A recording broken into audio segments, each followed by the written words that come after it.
John H. Watson, M.D., edited by John T. Lescroart. The Adventure of the Giant Rat of Sumatra, from Mary Higgins Clark Mystery Magazine. We were seated over breakfast, my friend Mr. Sherlock Holmes deeply engrossed in his morning paper, when I heard him mutter something. "I beg your pardon, Holmes?" I asked. "Sumatra," he repeated, all but to himself. "My God, even for Moriarty this is appalling." "Holmes," I exclaimed, "what is it?" He put down the paper and looked in my direction, but he appeared not to see me. That in itself was so singular that I was immediately on my guard. When Sherlock Holmes looked, he saw. It was one of his dicta. But on that cold December morning in 1888, he stared as if through me, out to the drizzly fog that enshrouded London. I tried again to speak to him, but he waved me off impatiently. "Watson, please, don't interrupt me. It may already be too late." Accustomed as I was to his outbursts, his tone still smarted. I started to remonstrate, but he had already risen and gone to the corner by the coal scuttle in our rooms at 221 B. Baker Street. There he kept his stack of past editions of London's newspapers. As I watched in growing concern, he attacked the pile, throwing whole sections out behind him when they didn't contain that for which he was searching. Then, with an armload of papers, he half fell into his chair, grabbing his pipe on the way down. For the next quarter-hour he sat engulfed in tobacco smoke, muttering or cursing one moment, and the next falling into a quiet and desperate depression. After watching him for a time, I ventured another syllable.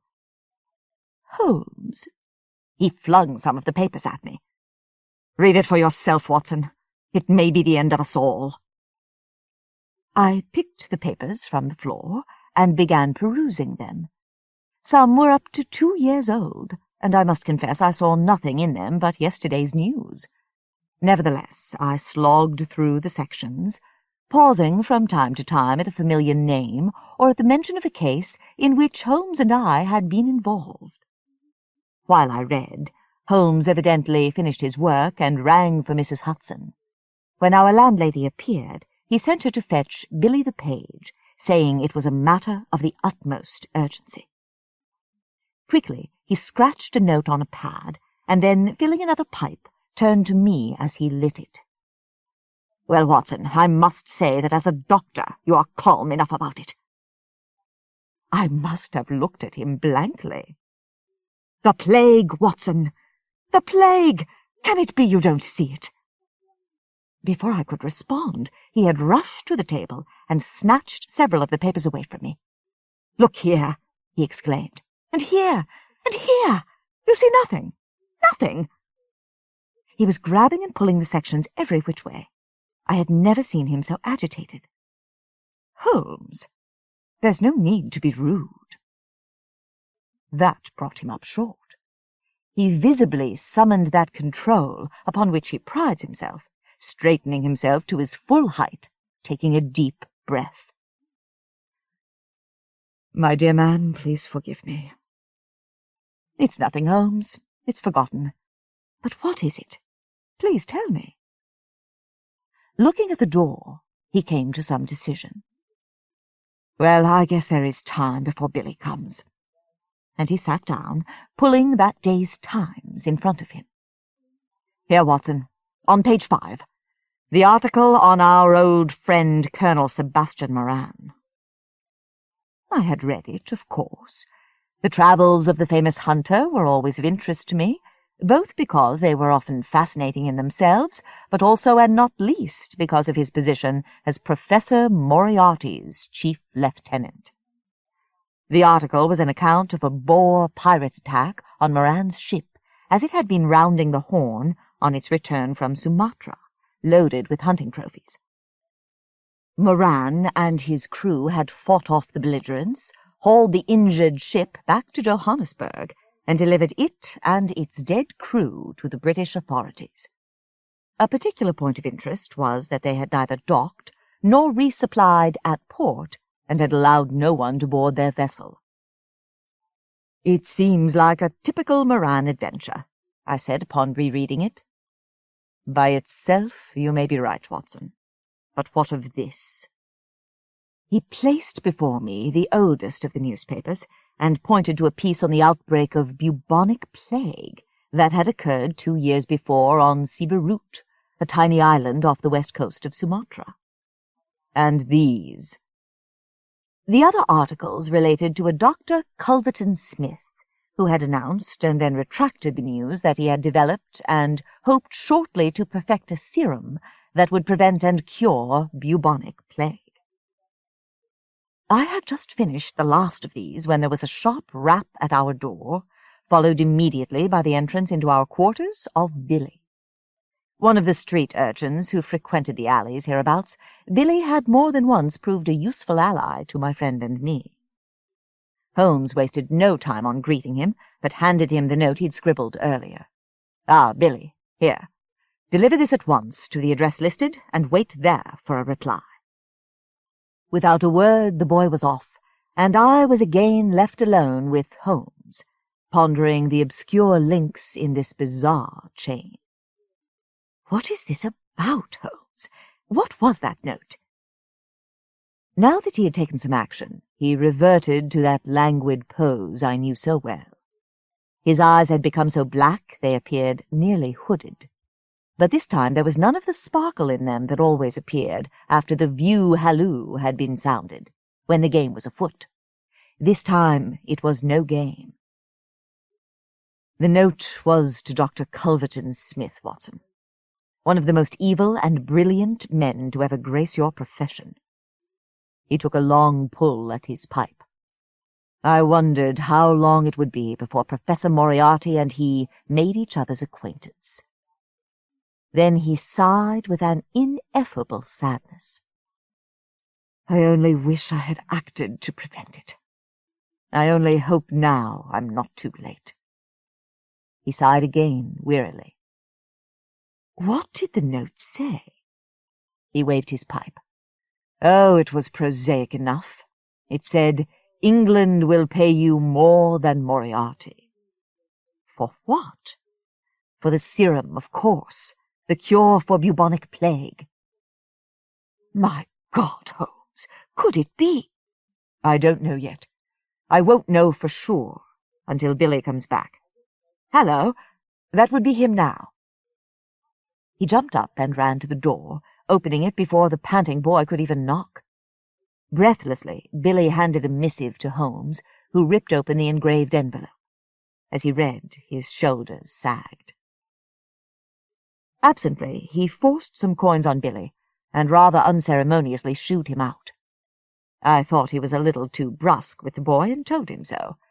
"Watson, it's as I suspected. Moriarty, Moran, and Culverton Smith are in it together, and no one must know. There would be panic." "What does the reply say?" Holmes smiled, but with no humour. "My dear Mr. Holmes," he read, "your offer is interesting. Unfortunately, what England can pay me is rather off the point, since within a year my associates and I will be England." "Holmes!" I exclaimed. "Exactly. Moriarty plans to inoculate himself and his henchmen against the plague, then introduce the disease into England." "How would he do that?" "Probably through an animal that Moran has captured and smuggled onto his ship." The pieces were beginning to fit, though my own enlightenment had none of the epiphanic quality of Holmes's. "But if they merely patented the serum," I argued, "they would be millionaires many times over." Again that frigid grin. "Power, Watson. Power is more seductive than money, and for Moriarty it is everything. His mind envisions an England desolate and depopulated, but one where he is absolute ruler, a medieval king. The population not under his power, including you and me, my friend, would die in swollen, boil-infested agony. You shock me. Depend on it, Watson. I know my man. What can we do?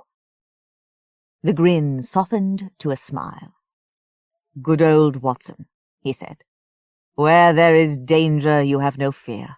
Where courage is needed, you have no peer. It would be a good epitaph. The warmth I felt at the compliment quickly chilled at the vision of my own tomb. Still, I said, what can be done? Within moments I had my answer. I had been reading again, trying to piece together the disparate elements of this diabolical plot, when Holmes tapped my shoulder. I must have been deeply engrossed in my researches not to have noticed Holmes leave the room, but now he was back, dressed and bundled for an excursion. Get your coat, Watson. I think we should pay a visit to the Diogenes Club. The Diogenes was perhaps the strangest club in a city of strange clubs. Its members were the most private men in the city, and the charter and bylaws of the club colluded to keep them that way, since no one was allowed to speak within the club's walls, the sole exception being in the visitors' room. But even there only whispering was permitted. After a bitterly cold ride in a hansom, we found ourselves before the forbidding double doors of the building. Inside, Holmes passed his card to the doorman, and we were ushered into the visitors' room to await the arrival of Holmes's brother, Mycroft. Mycroft's dour face and huge bulk surprised me anew, though I had met him once before during our adventure with the Greek interpreter. That episode had not ended happily, and I found myself praying that his intercession here would produce more positive results. He took me in at a glance, somehow included a welcoming nod, and turned to his brother, 12 years younger than himself. According to Holmes, Mycroft was the smartest and most powerful man in England. I reflected that his position, however it was defined, might be one that Moriarty would covet. But there was no more time for reflection. "Sherlock," he whispered with affection, "what brings you to these hermits' haunts?" In a few words, Holmes outlined the situation. Hearing him retell it in his logical and orderly fashion, I was horrified again by the boldness and grandeur of Moriarty's twisted vision. Could he actually pull it off? As I watched and listened to Mycroft and his brother formulate their own plan, I had no doubts at all that if Moriarty could be stopped, only one man living could do it, and that man was my friend, Sherlock Holmes. 8 days later, Holmes and I paced the deck of the HMS Birmingham, the 28-gun flagship of the Atlantic Fleet. Earlier in the day we had passed the Canaries, and now were beating farther south in African waters. Holmes had estimated that we would meet up with Colonel Moran's ship somewhere near the latitude of Dakar, off the coast of French West Africa, and that would be another day or two's hard sail. The air was balmy, a far cry from the London winter. Some of the sailors had thought to bring a Christmas tree along, had tied it to the forward mast, decked it in red and green trimming, and even placed a few wrapped boxes under it for the effect. I couldn't help but admire the spirit of these men, facing Her Majesty's sometimes terrible tasks with dignity, honour, and even humour. This was an England worth fighting, even dying for. Of course, we were not alone. 26 ships of the line were arrayed in a crescent pattern out to the sides and behind us. Mycroft had persuaded an outraged Prime Minister to assign the convoy to try to blockade the oncoming vessel.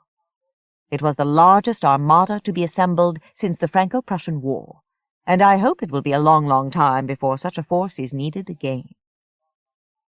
To get the kind of commitment needed for an expedition of this magnitude, Holmes had had to go to the limits of his imagination and persuasiveness, convincing Scotland Yard that Dr. Culverton Smith must be arrested and questioned. Though none of the serum had been found in his possession, what a boon to mankind that would have been, His personal notes and laboratories provided enough evidence, and the potential danger was serious enough that the reluctant PM had finally assigned the fleet. But he had made it clear that if Holmes were wrong, both his career and that of his brother would be finished. Even criminal charges against them would not be out of the question. But these concerns were the last things on Holmes's mind as we restlessly paced the deck, checking and rechecking the horizon for any sign of the hostile ship. "It is too easy," he said. "Even now, as we stalk the prey, I am filled with misgivings." "Whatever for, Holmes? Surely Colonel Moran is no match for Her Majesty's Navy." "Moran, though formidable, is not the opponent I fear. No, Watson, I speak of Moriarty, the Napoleon of crime. His net is worldwide, his contacts rival those of any government. Just when you think you have set your trap is when you must be on your closest guard. But, mark my words, it has happened before. His brain is like a spider's web, spirals within spirals. Moriarty lives to spin that web, and he feels the slightest tremor at its periphery. You may rest assured he knows we are on the seas, and that he is somehow—" Holmes paused, taking in a lungful of tobacco smoke and letting it out slowly. "Somehow, he is stalking us." "Come now, Holmes, stalking the Royal Navy. You may laugh, Watson, but it is difficult to overestimate Moriarty's determination." One of the crewmen appeared with a couple of cups of tea, spiked with a tot of rum, saying that the bridge thought we might appreciate a little refreshment. We thanked him and continued pacing. The tin cups were hot to the touch, so we rested them against a coil of rope. I looked out again at the calm sea, thinking that the tension of our voyage had affected Holmes's judgment. His respect for his arch-rival seemed exaggerated, bordering on the ludicrous. It occurred to me that, expecting a long ocean voyage with little outside stimulation, he might have brought along some of his cocaine, which he occasionally injects when his overactive mind needs surcease from boredom. The drug could have produced such paranoia. Lost in these thoughts, I absently took the cup of tea into my hand, blew on it, and sipped. "Spit it out, Watson! Spit it out!" Holmes was slapping me on the back, having dashed the cup to the deck. "Poison," he said. "The tea has been poisoned. Are you all right?" Shaking, my mouth already feeling a kind of dry numbness, though I had obeyed Holmes's command instantly, I turned to my friend. "Where is that mate?" I mumbled. But the deck was filled with uniformed men, all indistinguishable from a distance. My legs seemed to be getting weaker, and it was becoming harder to focus, to recognize any of the men. Even Holmes appeared wavy and indistinct, as though I were looking at him from under water.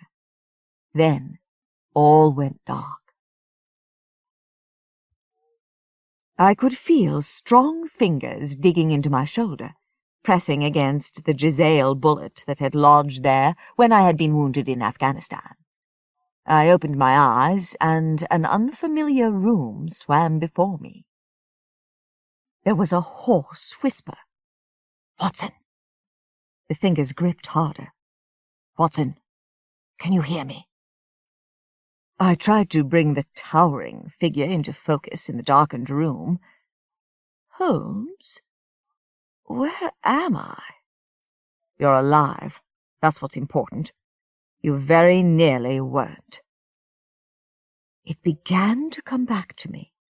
The mate, the tea, my last memories before losing consciousness.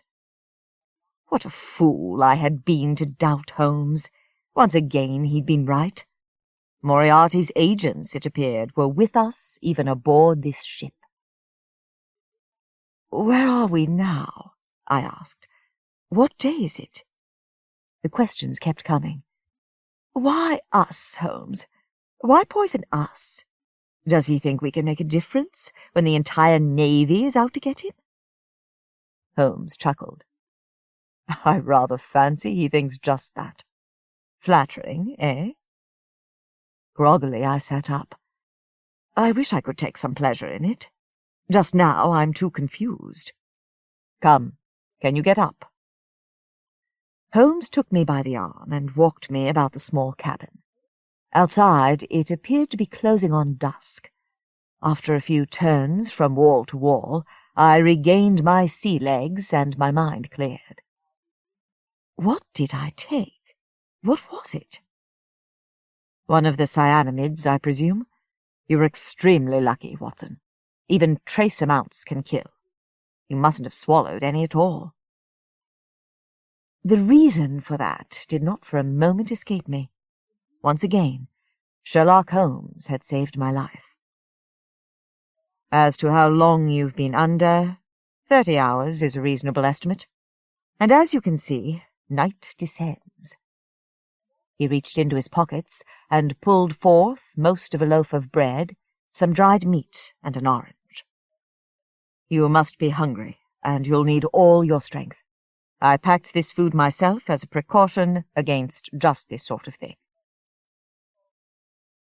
20 minutes later, we were again on the deck. I had naturally brought my revolver along, and now I gratefully felt its cold weight in my pocket. Shadow figures scattered here and there, swabbing, stowing, making the vessel shipshape for the night. Even armed, I was not without trepidation, knowing that one of these men had tried to kill us only the day before. It could easily happen again. Captain John Wagner approached. Ginger-haired and bearded, he was a sturdy sailor of the old school, hale, hearty, and profane. In spite of my accident, I felt I was safe within his domain. He ran the tightest of ships. "Good evening, Mr. Holmes." "Ah, Dr. Watson," he blustered. "That such a thing should happen on my ship. I swear to you, we'll find the blackguard, and I'll personally keel-haul him. My best men are on it." His voice then softened. "You had us all right worried there, sir. Good to see you back up and about." I thanked him for his good wishes and struck up a conversation about our quarry. "Tomorrow looks to be the day, doesn't it, Captain?" He laughed. "That's your friend's estimate, Doctor. But it's a big ocean. Hard to pinpoint a meeting date. Could happen any time." "Could we miss him entirely?" His face hardened. "We won't miss him. And once we encounter the blighter, we'll bring him to. I'll stake my reputation on that." "Who's at the wheel now, Captain?"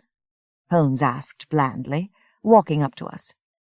Throughout our discussion, he had stood at the ship's rail, peering into the darkness. "That'd be my first mate, Jeffers." "And the lookout?" Justifiably, I thought, the captain's eyes narrowed. "What's all this about, Mr. Holmes?" Holmes turned and pointed out over the bow. "Unless I'm very much mistaken, Captain, there's a ship running dark just off to starboard." Wagner and I ran to the railing, squinting to make out a shape where Holmes had indicated. Before I had seen anything, the captain had turned, uttering a foul oath. As he rushed back to the bridge, his voice bellowing, "Battle stations!" shook the very timbers of the ship. We were the wedge of the Armada, and within minutes flares had alerted the rest of the fleet that something had been spotted. We had no way to be sure it was Colonel Moran, but the fact that the ship had its running lights covered was more than enough to convince me. Holmes stood beside me at the bow rail, his face a study in determination. "Now remember, Watson," he said, "no one from that ship must be allowed aboard. All its crew will have been inoculated against the plague, but there's no telling if any of them are infested with the fleas or lice that carry the disease." "Are we to kill them all, then?" The men were fiends, but it was not like Holmes to be so cold-blooded. No, no. We'll shepherd them and their cargo of death to Goree, a small island in Dakar's harbour, which used to hold slaves waiting for transport. Captain Wagner knows the drill. And then? And then Moran and his men can swim for it while we blow their ship out of the water. The salt water will leach away any vermin, and the men are all sailors. They'll have no trouble finding work. He was about to continue when we heard a shot from somewhere behind us. I reached for my revolver and raced toward the sound, Holmes at my heels. "Here! Up here!" It was Jeffers, the first mate, staggering to his feet on the bridge, his hands to his bleeding head. At his feet lay a prostrate Captain Wagner. "The captain!" Jeffers began. I was there beside him, but there was nothing I could do. Captain Wagner had a bullet hole in the back of his head. The gallant sailor had completed his last command. "What happened?" I demanded. The mate appeared to be in shock. "I don't know. I was hit from behind and then—" At that moment, the lookout shouted from above, "Enemy ship, preparing to engage!" We looked over our shoulders, and there, its running lights suddenly lit, a ship was bearing down on us on a collision course. Our crew, at battle stations, waited for the orders, but Jeffers seemed incapable of movement, watching horrified as the vessel approached. "We can't let them engage." Holmes spoke calmly to Jeffers, but his voice cut like a knife. "Think of your orders, man." On the deck of the enemy ship, we could see the crew manning their battle stations, with small arms and grappling hooks at the ready. These were the same men who had captured the deadly Boer pirates only 2 weeks before. Jeffers looked about in panic like a caged rat, and then suddenly screamed to his own waiting crew, "Fire! Fire! Fire all guns!" "No!" Holmes yelled, but his voice was drowned out by the simultaneous roar of 14 cannons. Moran must have kept a magazine below decks, for no sooner had we recovered from the shock of the first sally than the night turned into day as the enemy ship, less than 50 yards from us now, exploded in a huge fireball. The force of the explosion knocked us off our feet, and we lay dazed for a moment in a shocking, deathly silence. And then, as though the brutality of what we'd just witnessed were not enough, a ghastly rain of burning timber and flesh began to fall and litter our deck. The falling debris started several small fires, and Jeffers forced himself up to direct the crew. Holmes and I sat by Wagner's body and watched the floating remains of Moran's ship flare, then smoke, as they slowly sank into the ocean. Holmes's eyes were glazed over. His elbows rested on his knees, his hands limp between them. Glancing first at me, then at the fallen captain, he sighed aloud. "Wrong," he muttered, half to himself, in a tone of pure anguish. "Where could it have gone so wrong?" There was no chance of sleeping. 8 bells in the 3rd watch came and went, and still the crew kept at its clean-up duties. Jeffers had convened an officers' tribunal and ordered that every man account for his whereabouts at the time the captain had been murdered. One by one, the men filed wearily into the captain's stateroom, resentful and edgy. Holmes stood silent at the railing, smoking. His hunched shoulders left no doubt that he carried the burden of the deaths of Moran's crewmen as though they were his own. I went to him. "It could not be helped," I said. He looked coldly at me. "Holmes," I insisted, "it was not your fault." He shook his head. "It was not supposed to be that way. No one had to die, and we never got the proof." "But surely the fact that they intended to engage, it doesn't prove—" "Hello," he exclaimed. "What's that?" I looked out at the black ocean. A glint of phosphorus showed above something moving in the dark water. "What could that be?" I asked. Holmes's dark eyes glinted in the light from his pipe. A kind of smile began to play at the corners of his mouth, and I recognized that look. He was on a scent, when he thought it had eluded him. Then at once the half-smile faded, replaced by a grimness I had never before witnessed in him. "The monster," he said under his breath. "The unspeakable monster." "Holmes," I began. "What—" "Follow me," he said, "and keep your gun handy." He headed toward the bridge. "Mate Jeffers," he yelled up from the deck. "There is a boat in the water." The first mate, more haggard than ever, was struggling with the onus of command. He glared at Holmes as another interruption in an already impossible night. "What's that you say, sir?" he yelled down.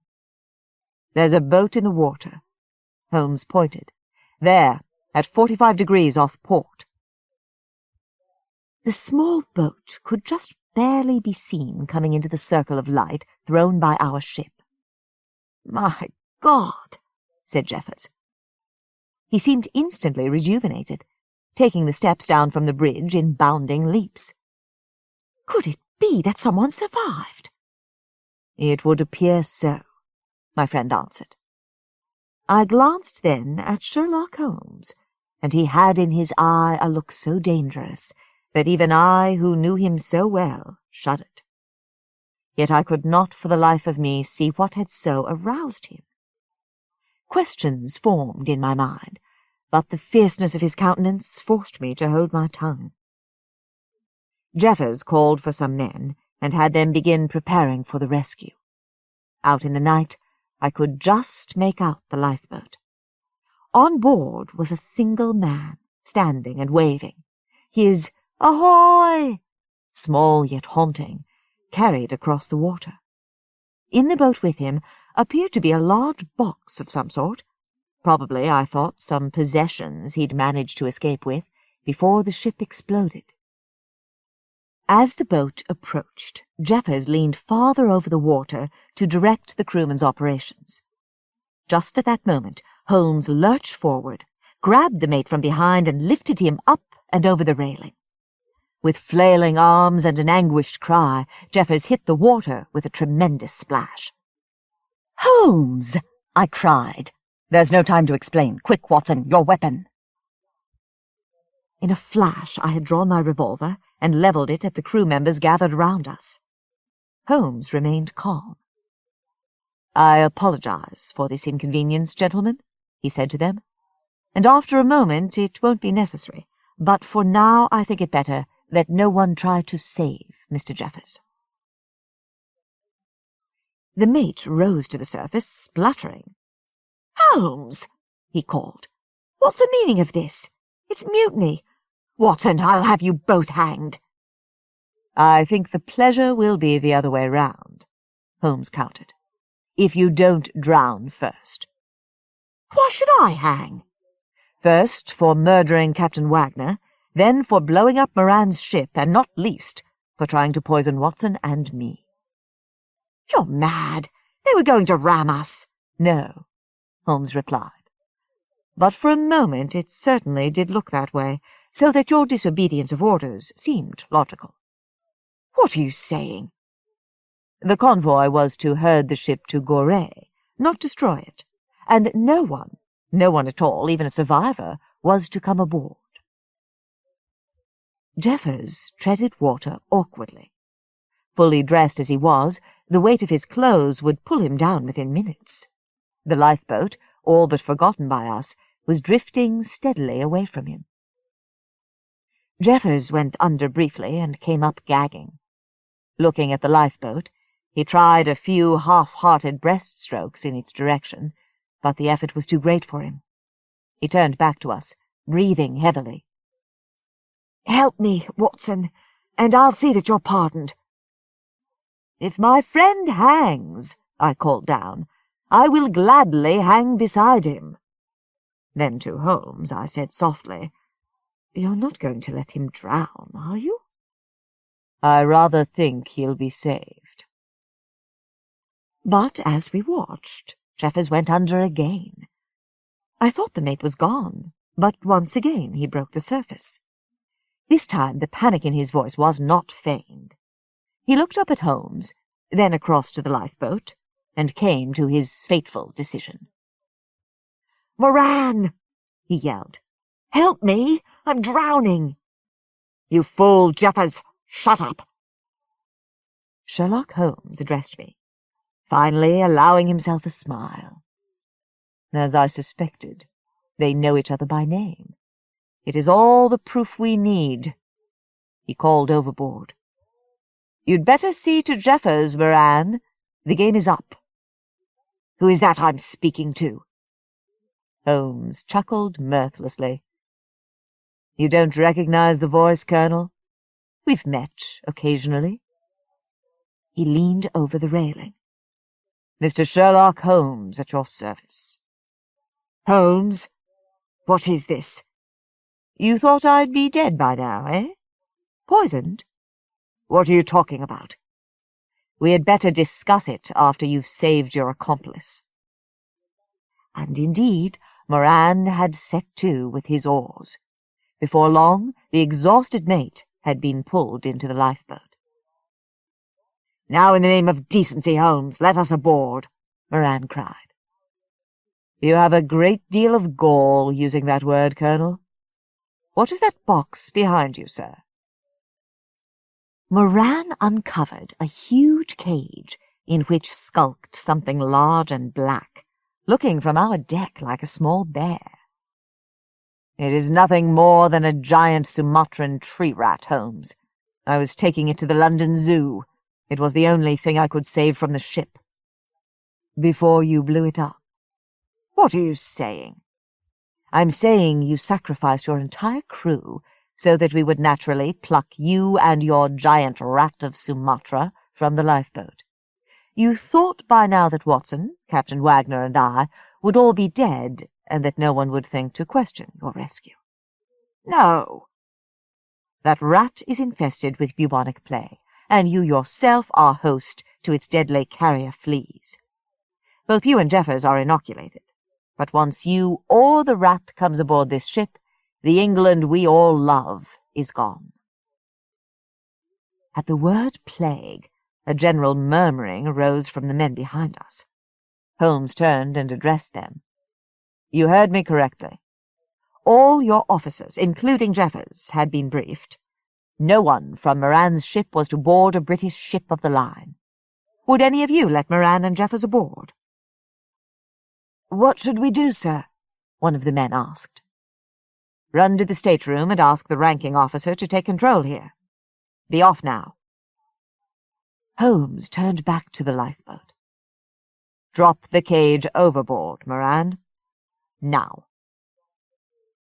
We could hear the vicious growls and squeals of the caged beast. It stalked back and forth, beady eyes fixed on the lights of our ship.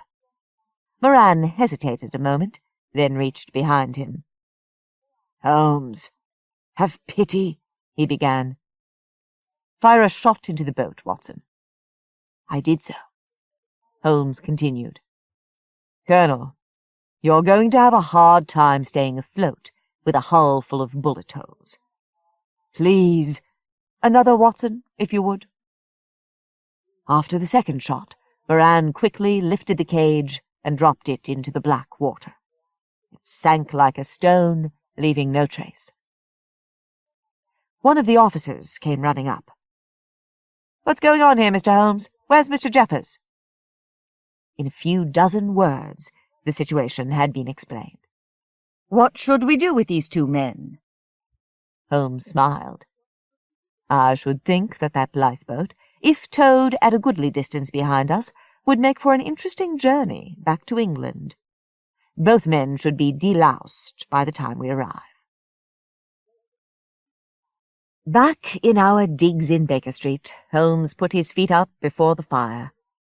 We'd been back for nearly 3 weeks, and the trials of Moran and Jeffers were coming up, yet there were still elements unclear to me. When did you know exactly? I asked.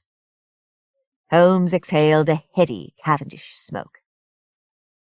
I believe I have mentioned before, Watson, that when all other possibilities have been exhausted, whatever remains, however implausible, must be the truth. As soon as I saw the lifeboat in the water, a conjecture occurred to me. No lifeboat could have survived that explosion. Therefore, it had been lowered before the explosion. It follows, then, that the explosion was planned. When Jeffers did not hesitate to try to bring the survivor aboard, I surmised that he was in on the plot. Of course, I had to risk mutiny to prove it, but Jeffers's involvement was the only thing that fit all the facts. But he was bleeding when we came upon him, and Captain Wagner. Nothing is more convincing and easier to self-inflict than a superficial head wound. And my poisoning? The crewman said that the tea was from the bridge. We both assumed he meant from the captain. But a man of Captain Wagner's personality would imprint it on his men, and if he had personally sent the drinks, the crewman would have said, "Captain Wagner sends his compliments," or some such thing. Now that you explain it, it seems so clear. Don't punish yourself, my friend. Neither of us saw it at the time. It was not until I saw Moran in the lifeboat that I was forced to reconsider the smallest events in the chain. The fire burned low. And what, finally, of Professor Moriarty? I asked. Holmes sighed. Not Moran, nor Jeffers, nor Culverton Smith will implicate him. For the present, we've foiled him.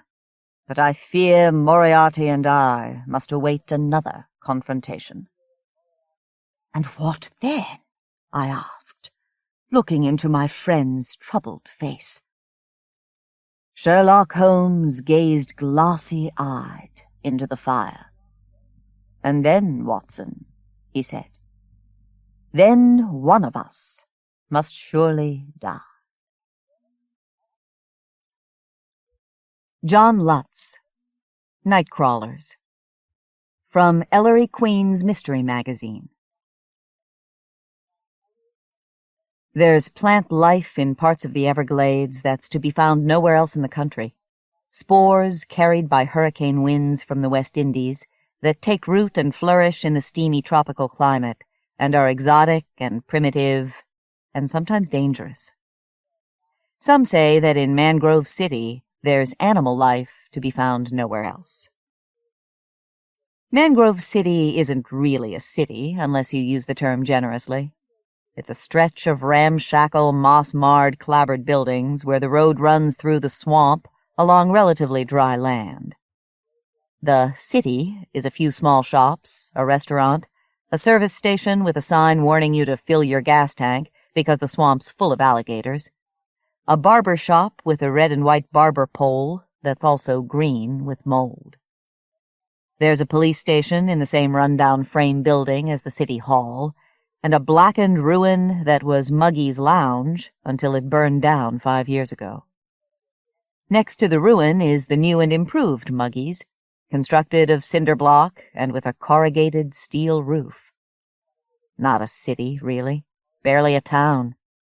More like something unfortunate that happened on the side of the road. A mile before you get to Mangrove City, that is, before if you're driving west the way Carver had, is the Glades Inn, a 16-unit motel. It's a low brick structure, built in a U to embrace a swimming pool. Carver couldn't imagine anyone ever actually swimming in the thing. The algae on its surface was green and thick. A diving board sagged toward the water and was draped with Spanish moss. From the far corner of the pool came a dull plop and a stirring of sluggish water as a bullfrog, tired of Carver's scrutiny, hopped for green cover. Carver set the tip of his cane on the hot gravel surface of the parking lot and limped toward the office.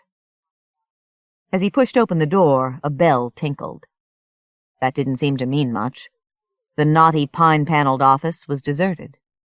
Behind the long counter, whose front was paneled to match the walls, was a half-eaten sandwich on a desk next to an old black IBM Selectric typewriter. The only furniture on Carver's side of the desk was a red vinyl chair with a rip in its seat that revealed white cotton batting struggling to get out. On the wall near the chair was a framed color photograph of a buxom woman in a bikini and cowboy boots riding on the back of a large alligator. She was grinning with her mouth wide open and had an arm raised as if she were waving the 10-gallon hat in her hand. Carver leaned close and studied the photograph. The woman was stuffed into the bikini. The alligator was just stuffed. "Some sexy gator, don't you think?" a voice said. Carver turned and saw a stooped old man with a grizzled gray beard that refused to grow over a long curved scar on his right cheek. The right eye, near the scar, was a slightly different shade of blue from that of the left, and might have been glass. The man had a wiry build beneath a ragged plaid shirt and dirty jeans. He was behind the desk, and Carver couldn't see much of the lower half of his body, but what he could see, and the way the man moved, gave the impression he was bow-legged. His complexion was like raw meat, almost as if he'd been badly burned long ago. "I didn't see you there," Carver said, noticing now a paneled door that matched the wall paneling behind the desk. "I was in back. Heard the bell. Knowed there was somebody out here." He had an oddly clipped Southern accent, yet drew out the last words of his sentences. "Here." He leaned scrawny elbows on the desk and grinned with incredibly bad teeth, shooting a look at Carver's cane. "What can I do you, friend?" Carver saw now that he had a plastic name tag pinned to his shirt, but it was blank. He immediately named the man Krusty in his mind. It fit better than the baggy shirt and pants the man wore, and it certainly went with his faint but acrid odor of stale urine. "You can give me a room." Krusty looked surprised, even shocked. "You sure about that?" "Sure am. This is a motel, right?" "Well, of course it is. Excuse my being put back on my heels, but this here's the off-season." Carver wondered when the on-season was, and why. Krusty got a registration card out of a desk drawer and laid it on the counter, along with a plastic ballpoint pen that was lettered Irv's Bates. "You want smokin' or non-smokin'?" Carver thought he had to be kidding, but said, "Smoking. Every once in a while I enjoy a cigar." "Be $85 a night with tax," Krusty said. "That's steep," Carver commented as he signed the register. Krusty shrugged. "We're a valuable commodity, being the only motel for miles." "You might be the only anything for miles that doesn't swim or fly." "Then how come you're here?" Krusty looked at the registration card. "Mr. Carver from Del Moray?" "The fishing," Carver said. Krusty's genuine-looking eye widened. "Not many folks come here for the fishin'." "No doubt they just come to frolic in the pool," Carver said. "You take Visa?" "Nope. Gotta be good old U.S. cash money." Carver got his wallet from his pocket, held it low so Krusty couldn't see its contents, and counted out $850. The cost of doing business, he thought, and laid the bills on the desk. Now both of Krusty's eyes bulged. The glass one, if it was glass, threatened to pop out. 10 nights in advance, Carver explained. "I always give myself enough time to fish until I catch something." Krusty took the money and handed him a key with a large red plastic tag with the numeral 10 on it. "End unit, south side," he said. Carver thanked him and moved toward the door. "You got one of the rooms with the TV, no extra charge," Krusty said. "Ice machine's down t'other end of the building. Just keep pressing the button till the ice quits coming out brown." "I'll make myself at home," Carver told him, and limped out into the sultry afternoon, astounded to realize it was cooler outside than in the office. Number 10 was a small room with a dresser, a tiny corner desk, and a wall-mounted TV facing a sagging bed. The carpet was threadbare red. The drapes were sun-faded red. The bedspread matched the drapes. An old air conditioner was set in the wall beneath the single window that looked out on the unhealthy hole that was the pool, then across the road to the shadowed and menacing swamp. Carver tossed his single scuffed leather suitcase onto the bed, then went over and opened a door, flipped a wall switch that turned on a light, and examined the bathroom. The swimming pool should have prepared him. There was no bathtub, only a shower stall with a pebbled glass door. The commode and sink were chipped yellowed porcelain, and so similar in design that they looked interchangeable. A fat palmetto bug, unable to bear the light, or maybe its surroundings, scurried along the base of the shower stall and disappeared in a crack in the wall behind the toilet. I guess I've stayed in worse places, Carver thought, but in truth he couldn't remember when. As he was unpacking and hanging his clothes in the alcove that passed for a closet, he laid his spare moccasins up on the wooden shelf and felt them hit something, scraping it over the rough wood. He reached back on the shelf and felt something hard that at first he thought was a coin, but it was a brass Aztec calendar, about 2 inches in diameter and with a hole drilled in it off-center, as if to make it wearable on a chain. Carver stood for a moment wondering what to do with the brass trinket, then tossed it back up on the shelf. People might have been doing that with it for years. He sat down on the bed and picked up the old black rotary dial phone. Then he thought better of talking on a line that would undoubtedly be shared by Krusty the innkeeper, and replaced the receiver. He decided to drive into town and make his call. Outside Muggy's lounge was a public phone, the kind you can park next to and use in your car if you can park close enough and your arm is long enough. There was a dusty white van parked next to the phone with no one in it. So Carver parked his ancient Olds convertible on the edge of the graveled lot, climbed out, and limped through the heat to the phone. If the humidity climbed another few degrees, he might be able to swim. He used his credit card to call Ollie Frist in Del Marais. Frist was a disabled railroad worker who'd retired to Florida 10 years ago with his wife and teenage son. The wife had died. The son, Terry, had grown up and become a cop in the Del Marais Police Department. Terry had come to Mangrove City 6 months ago, telling anyone who'd asked that he was going on a fishing trip. Ollie Frist had gotten the impression his son was working on something on his own and wanted to learn more before he brought the matter to the attention of his superiors.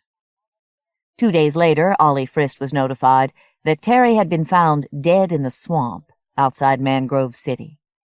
At first, they'd thought the death was due to natural causes, and an alligator had mauled and consumed part of the body afterward. Then the autopsy revealed that the alligator had been the natural cause. The Del Marais authorities had gotten in touch with the Mangrove City authorities. Accidental death, they decided. The grieving father, Ollie Frist, didn't buy it. What he had bought were Carver's services. "Mr. Frist?" Carver asked when the phone on the other end of the line was picked up. "It is. That you, Carver?" Frist was hard of hearing and roared rather than spoke. "Me," Carver said. He knew he could keep his voice at a normal volume. Frist had shown him the special amplifier on the phone in his tiny Del Marais cottage. "I'm checked into the motel where Terry stayed." "It's a dump, right? Terry said when he phoned to let me know where he was staying that the place wasn't 4-star. "Astronomically speaking, it's more of a black hole." "Did Terry actually tell you he was coming to this place to fish?" "That's what he said. I didn't believe it then. Should I believe it now?" "No. There's some fishing here, I'm sure, but there's probably more poaching. It's the kind of backwater place where most of the population gets by doing this or that, this side of the law or the other. You think that's what Terry was on to? Some kind of alligator poaching operation? I doubt it. He wouldn't see it as that big a deal, or that unusual. He probably would have just phoned the Mangrove City Law if that were the case. A bulky, bearded man wearing jeans and a sleeveless black t-shirt had walked around the dusty white van and was standing and staring at Carver. Maybe waiting to use the phone. "I'll hang around town for a while," Carver said. "See if I can pick up on anything revealing. There's something creepy and very wrong about this place. As of now, it's just a sensation I have on the back of my neck, but I've had it before, and it's seldom been wrong." The big man next to the van crossed his beefy arms and glared at Carver. "Keep me posted," Frist shouted into the phone. "Let me know if you need anything at this end." Carver said he'd do both those things, then hung up the phone. He set the tip of his cane in the loose gravel and walked past the big man, who didn't move. His muscular arms were covered with the kind of crude, faded blue tattoos a lot of ex-cons sport from their time in prison, and on his right cheek was tattooed a large black spider that appeared to be crawling toward the corner of his eye. He puffed up his chest as Carver limped past him. He probably thought he was tough. Carver knew the type. He probably was tough. The striking thing about Mangrove City's Main Street, which was called Cypress Avenue, as it ran between the rows of struggling business establishments, was how near the swamp was. Walls of lush green seemed to loom close behind the buildings on each side of the road. Towering cypress and mangrove trees leaned toward each other over the road, as if they yearned someday to embrace high above the cracked pavement. The relentless and ratchety hum of insects was background music, and the fetid, rotting life-and-death stench of the swamp was thick in the air and lay on the tongue like a primal taste. The humid air felt like warm velvet on his exposed skin as Carver crossed the parking lot and entered Muggy's lounge. Ah, in Muggy's it was cool. There were early customers scattered among the booths and tables, and a few slumped at the long bar. Carver sat on a stool near the end of the bar and asked the bartender for a Budweiser. The bartender brought him a can and let Carver open it. He didn't offer a glass.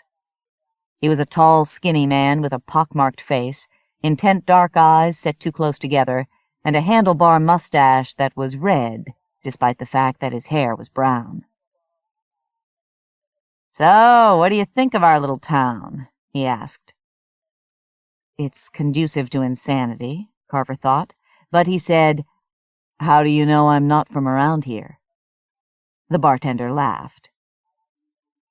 "There ain't that many folks from around here, and we tend to know each other, even if we ain't sleeping together." Someone at the other end of the bar motioned to him, and he moved away, wiping his hands on a gray towel tucked in the belt of his cut-off jeans. Carver sipped his beer and looked around. Muggy's was a surprisingly long building, with booths lining the walls beyond where the bar ended. On a shelf high above the bar was a stuffed alligator about 5 feet long, watching whatever went on with glass eyes that nonetheless seemed bright with evil cunning. There were box speakers mounted every 10 feet or so around the edges of the ceiling, tilted downward and aimed at the customers, as if they might fire bullets or dispense noxious gas. Right now they were silent. The only sound was the ticking of one of the half-dozen slowly revolving ceiling fans, stirring the air-conditioned atmosphere and moving tobacco smoke around. It occurred to Carver that the clientele in Muggy's might have stopped talking to each other when he walked inside. The bulky man who'd been watching Carver outside entered the lounge and swaggered toward him.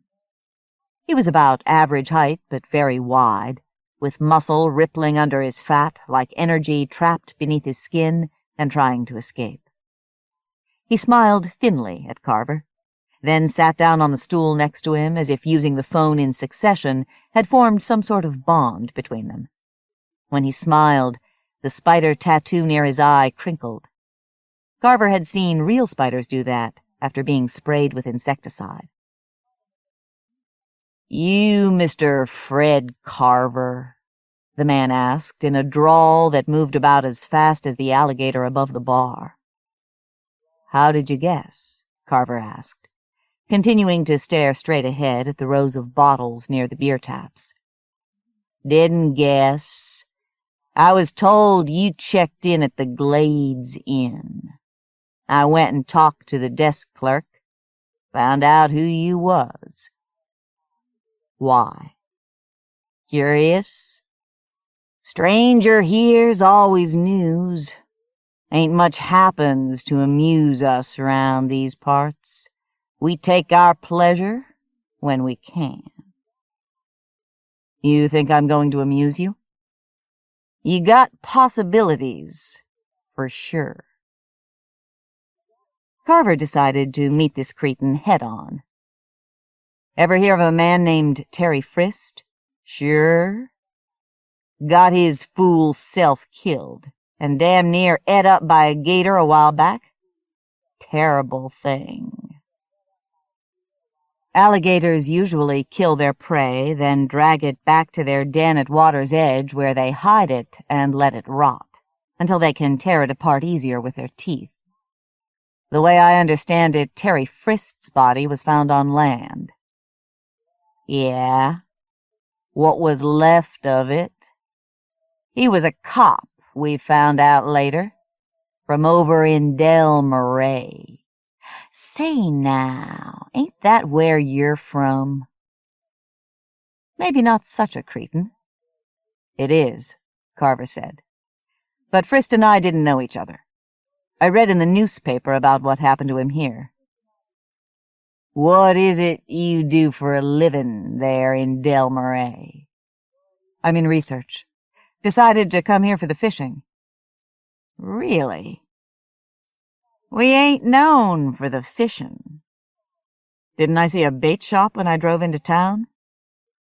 "Oh, yeah, Irv's. Well, there's some fishin'. More likely you'll catch yourself a gator, like that Frist fella did. Fishin' suddenly becomes huntin' when that happens, and you ain't the hunter." The pockmarked bartender came over and asked what the big man was drinking. "Nothin'." He slid off his stool and looked hard at Carver. "Fishin's no good this time of year at all. Not much reason for you to stay around town." "I like a challenge." "You're more'n likely to get one if you go fishin' in them swamp waters." "Can I rent an airboat anywhere around here?" "Nope. Nowhere's close, neither. Fella name of Ray Orb rents 'em some miles east, but the swamp's too thick around these parts for airboats to get around in it. I think you best try someplace in an easterly direction." He winked, then turned to leave. "You didn't mention your name," Carver said. "I.C. is what I'm called. Last name's Unit. The I.C. stands for Intensive Care." The spider crinkled again as if dying, and I.C. threw back his head and roared out a laugh. Carver watched him swagger out through the door, noticing that all the other customers averted their gazes. "That his real name?" Carver asked the bartender when I.C. had left. "He says it is. Nobody much wants to differ with him." "He as tough as he acts?" "Oh, yeah. Him and his buddies from over at Rayford." "Rayford? The state penitentiary?" "That's right. The three of 'em, I.C., Jake Magruder, and Luther Peavy, was in there together after they come down from Georgia and committed some heinous-type crime. Some say it was murder. Luther Peavy, his folks died and left him a place nearby, so I guess that's why they all settled in here about a year ago." I'll bet the town was happy about that, Carver said. This town was never happy, the bartender said, and moved away and began wiping down the bar with his gray towel. Carver finished his beer, then walked around the town for a while before going into its only restaurant, Vanilla's, for lunch, even though it was just 11 o'clock. He was hungry, and he was here, and he didn't know if the Glades Inn had a restaurant, and didn't want to find out. Krusty was probably the cook. Though Vanilla's was a weathered, clapboard building that leaned on its foundation, it was surprisingly neat and clean inside. Small but heavy wooden tables were grouped evenly beneath a battery of ceiling fans, rotating only slightly faster than the ones in Muggy's. There was a small counter and double doors into the kitchen. Carver saw an old green Hamilton Beach blender behind the counter and wondered if Vanilla's sold milkshakes. There were 2 men in white T-shirts and bib overalls at the counter, drinking coffee and eating pie. One of them, a red-headed man wearing a ponytail, turned on his stool, glanced at Carver, then went back to work on his apple pie. They seemed to be the only other warm bodies in Vanilla's. "Nilla," the red-headed man yelled. "You got yourself a customer." The double doors opened, and a heavy-set, perspiring woman in her 50s emerged from the kitchen. She had a florid complexion, weary blue eyes, and wispy gray hair that stuck out above one ear as if she'd slept too long on that side. She was wearing maroon slacks and a white blouse and apron, and had a faint mustache. "Sit anywhere you want," she told Carver in a hoarse voice as deep as a man's. He was aware of her looking at his cane as he limped to a table near the wall, well away from the counter. Fly-specked menus were propped between the salt and pepper shakers. He opened one and saw that the selection was limited. Vanilla came over with an order pad, and Carver asked for a club sandwich. Then he asked her if she served milkshakes, and she said she did. He said chocolate. "Why do people call you Vanilla?" he asked when she returned with his food and a thick milkshake, half in a glass, half remaining in the cold metal container that had fit onto the mixer. "I used to be a blonde," she said simply, then put his lunch on the table and went back into the kitchen. Carver had eaten a few bites of the sandwich when he heard the door open and close. He looked in that direction and saw that a uniformed cop had come in, a short, obese, 60-ish man in a neatly pressed blue uniform with a gold badge on his chest. He waddled directly to Carver's table. "I'm Mangrove City Police Chief Jerry Gordon," the cop said. He was one of those very fat men who breathe hard all the time, even when they speak. Carver shook hands with Gordon and invited him to sit down. "You're Fred Carver from Del Marais," Gordon said, settling his soft and wheezing bulk into the chair across the table from Carver. "Your job to know," Carver said, unsurprised. Everyone in town apparently knew his name and where he lived. "It is that," Gordon smiled. "You're the only guest out at the Glades Inn. Only outsider in town, matter of fact, so you're bound to be noticed. We ain't exactly Miami here, Mr. Carver." "I guess you were told I'm here for the fishing," Carver said. "Oh, sure. I got a yuck out of that. Most folks would rather drop a line in water where there's more likely to be fish than something that's gonna eat their bait than have them for dessert." "There must be some good fishing. Terry Frist came here a while back. He usually knew where they were biting." A different lie for Gordon. He'd told IC Unit he hadn't known Frist in Del Marais, which had been the truth, or part of the truth. The useful thing about lies was that they were so adaptable. Chief Gordon gave Carver a dead-eyed, level look, the kind cops were so good at. "Way I recall it, Terry Frist didn't catch nothing but a big old gator. I'd be careful walking in his footsteps." Are you warning me to be careful in and out of the swamp, Chief? Cautioning you is the way I think of it. He put his elbows on the table and leaned toward Carver. I gotta tell you, there's some angry people out there, in and around the swamp, all through these parts. Angry at what? Everything from violence on TV and in the movies to supermarket barcodes. You don't want to do no verbal jousting with 'em. We got folks around here, Mr. Carver, would shoot you dead over violence on TV. You think that's what happened to Terry Frist? An argument over politics or the price of something in produce? I think somebody should have warned Terry Frist. I read he was a cop. Maybe he was working undercover, and this was no place for him to be. Maybe he found out about something. Say, a drug smuggling operation. Chief Gordon grinned. Why, you're fishing already, Mr. Carver. Maybe. But Mangrove City's near enough to the coast that drug shipments from the sea could be brought here by airboat through the swamp, and the law would never be able to figure out the routes or the timing.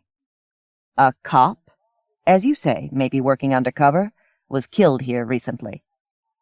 And I met IC Unit this morning in Muggy's, and was told he's part of a set, and recently of the Union Correctional Institution over in Rayford. And now here you are. The local cop on the take. Gordon didn't seem angry at the suggestion, which made Carver curious. That's so preposterous, I ain't even going to respond to it, Mr. Carver. Except to say we got creatures in the swamp more deadly than any gator. Maybe one of them killed Terry Frist. And you don't want to be next, is that it? Nor do I want you to be, Mr. Carver. I.C. and that Peavy and Magruder, those are bad men. A gator grabbed one of them and it'd spit him right out. I did feel compelled to warn you, and now I have. Chief Gordon shoved back his chair and stood up, tucking in his blue shirt around his bulging stomach. Carver felt sorry for him. He was past his prime and dealing with local toughs who had him and the rest of Mangrove City under their collective greasy thumb. Do you think Terry Frist was murdered? Carver asked. Again, Chief Gordon was impassive. What all I think publicly, it's all in my report, Mr. Carver. If you're really serious about doing any fishing while you're here, you ought to see Irv down at his bait shop. He'll tell you where they're biting, and you might not get bit back.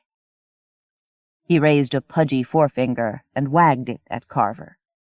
You remember I said might. He turned and waddled out, swinging his elbows wide to clear his holstered revolver and the clutter of gear attached to his belt. Carver poked his straw into the thick milkshake and took a long sip. It was the best thing he'd encountered since arriving in Mangrove City. That afternoon, Carver set out from the Glades Inn wearing loose-fitting green rubber boots, old jeans, a black pullover shirt, and half a tube of mosquito repellent. He carried a casting rod and wore a slouch cap with an array of colorful feathered lures hooked into it. He hadn't been fishing for years and didn't really know much about it, but he figured if his cover story was fishing, he'd better fish. Maybe he'd even catch something. Irv of Irv's Baits seemed to know a lot about fishing and had recommended his night crawlers, explaining to Carver that it took the fattest, juiciest worms to catch the biggest fish. Carver thought that made an elemental kind of sense, and bought 24 of the wriggling monsters squirming around in an old take-out fried chicken bucket, half full of rich black loam. He loaded all of this into the cavernous trunk of the Olds, then drove along the road toward town until he came to a turnoff he'd noticed on his previous trip. The narrow gravel road soon became even narrower, and the gravel became mud that threatened to bog down the big car's rear wheels. Carver braked the Olds to a stop and turned off the engine. Silence, somehow made deeper by the ceaseless drone of insects, closed in. Off to his right, through dense foliage shadowed by overhead tree limbs and draped Spanish moss, he saw the dull green sheen of water. He climbed out of the olds, got his rod and reel and bucket of worms from the trunk, then muddied the tip of his cane as he limped from what was left of the road and trudged in his boots toward the water. His motion made sensory waves in the swamp. The humming insect tone varied slightly at his passing. He heard soft and abrupt watery sounds, and the quick and startled beat of wings. When he reached a likely spot, he stopped, placed the bucket on a tree stump, and stood in the shade. He disengaged the barbed hook from the cork handle of his casting rod, used it to impale one of Irv's ill-fated night-crawlers, and moved slightly to the side. Careful not to snag his line on nearby branches, he used the weight of the bait, a small lead sinker, and a red and white plastic float to cast toward a clear circle of water in the shade of an ancient cypress tree. Line whirred out, there was a faint plop, and Carver was ready to reel in a fish. Irv's worm must have loafed under water. Nothing happened for about 15 minutes. Then the red and white float bobbed, went completely under water, and Carver reeled in an empty hook. So what did it matter? He was really here to establish himself as a genuine fisherman, in case anyone might be watching him. He reached into the bucket for another worm. The fishing got better at the spot Carver had chosen.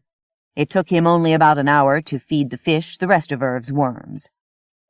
He removed the fishing cork, cut the leader line above the hook and sinker, then selected the feathered and multiple-barbed buggy lure and unhooked it from his cap. He attached it to the line, cast it to where he'd lost all his worms, and almost immediately a fish took it. Carver reeled in a tiny carp. Since he didn't like to clean fish, and this one was too small to keep anyway, he worked the hook from its mouth and tossed it back. Catch and release, he thought, hoping that wouldn't happen with whoever killed Terry Frist. He thought nothing the rest of the afternoon. That evening he drove into town and had the family meatloaf special at Vanilla's, then stopped in at Muggy's for a beer before driving back to the motel. He saw no sign of I.C. Unit or his two Confederates, and was pretty much ignored by the townspeople. They saw him, yet they didn't, as if someone had planted in them the post-hypnotic suggestion that he didn't exist, and there was a short circuit between their eyes and their brains that made him invisible to them. That night, Carver awoke in his bed in the Glades Inn to an odd snarling sound outside in the dark. He lay on his back in total blackness, his fingers laced behind his head, and realized he was listening to the sound of an airboat deep in the swamp. Maybe one of Ray Orb's boats. But according to I.C. Unit, Orb didn't operate in this part of the swamp because it was too dense and dangerous. And how could you not believe I.C.?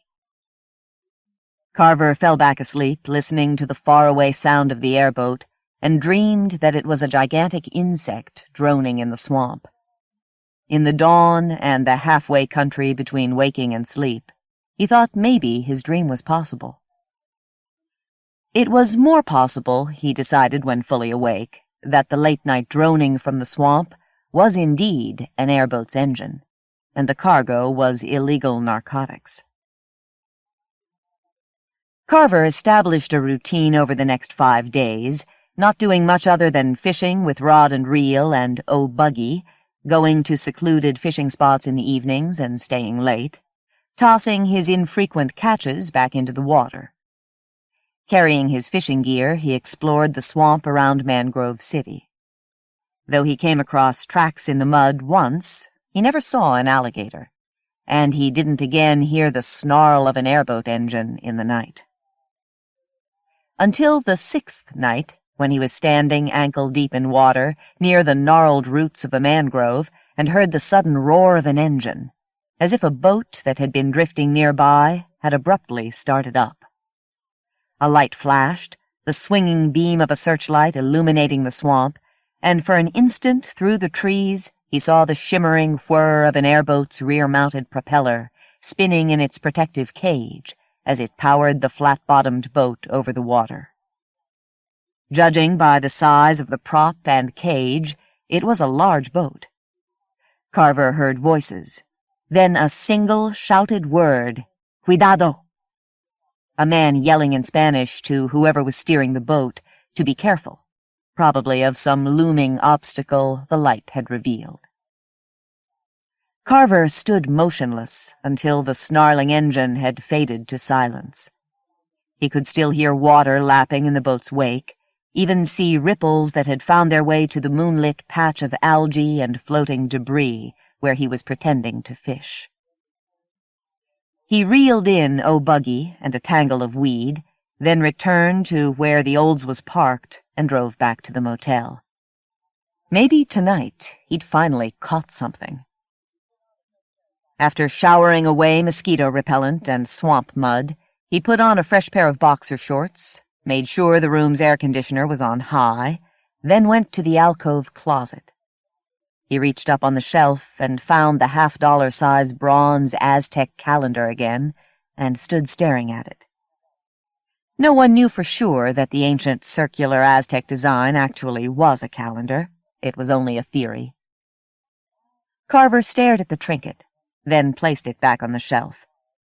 Now he had a theory, and one he believed in. Tomorrow he'd do something about it. He sat on the edge of the sagging mattress, flicked the wall switch off with his cane, and dropped back on the bed in the warm darkness. With so much resolved, and with a clear course of action before him, he dozed off immediately and slept deeply. He sensed it was toward morning when he dreamed again of the giant insect droning in the swamp. Only this time he was surprised to hear it buzz his name. Abruptly, he realized someone was in the room speaking to him. Without moving any other part of his body, he opened his eyes. IC Unit was standing at the foot of the bed. He was holding a shotgun casually, so that it was pointed at Carver. "Carver! Carver! You best wake up. You're gonna go fishing early this morning. Gonna get yourself an early start well afore sunrise. Ain't no need for you to worry about bringing any bait." Carver knew why. He was going to be bait, and not for fish. At IC's direction, he climbed out of bed and dressed in jeans and a pullover shirt, then put on his green rubber boots, his fishing outfit. "Don't forget your rod and reel," IC said. "Gotta make this look realistic. Hell, maybe we'll even let you catch a fish." When they went outside, Carver met Peavy and Magruder. There were no introductions, and none were necessary. Peavy was a short man with a beer gut and a pug face. He was tattooed, like IC, with the crude blue ink imagery of the amateur prison artist, without adequate equipment. Magruder was tall and thin, with a droopy mustache and tragic dark eyes. Each man was armed with a semi-automatic 12-gauge shotgun like IC's. Their shells were probably loaded with heavy lead slugs rather than pellets, the rounds used by poachers to kill large and dangerous alligators. Awesome weapons at close range. "He don't look like much," Magruder said in a southern drawl that sounded more like Tennessee than Georgia. "Gonna look like less soon," Peavy said in the same flat drawl. He dug the barrel of his shotgun into the small of Carver's back, prodding him toward the parked Olds. IC laughed. "Shucks, that's 'cause there's gonna be less of him." Peavy drove the Olds, and IC sat in back with his shotgun aimed at Carver, who sat in front and wondered if he could incapacitate Peavy with a jab of his cane, then deal with IC and the shotgun. But he knew the answer to that one and didn't like it. Magruder followed, driving a dented black pickup truck with a camper shell mounted on its bed. As they pulled out of the Glades Inn parking lot, Carver was sure he saw a light in the office go out. "You weren't smuggling drugs," Carver said, as they bumped over the rutted road. "You were bringing in illegal aliens from Mexico." "From there and all over Central America," Icy said. Now that Carver knew, he was bragging. Nothing to lose. "Boat from Mexico transfers 'em to airboats on the coast, and we know the swamp well enough to boat 'em in here. The Glades Inn is the next stop, where they pay the rest of what they owe, and then are moved by car and truck on north." "And if they can't pay?" Icy laughed hard, and Carver felt spittle and warm breath on the back of his neck. "That's the same question that poor Terry Frist asked.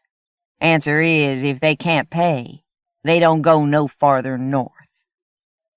"Nor any other direction," Peavy added, wrestling with the steering wheel as they negotiated a series of ruts.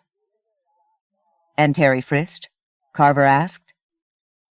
"Gator got him all right," was all Icy said. Peavy smiled as he drove. They wound through the night along roads so narrow that foliage brushed the Oates' sides. Finally, they reached the most desolate of Carver's fishing spots, a pool of still water glistening black in the moonlight, its edges overgrown with tall reeds and sawgrass. As soon as they'd stopped, Icy prodded the back of Carver's neck as an instruction to get out of the car. Carver climbed out slowly, feeling the hot, humid night envelop him, listening to the desperate screams of nocturnal insects. Magruder parked the pickup behind the Oates, then climbed out and walked forward to join them. The only illumination was from the parking lights on the Oates. While Icy held his shotgun to Carver's head, Magruder looped a steel chain around the ankle of Carver's right boot and fastened it in place with a padlock. Then he shoved him toward the center of the shallow pool of water. Carver noticed a thick cedar post protruding from the water. When they reached the knee-deep center of the pool, Magruder strung the chain through a hole in the post, wrapped it tight around the thick wood, then used another padlock to secure it. He clipped his key ring back onto one of his belt loops, then stepped back. Peavy was standing nearby, his shotgun aimed at Carver. Icy handed Carver the casting rod. "You hold on to your prop here," he said, then snatched Carver's cane away and effortlessly snapped the hard walnut over his knee. He let both ends of the splintered cane drop into the water. "The desk clerk at the Glades Inn knows you left with me," Carver said. "He's probably already called Chief Gordon." "He knows everything," Icy said. "So's Chief Gordon know, though he don't like to let on, even to his own self." Both men backed away from Carver, leaving him standing alone and unable to move more than a foot or so in any direction.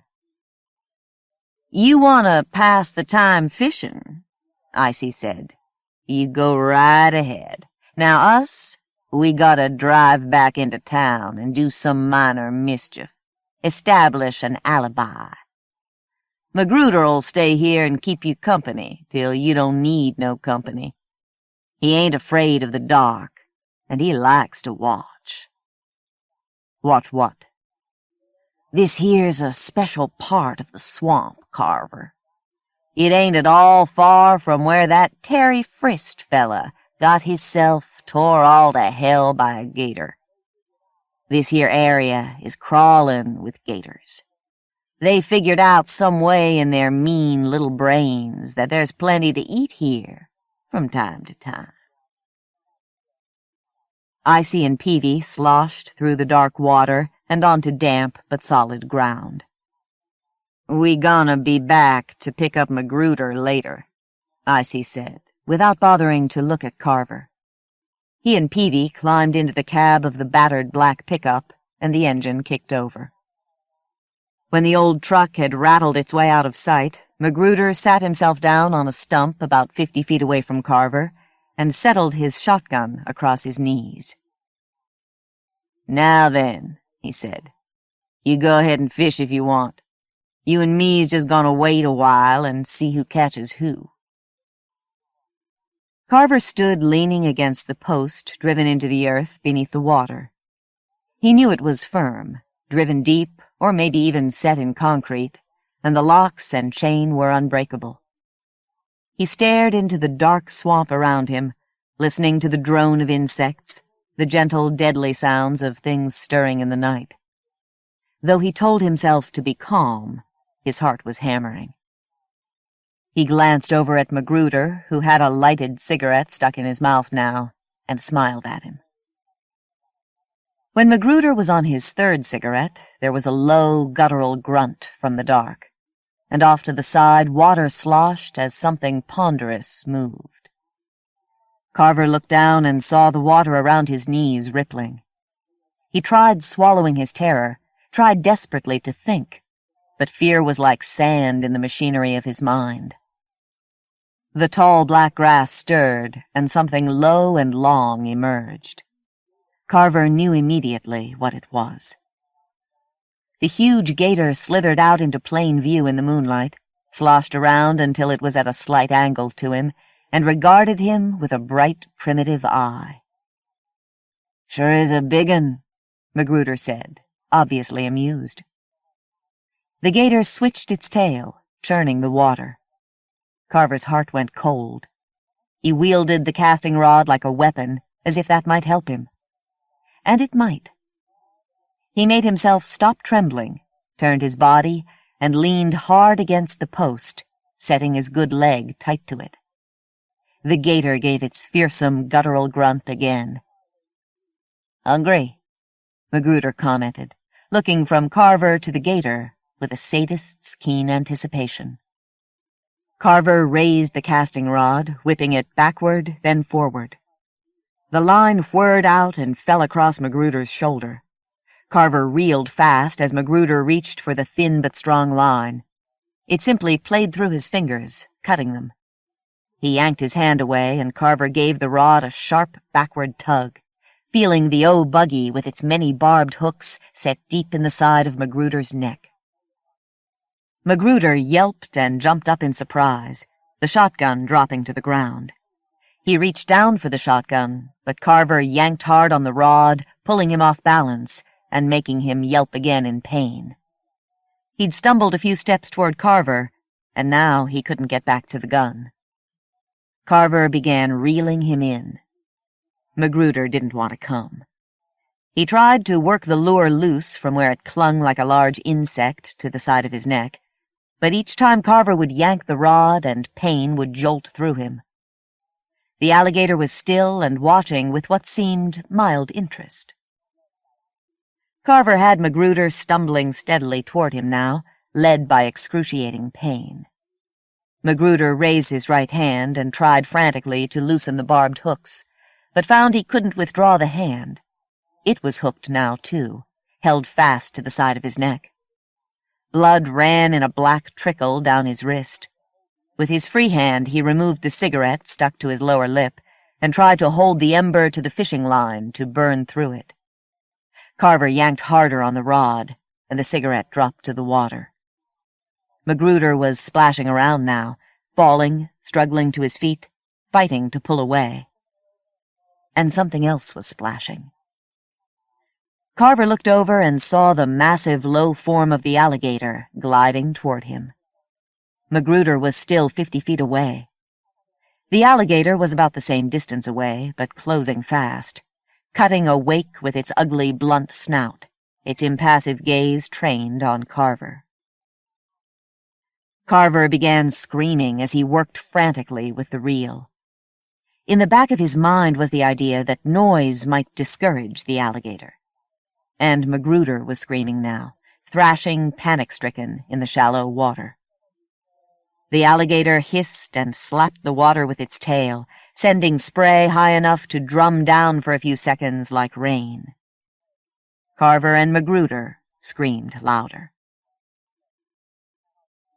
The dented black pickup truck approached slowly and parked in the moonlight beside the still water. Icy and Peavy climbed down from the cab and slammed the doors shut behind them almost in unison. They stood carrying their shotguns slung beneath their right arms. "Been paid a visit here," Peavy said, motioning with his head toward the two lower legs and boots jutting up from the bloody water. It was obvious from the shallow depth of the water and the angle of the legs that they were attached to nothing, other than the right leg, with the padlock and chain around its booted ankle. "Magruder!" Peavy called. "Will you look at that?" Icy said. He pointed with his shotgun toward the huge alligator near the water's edge, its jaws gaping. Neither man said anything for at least a minute, standing and staring at the alligator, their shotguns trained on it. "Ain't moving," Peavy said after a while. Icy dragged the back of his forearm across his mouth. "Come on." "Don't like it," Peavy said, advancing a few steps behind Icy toward the motionless alligator. "Nothing here to like," Icy said. When they were 10 feet away from the alligator, they saw the black, glistening holes in the side of its head, from the lead slugs Magruder used in his shotgun rounds. Then they saw something else. The alligator's jaws were gaping because they were propped open with something. A stick or branch? No, a cane. A broken half of a cane. Icy whirled and looked again at the booted legs jutting from the bloody surface of the barely stirred water. "Them boots got laces," he said. "Crippled man didn't have no laces in his boots. He must 'a' somehow got Magruder's keys offen him, then his gun." He and Peavy turned in the direction of a slight metallic click in the blackness near the edge of the pond, a sound not natural to the swamp. Together they raised their shotguns toward their shoulders to aim them at the source of the sound. But Carver already had them in his sights. He squeezed the trigger over and over until the shotgun's magazine was empty. In the vibrating silence after the explosion of gunshots, he heard only the beating of wings as startled nested birds took flight into the black sky. They might have been the departing souls of Icy and Peavy, only they were going in the wrong direction. Using the empty shotgun for a cane, Carver limped out of the swamp. Margaret Moron, Prayer for Judgment. From Shoveling Smoke. Certain smells take you back in time as quickly as any period song. One whiff of evening in Paris, and I am a child again, watching my mother get dressed up. The smell of wood smoke, bacon, newly turned dirt, a damp kitten, shoe polish, Krispy Kreme donuts. Each evokes anew its own long sequence of memories, like gardenias on a summer night. The late June evening was so hot and humid, and the air was so still, that the heavy fragrance of gardenias was held close to the earth, like layers of sweet-scented chiffon. I floated on my back at the end of the pool, and breathed in the rich, sensuous aroma of Aunt Zell's 40-year-old bushes. More than magnolias, gardenias are the smell of summer in central North Carolina, and their scent unlocks memories and images we never think of when the weather's cool and crisp. Blurred stars twinkled in the hazy night sky, an occasional plane passed far overhead, and lightning bugs drifted lazily through the evening stillness. Drifting with them, unshackled by gravity, I seemed to float not on water, but on the thick, sweet air itself, half of my senses disoriented, the other half too wholly relaxed to care whether a particular point of light was insect, human, or extraterrestrial. The house is only a few blocks from the center of Dobbs, but our sidewalks roll up at 9 on a weeknight, and there was nothing to break the small town's silence except light traffic or the occasional bark of a dog. When I heard the back screen door slam, I assumed it was Aunt Zell or Uncle Ash coming out to say good night. But the man silhouetted against the house lights was too big and bulky. One of my brothers? Deborah? Dwight Bryant moved cautiously down the path and along the edge of the pool, as if his eyes hadn't yet adjusted to the darkness. "Watch out you don't fall in," I told him, "unless you mean to." I didn't reckon he did, because my night vision was good enough to see that he had on his new sports jacket. As chief of detectives for the Colleton County Sheriff's Department, Dwight seldom wears a uniform, unless he wants to look particularly official. He followed my voice and came over to squat down on the coping and dip a hand in the water.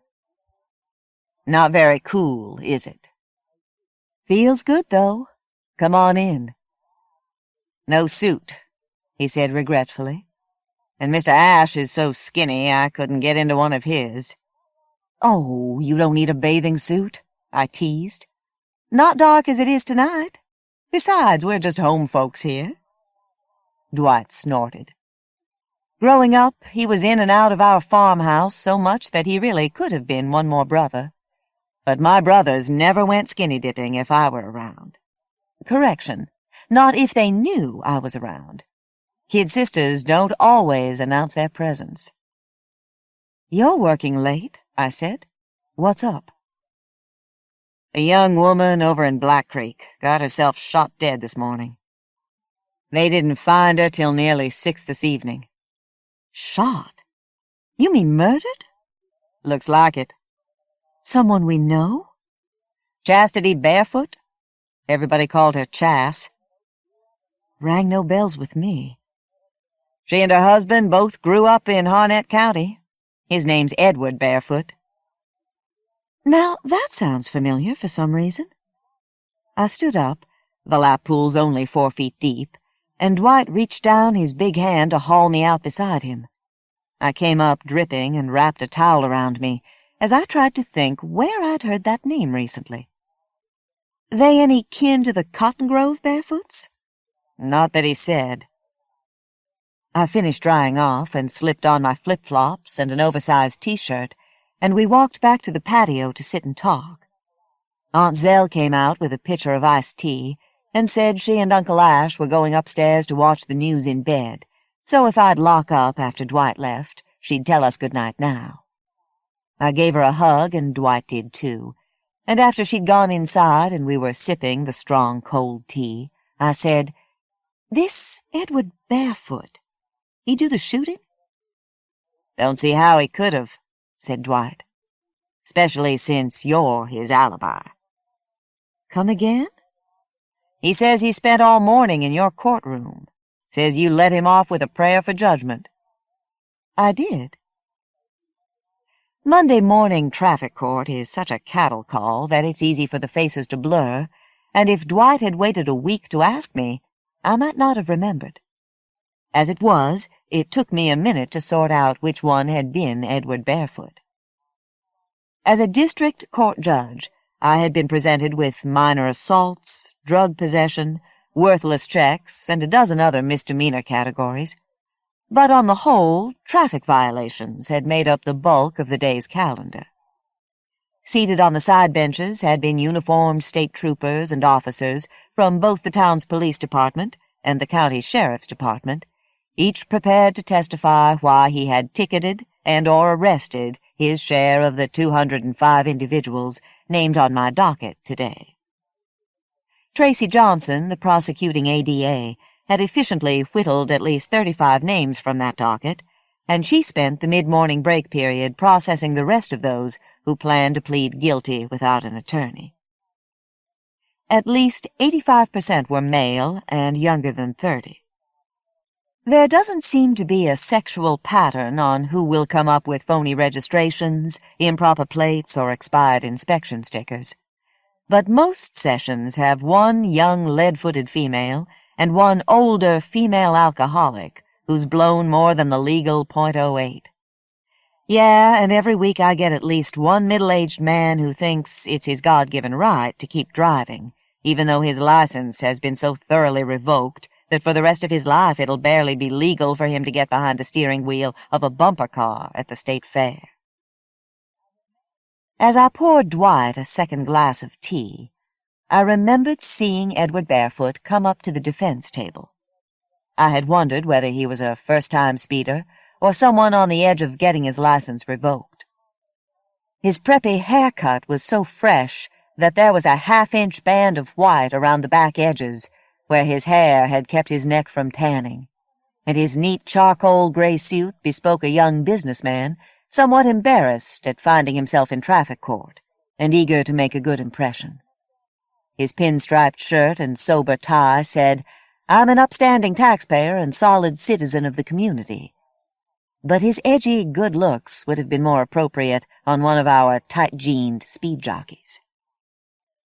Tracy had withdrawn the charge of driving without a valid license, but Barefoot was still left with a 78 in a 65 speed zone. I nodded to the spit-polished highway patrolman and said, "Tell me about it." It was the same old, with a slight variation. Late one evening, about a week earlier, defendant got himself pulled for excessive speed on the interstate that bisects Colleton County. According to the trooper, Mr. Barefoot had been cooperative when asked to step out of the car, but there was an odor of an impairing substance about him, and he didn't have his wallet or license. Mr. Barefoot stated that his wife was usually their designated driver, so he often left his wallet at home when they went out like that. Just put some cash in his pocket. Mrs. Barefoot was in the vehicle, and she did possess a valid license, but she stated that they'd been to a party over in Raleigh, and she got into the pina coladas right heavy, so they felt like it'd be safer for him to drive. "Did he blow for you?" I asked.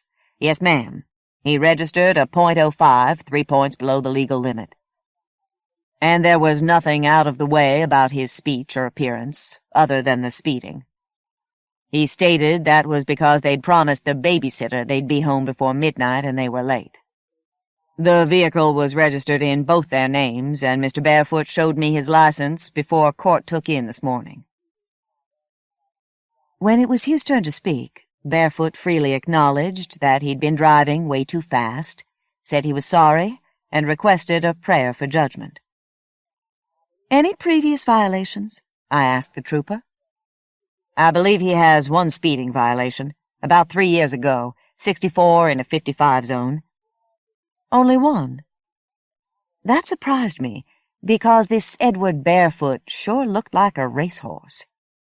"Just one, Your Honor," the trooper had said. Another week, and his only violation would have been neutralized. I told Dwight now as I refilled my glass of iced tea. So I let him off. Phyllis Rayner was clerking for me this morning, and she or Tracy might have a better fix on the time, but I'd say he was out of there by 11:30. "That late, You'd like for it to be earlier?" "Well, we think she was killed sometime mid-morning, and that would give us someplace to start. Not that we've heard of any trouble between them, but you know how it is. Husbands and boyfriends, we always look hard at them first. Barefoot says he got a chicken biscuit at Bojangles on his way out of town, and then drove straight to work. If he got to his job when he says he didn't have enough time to drive home first. That's almost 50 miles, and if he really was in court from 9 till 11:30... "Tracy could probably tell you," I said again. According to Dwight, Chastity Barefoot had dropped her young daughter off at a daycare there in Black Creek at 9:30 that morning, and then returned to the little starter home she and her husband had bought the year before in one of the many subdivisions that have sprung up since the new interstate opened and made our cheap land and low taxes attractive to people working around Raleigh. She was a part-time receptionist for a dentist in Black Creek, and wasn't due in till noon. Her husband worked for one of the big pharmaceuticals in the Research Triangle Park. When she didn't turn up at work on time, the office manager had first called, and then driven out to the house on her lunch hour because, and I quote, said Dwight, "Whatever else Chass did, she never left you hanging." "Whatever else?" I asked. Yeah, she did sort of hint that Miss Barefoot might have had hinges on her heels. So there was trouble between the Barefoots. Not according to the office manager. Dwight slapped at a mosquito buzzing around his ears. She says the poor bastard didn't have a clue. Thought Chass hung the moon just for him. Anyhow, Chass's car was there, but the house was locked and no one answered the door, so she left again. He brushed away another mosquito, drained his tea glass, and stood up to go. I'll speak to Tracy and Phyllis, and we'll check every inch of Barefoot's alibi. But I have a feeling we're going to be hunting the boyfriend on this one. That would have been the end of it, as far as I was concerned, except that Chastity Barefoot's grandmother was a friend of Aunt Zell's, so Aunt Zell felt she ought to attend the visitation on Wednesday evening. The only trouble was that Uncle Ash had to be out of town, and she doesn't like to drive that far alone at night. "You sure you don't mind?" she asked me that morning. On a hot Wednesday night, I had planned nothing more exciting than reading briefs in front of the air conditioner in my sitting room. I had originally moved in with Aunt Zell and Uncle Ash because I couldn't afford a place of my own when I first came back to Colleton County, and there was no way I'd have gone back to the farm at that point. I used the self-contained efficiency apartment they fixed for Uncle Ash's mother while she was still alive, with its own separate entrance and relative privacy. We're comfortable together. Too comfortable, say some of my sisters-in-law, who worry that I may never get married. But Uncle Ash has to be away so much, my being there gives everybody peace of mind. No big deal to drive to the funeral home over in Harnett County, I told her. It was still daylight, another airless, humid evening, and even in a thin cotton dress and barefoot sandals, I had to keep the air conditioner on high most of the way. As we drove, Aunt Zell reminisced about her friend, Retha Minshew, and how sad it was that her little great-granddaughter would probably grow up without any memory of her mother. "And when Edward remarries, that'll loosen the ties to the Minshews even more," she sighed. I pricked up my ears. "You knew them? They weren't getting along?" No. I just mean that he's young, and he's got a baby girl that's going to need a mother. Only natural if he took another wife after a while." "So why did you say even more?" I asked, as I passed a slow-moving pickup truck with 3 hounds in the back. "Did I?" She thought about her words. "Maybe it's because the Minshews are so nice, and those Barefoots. Trust Aunt Zell to know them root and stock. They say Edward's real steady and hard-working, always putting in overtime at his office, works 9 or 10 hours a day, but the rest of his family—" She hesitated, not wanting to speak badly of anybody. "I think his father spent some time in jail for beating up on his mother. Both of them were too drunk to come to the wedding, Retha says. And Retha says his 2 younger brothers are wild as turkeys, too. Anyhow, I get the impression the Minshews don't do much visiting back and forth with the Barefoots." Angier is still a small town, but so many people had turned out for the wake that the line stretched across the porch, down the walk, and out onto the sidewalk. Fortunately, the lines usually move fast, and within a half-hour Aunt Zell and I were standing before the open casket. There was no sign that Chastity Minshew Barefoot had died violently. Her fair head lay lightly on the pink satin pillow, her face was smooth and unwrinkled, and her pink lips hinted at secret amusement. Her small hands were clasped around a silver picture frame that held a color photograph of a sun-tanned little girl with curly blonde hair. A large bouquet of gardenias lay on the closed bottom half of the polished casket, and the heavy, sweet smell was almost overpowering. Aunt Zell sighed, then turned to the tall, gray-haired woman with red-rimmed eyes who stood next to the coffin. "Oh, Retha, honey, I'm just so sorry." They hugged each other. Aunt Zell introduced me to Chastity's grandmother, who in turn introduced us to her son and daughter-in-law, both of whom seemed shell-shocked by the murder of their daughter. As did Edward Barefoot, who stood just beyond them. His eyes were glazed and feverish-looking. Gone was the crisp young businessman of 2 days ago. Tonight his face was pinched, his skin was pasty, his hair disheveled. He looked 5 years older, and if they hadn't told me who he was, I wouldn't have recognized him. He gazed at me blankly as Aunt Zell and I paused to give our condolences. A lot of people don't recognize me without the black robe. "I'm Judge Knott," I reminded him. "You were in my courtroom day before yesterday. I'm really sorry about your wife." "Thank you, Judge." His eyes focused on my face, and he gave me a firm handshake. "And I want to thank you again for going so easy on me." "Not at all," I said inanely, and was then passed on to his family, a rough-looking couple who seemed uncomfortable in this formal setting, and a self-conscious youth who looked so much like Edward Barefoot that I figured he was the youngest brother. He and his parents just nodded glumly when Aunt Zell and I expressed our sympathy. As we worked our way back through the crowd, both of us were aware of a different pitch to the usual quiet funeral home murmur. I spotted a friend out on the porch, and several people stopped Aunt Zell for a word. It was nearly half an hour before we got back to my car, and both of us had heard the same stories. The middle Barefoot brother had been slipping around with Chastity, and he hadn't been seen since she was killed. "Wonder if Dwight knows?" asked Aunt Zell. "Yeah, we heard," said Dwight when I called him that evening. "George Barefoot. He's been living at home since he got out of jail, and—" "Jail?" I asked. "Yeah.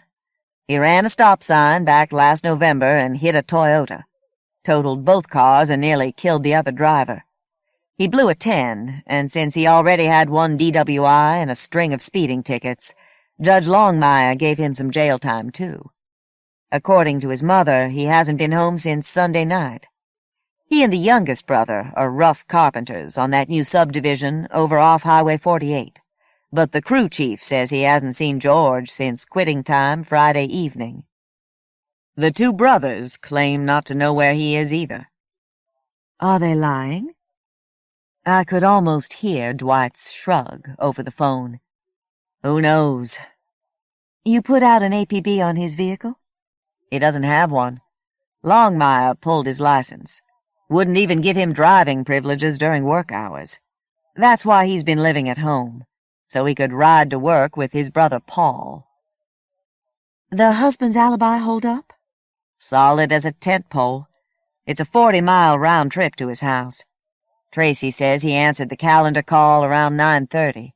That's when his wife was dropping their kid off at the daycare, and you entered his prayer for judgment between 11:15 and 11:30. Lucky for him, he kept his Bojangles receipt. It's the one out on the bypass, and the time on it says 12:05. It's another 40 minutes to his work, and they say he was there before 1 o'clock and didn't leave till after 5, so it looks like he's clear." More than anybody could say for his brother, George. Poor Edward Barefoot. From what I now knew about that bunch of Barefoots, he was the only motivated member of his family. The only one to finish high school. He'd even earned an associate degree at the community college. Here was somebody who could be the poster child for bootstrapping. A man who'd worked hard and played by the rules, and what happens? Bad enough to lose the wife you adore, but then to find out she's been cheating with your sorry brother who probably shot her and took off? Well, it wasn't for me to condemn Chas Barefoot's taste in men. I've danced with the devil enough times myself to know the attraction of no-count charmers. Aunt Zell went to the funeral the next day and described it for Uncle Ash and me at supper. "That boy looked like he was strung out on the rack. And his precious little baby. Her hair's blonde like her mamma's, but she's been out in her wading pool so much this summer, Retha said, that she's brown as a pecan." She put a hot and fluffy biscuit on my plate. It just broke my heart to see the way she kept her arms wrapped around her daddy's neck, as if she knew her mamma was gone forever. But she's only 2, way too young to understand something like that. From my experience with children who come to family court, having suffered enormous loss and trauma, I knew that a 2-year-old was indeed too young to understand or remember. Yet something about Aunt Zell's description of the little girl kept troubling me. For her sake, I hoped that George Barefoot would be arrested and quickly brought to trial so that her family could find closure and healing. Unfortunately, it didn't happen quite that way. 2 days later, George Barefoot's body was found when some county workers were cleaning up an illegal trash dump on one side of the back roads just north of Dobbs. He was lying on an old sofa someone had thrown into the underbrush, and the high back had concealed him from the road. The handgun he'd stuck in his mouth had landed on some dirt and leaves beside the sofa. It was the same gun that had killed Chastity Barefoot, a gun she'd bought to protect herself from intruders. There was a note in his pocket addressed to his brother. E. God, I'm so sorry about Chas. I never meant to hurt you. You know how much you mean to me. Love always, George. A rainy night and several hot, humid days had mildewed the note and blurred the time of death, but the M.E. thought he could have shot himself either the day Chastity Barefoot was killed or no later than the day after. "That road's miles from his mother's house," I told Dwight. "Wonder why he picked it, and how did he get there?" Dwight shrugged. "It's just a few hundred feet from where Highway 70 crosses the bypass. Maybe he was hitchhiking out of the county, and that's where his ride put him out. Maybe he got to feeling remorse and knew he couldn't run forever. Who knows?" I was in Dwight's office that noonday, waiting for him to finish reading over the file so that he could send it on to our district attorney, official notification that the 2 deaths could be closed out. A copy of the suicide note lay on his desk, and I'm as curious as any cat. "Can I see that?" "Sure." The original was locked up, of course, but this was such a clear photocopy that I could see every spot of mildew and the ragged edge of where Barefoot must have torn the page from a notepad. "Was there a notepad on his body?" I asked idly. "No, and no pencil either," said Dwight. "He must have written it before leaving wherever he was holed up." I made a doubtful noise, and he looked at me in exasperation. "Don't go trying to make a mystery out of this, Deborah. He was bonking his sister-in-law, things got messy, so he shot her and then he shot himself. Nobody else has a motive. Nobody else could have done it." "The husband had motive." "The husband was in your court at the time, remember?" He stuck the suicide note back in the file and stood up. "Let's go eat." "Bonking?" I asked, as we walked across the street to the soup and sandwich shop. He gave a rueful smile. "Cal's starting to pick up language. I promised Jonna I'd clean up my vocabulary." Jonna is Dwight's ex-wife and a real prisspot. "You don't talk dirty," I protested, but he wouldn't argue the point. When our waitress brought us our barbecue sandwiches, I noticed that her ring finger was conspicuously bare. Instead of a gaudy engagement ring, there was now only a thin circle of white skin. "Don't tell me you and Conrad have broken up again," I said. Angry sparks flashed from her big blue eyes. "Good riddance to bad rubbish." Dwight grinned at me when she was gone. "Want to bet how long before she's wearing his ring again?" I shook my head. It would be a sucker bet. Instead, I found myself looking at Dwight's hands as he bit into his sandwich. He had given up wearing a wedding band as soon as Jonna walked out on him, so his fingers were evenly tanned by the summer sun. Despite all the paperwork in his job, he still got out of the office a few hours every day. I reached across and pulled on the expansion band of his watch. "What?" "Just checking," I said. "Your wrist is white." "Of course it is. I always wear my watch. Aren't you going to eat your sandwich?" My appetite was fading, so I cut it in two and gave him half. "Hurry up and eat," I said. "I want to see that suicide note again before I have to go back to court." Grumbling, he wolfed down his lunch, and even though his legs are much longer than mine, he had to stretch them out to keep up as I hurried back to his office. "What?" he asked, when I was studying the note again. "I think you ought to let the SBI's handwriting experts take a closer look at this." "Why?" "Well, look at it," I said, pointing to the word about. "See how it juts out in the margin? And see that little mark where the A starts? Couldn't that be a comma? What if the original version was just, 'I'm sorry, Chas'? What if somebody also added the capital E to make you think it was a note to Edward when it was probably a love letter to Chastity?" "Huh?"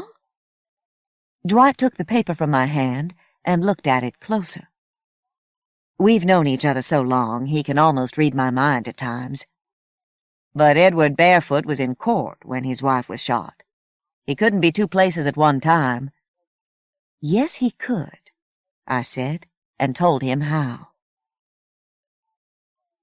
I cut court short that afternoon so that I'd be there when they brought Edward Barefoot in for questioning. He denied everything and called for an attorney. "I was in traffic court," he told Dwight when his attorney was there and questioning resumed. "Ask the judge here." He turned to me with a hopeful look. "You let me off with a prayer for judgment. You said so yourself at the funeral home." "I was mistaken," I said gently. "It was your brother George that I let off. You three brothers look so much alike that when I saw you at the funeral home, I had no reason not to think you were the same man who'd been in court. I didn't immediately recognize you, but I thought that was because you were in shock. You're not in shock right now, though. This is your natural color." Puzzled, his attorney said, "I beg your pardon?" "He puts in 10 or 12 hours a day at an office, so he isn't tan. The man who stood before my bench had just had a fresh haircut, and he was so tanned that it left a ring of white around the hairline. When's the last time you had a haircut, Mr. Barefoot?" He touched his hair. Clearly, it was normally short and neat. Just as clearly, he hadn't visited a barber in 3 or 4 weeks. Everything's been so—" "Don't answer that," said his attorney. I thought about his little daughter's nut-brown arms clasped tightly around his pale neck, and I wasn't happy about where this would end for her. "When the trooper stopped your wife's car for speeding, your brother knew he'd be facing more jail time if he gave his right name. So he gave your name instead. He could rattle off your address and birth date glibly enough to satisfy the trooper. Then all he had to do was show up in court with your driver's license and your clean record and act respectable and contrite. Did you know he was out with Chastity that night?"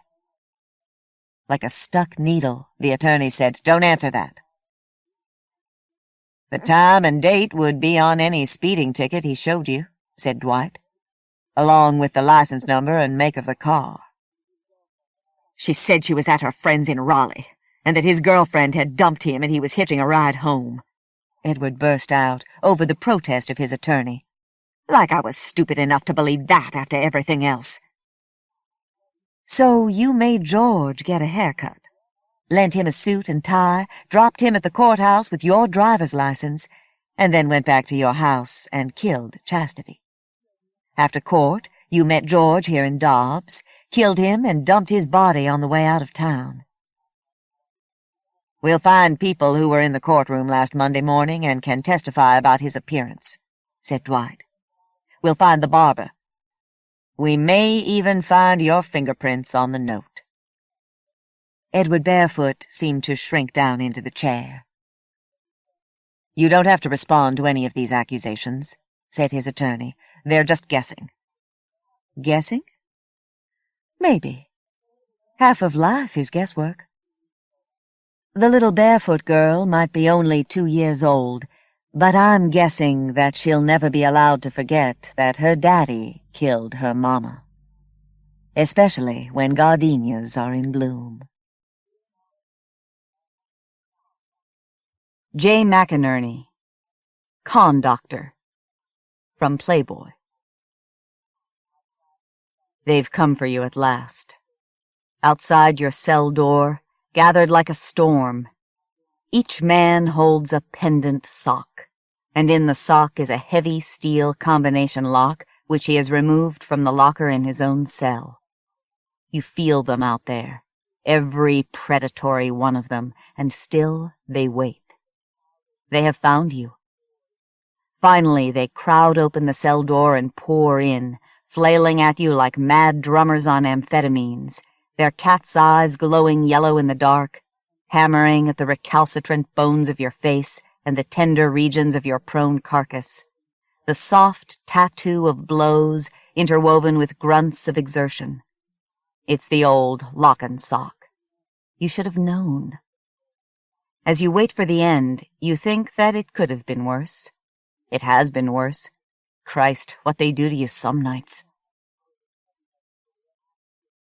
In the morning, over 7-grain cereal and skim milk, Terry says, "The grass looks sick." "You want the lawn doctor," McClarty says. "I'm the con doctor." "I wish you'd go back to private practice. I can't believe you didn't report that inmate who threatened to kill you." McClarty now feels guilty that he told Terry about this little incident. A con named Lesko who made the threat after McClarty cut back his Valium, in the spirit of stoking her sexual ardor. His mention of the threat, his exploitation of it, has the unintended effect of making it seem more real. "The association is supposed to take care of the grass," Terry says. They live in a community called Live Oaks Manor, 2 to 4 bedroom homes behind an 8-foot brick wall, with 4 tennis courts, a small clubhouse, and a duck pond. This is the way we live now, walled in, on cul-de-sacs in false communities. Bradford Arms, Ridgeview Farms, Tudor Crescent, Wedgwood Heights, Oakdale Manor, Old Town Estates. These capricious appellations with their diminutive suggestion of the baronial, their vague Anglo-pastoral elusiveness. Terry's 2-bedroom unit with sun deck and jacuzzi is described in the literature as contemporary Georgian. McClarty thinks about how, back in the days of pills and needles, of Percodan and Dilaudid and finally fentanyl, he didn't have these damn nightmares. In fact, he didn't have dreams. Now, when he's not dreaming about the prison, he dreams about the pills, and also about the powders and the deliquescent Demerol mingling in the barrel of the syringe with his own brilliant blood. He dreams that he can see it glowing green beneath the skin, like a radioactive isotope as it moves up the vein, warming everything in its path until it blossoms in his brainstem. Maybe, he thinks, he should go to a meeting. "I'm going to call this morning," Terry continues, "and have them check the gutters while they're at it." She will, too. Her remarkable sense of economy and organization, which might seem comical or even obnoxious, is touching to McClarty, who sees it as a function of her recovering alcoholic's battle against chaos. He admires this. And he likes the fact that she knows how to get the oil in the cars changed, or free upgrades when they fly to St. Thomas. Outside of the examining room, McClarty still feels bereft of competence and will. She kisses his widow's peak on her way out and reminds him about dinner with the Clawsons, whoever they might be. God bless them and their tchotchkes. Perversely, McClarty actually likes this instant new life. Just subtract narcotics and vodka and stir. He feels like a character actor who, given a cameo in a sitcom, finds himself written into the series as a regular. He moved to this southeastern city less than a year ago, after graduating from rehab in Atlanta, and lived in an apartment without furniture until he moved in with Terry. McClarty met her at a Mexican restaurant 3 months ago and was charmed by her air of independence and unshakable self-assurance. She leaned across the bar and said, "Fresh jalapenos are a lot better. They have them, but you have to ask." She waved her peach-colored nails at the bartender. "Carlos, bring the gentleman some fresh peppers." Then she turned back to her conversation with a girlfriend, her mission apparently complete. A few minutes later, sipping his Perrier, McClarty couldn't help overhearing her say to her girlfriend, "Ask before you go down on him, silly, not after." McClarty admires Terry's ruthless efficiency. Basically, she has it all wired.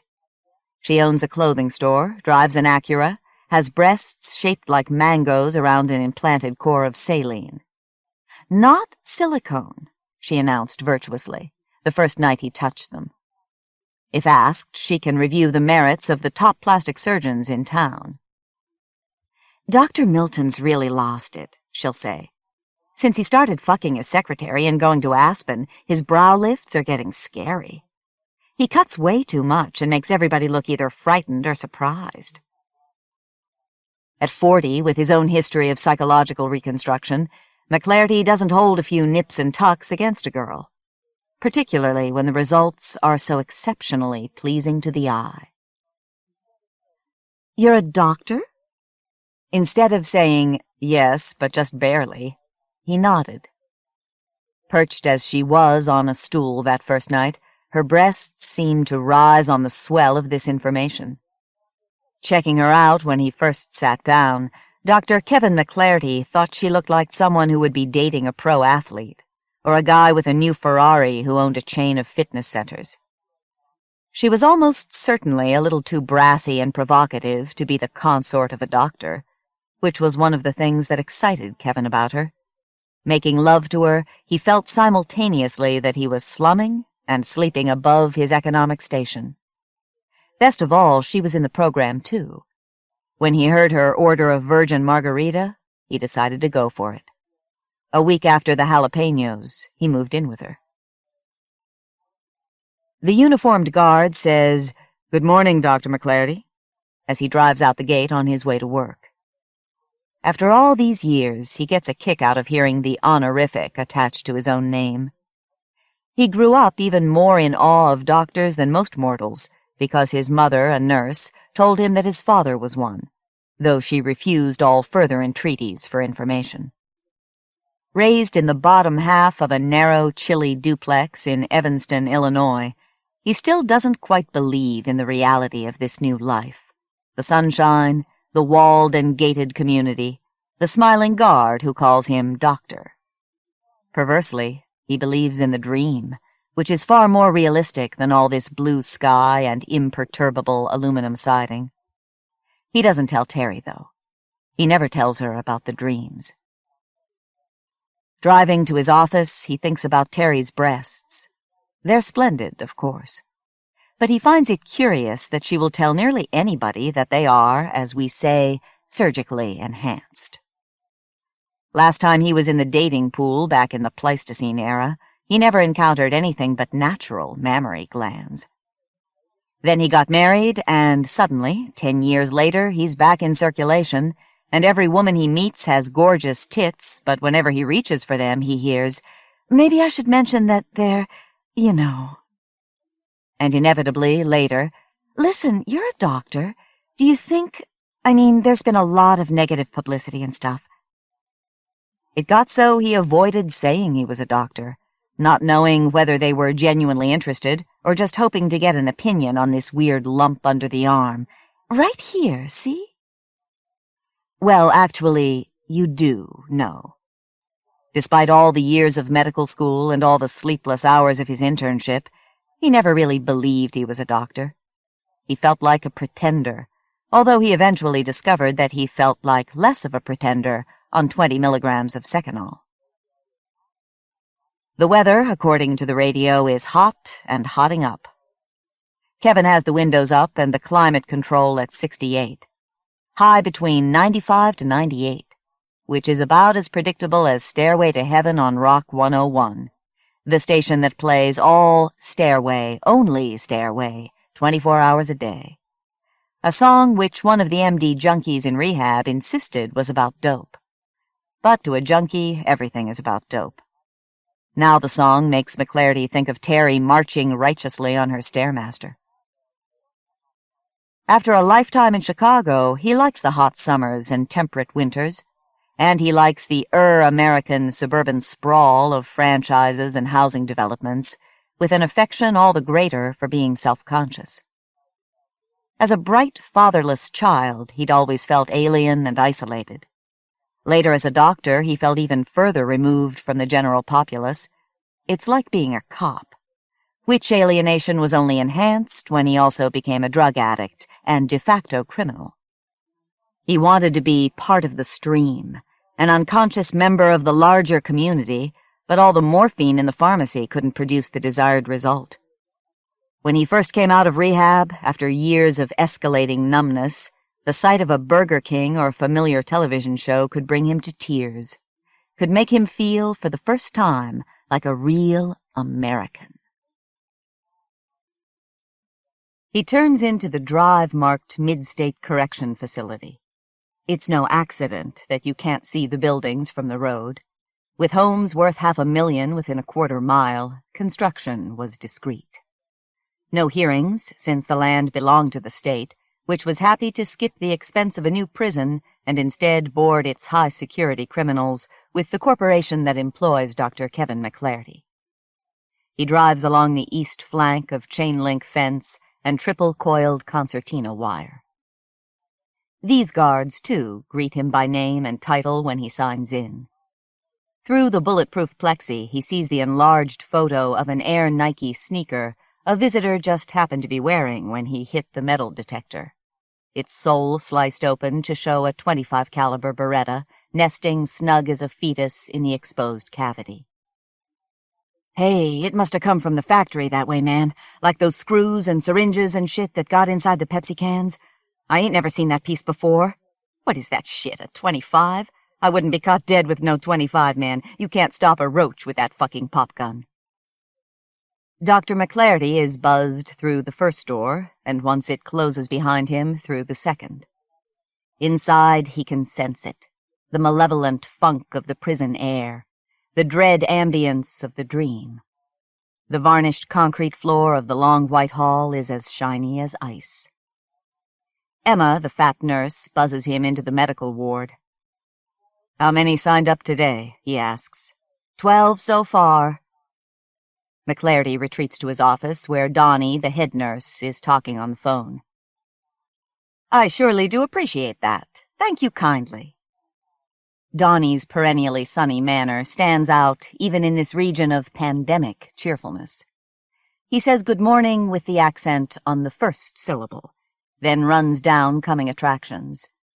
"A kid beat up in D last night. He's waiting. And you know Peters from K-Block, the diabetic who's been bitching about the kitchen food? Saying the food's running his blood sugar up? Well, this morning they searched his cell and found 3 bags of cookies, a goo-goo cluster, and 2 moon pies under the bed. I think maybe we should tell the commissary to stop selling him this junk. Yesterday his blood sugar was 400. Dr. McClarty tells Donnie that they can't tell the commissary any such thing. That would be a restriction of Peters's liberty. Cruel and unusual punishment. He'd fill out a complaint, and they'd spend 4 hours in court downtown, where the judge would eventually deliver a lecture, third-hand Rousseau, on the natural rights of man.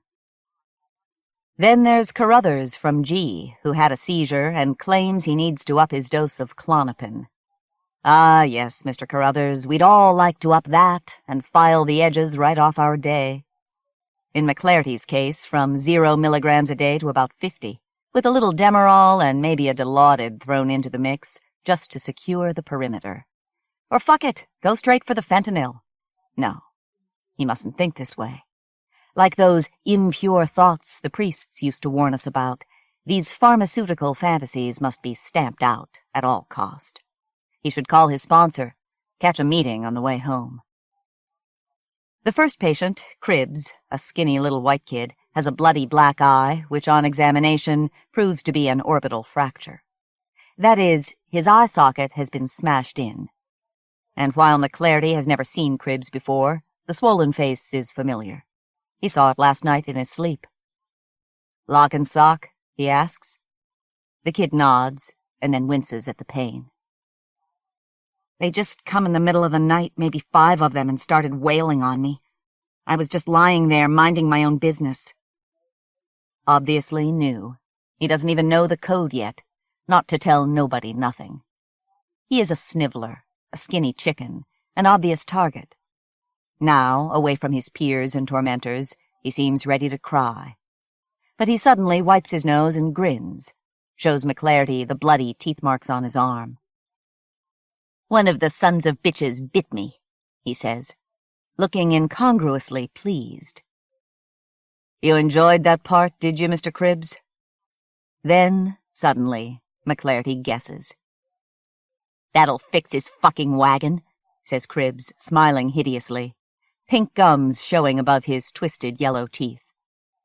"I got something he don't want. I got the HIV. After McClarty cleans up the eye, he writes up a hospital transfer and orders a blood test. "They won't be messing with me no more," Cribbs says in parting. In fact, in McClarty's experience, there are 2 approaches to AIDS cases among the inmate population. Many are indeed given a wide berth, or else they are killed, quickly and efficiently and without malice, in their sleep. Next is a surly, muscled black prisoner with a broken hand. Mr. Brown claims to have smashed, accidentally, into the wall of the recreation yard. "Yeah, playing handball, you know." Amazing how many guys hurt themselves in the yard. Brown doesn't even try to make this story sound convincing. Rather, he turns up his lip and fixes McClarty with a look that dares him to doubt it. So far, in the year he has worked here, McClarty has been attacked only in his dreams. But he has been threatened several times, most recently by an inmate named Lescroart, who was furious when McClarty cut off his prescription for Valium. Big, pear-shaped redneck in for aggravated assault, Lescroart took a knife to a bartender who turned him away at closing time. The bartender was stabbed 15 times before the bouncer hit Lescroart with a bat. And while Lescroart did threaten to kill McClarty, fortunately it wasn't in front of the other prisoners, in which case he would feel that his honor, as well as his buzz, was at stake. Still, McClarty makes a note to check up on Lescroart. He'll ask Santiago, the guard over on D, to get a reading on his general mood and comportment. Dr. McClarty makes the first official phone call of the day to a pompous ass of a psychopharmacologist to get an opinion on Carruthers's medication. Not that McClarty doesn't have an opinion himself. He is required to consult a so-called expert. McClarty thinks diazepam would stave off the seizures just as effectively and more cheaply, which, after all, is his employer's chief concern, whereas Carruthers's chief concern, quite apart from his seizures, is catching that Klonopin buzz. Dr. Withers, who has already talked with Carruthers's lawyer, keeps McClarty on hold for 10 minutes, then condescendingly explains the purpose and methodology of double-blind studies, until McClarty is finally forced to remind the good doctor that he did attend medical school. In fact, he graduated second in his class at the University of Chicago. Inevitably, they assume that a prison doctor is an idiot and a quack. In the old days, McClarty would have reached through the phone and ripped this hick doctor's eyeballs out of his skull, asked him how he liked that for a double-blind study. But now he is happy to hide out in his windowless office behind the 3-foot-thick walls of the prison and let some other fucker find a cure for cancer. "Thank you very much, Doctor," McClarty finally says, cutting the old geek off in mid-sentence. Emma announces the next patient, Peters, the moon-pie-loving diabetic, then slams the door in parting. A fat man with a jelly-like consistency, Peters is practically bouncing on the examining table. Everything about him is soft and slovenly, except his eyes, which are hard and sharp. The eyes of a scavenger ever alert to the scrap beneath the feet of the predators. The eyes of a snitch. McClarty examines his folder. "Well, Mr. Peters." "Hey, Doc." "Any ideas why your blood sugar's up to 400? "It's the diabetes, Doc." "I guess it wouldn't have anything to do with that stash of candy found in your cell yesterday?" "I was holding that stuff for a friend." "Honest?" Another common refrain here in prison. This is a line McClarty remembers fondly from his drug days. It's what he told his mother the first time she found pot in the pocket of his jeans. The guys inside have employed it endlessly. The gun in the shoe, or the knife, or stolen television set always belongs to some other guy. They're just holding it for him. They never cease to profess amazement that the cops, the judge, the prosecutor didn't believe them, that their own court-appointed lawyers somehow sold them out at the last minute. They are shocked. It's all a big mistake. "Honest, would I lie to you, Doc?" They don't belong here in prison, and they are eager to tell you why. With McClarty, it's just the opposite. He knows he belongs in here. He dreams about it. It is more real to him than his other life, than Terry's breasts, than the ailing lawn outside these walls. But somehow, inexplicably, every day they let him walk out the door at the end of his shift. And back at Live Oaks, the guards wave him through the gate inside the walls of that residential oasis, as if he really were an upstanding citizen. Of course, technically, he is not a criminal. The hospital did not bring charges, in return for his agreement to resign and go into treatment.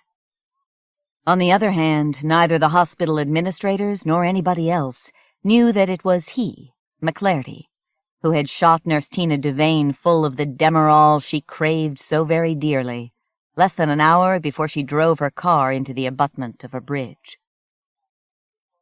Terry calls just before lunch to report that the caretaker thinks the brown spots in the lawn are caused by cat urine. I told him that's ridiculous. They're not suddenly peeing any more than they used to. "Oh, wait, gotta go. Kiss, kiss. Don't forget about the Clausens at 7. Don't worry, they're friends of Bill." She hangs up before McClarty can tell her he might stop off at Unity Baptist on the way home. Toward the end of the day, McClarty goes over to Block D to check the progress of several minor complaints.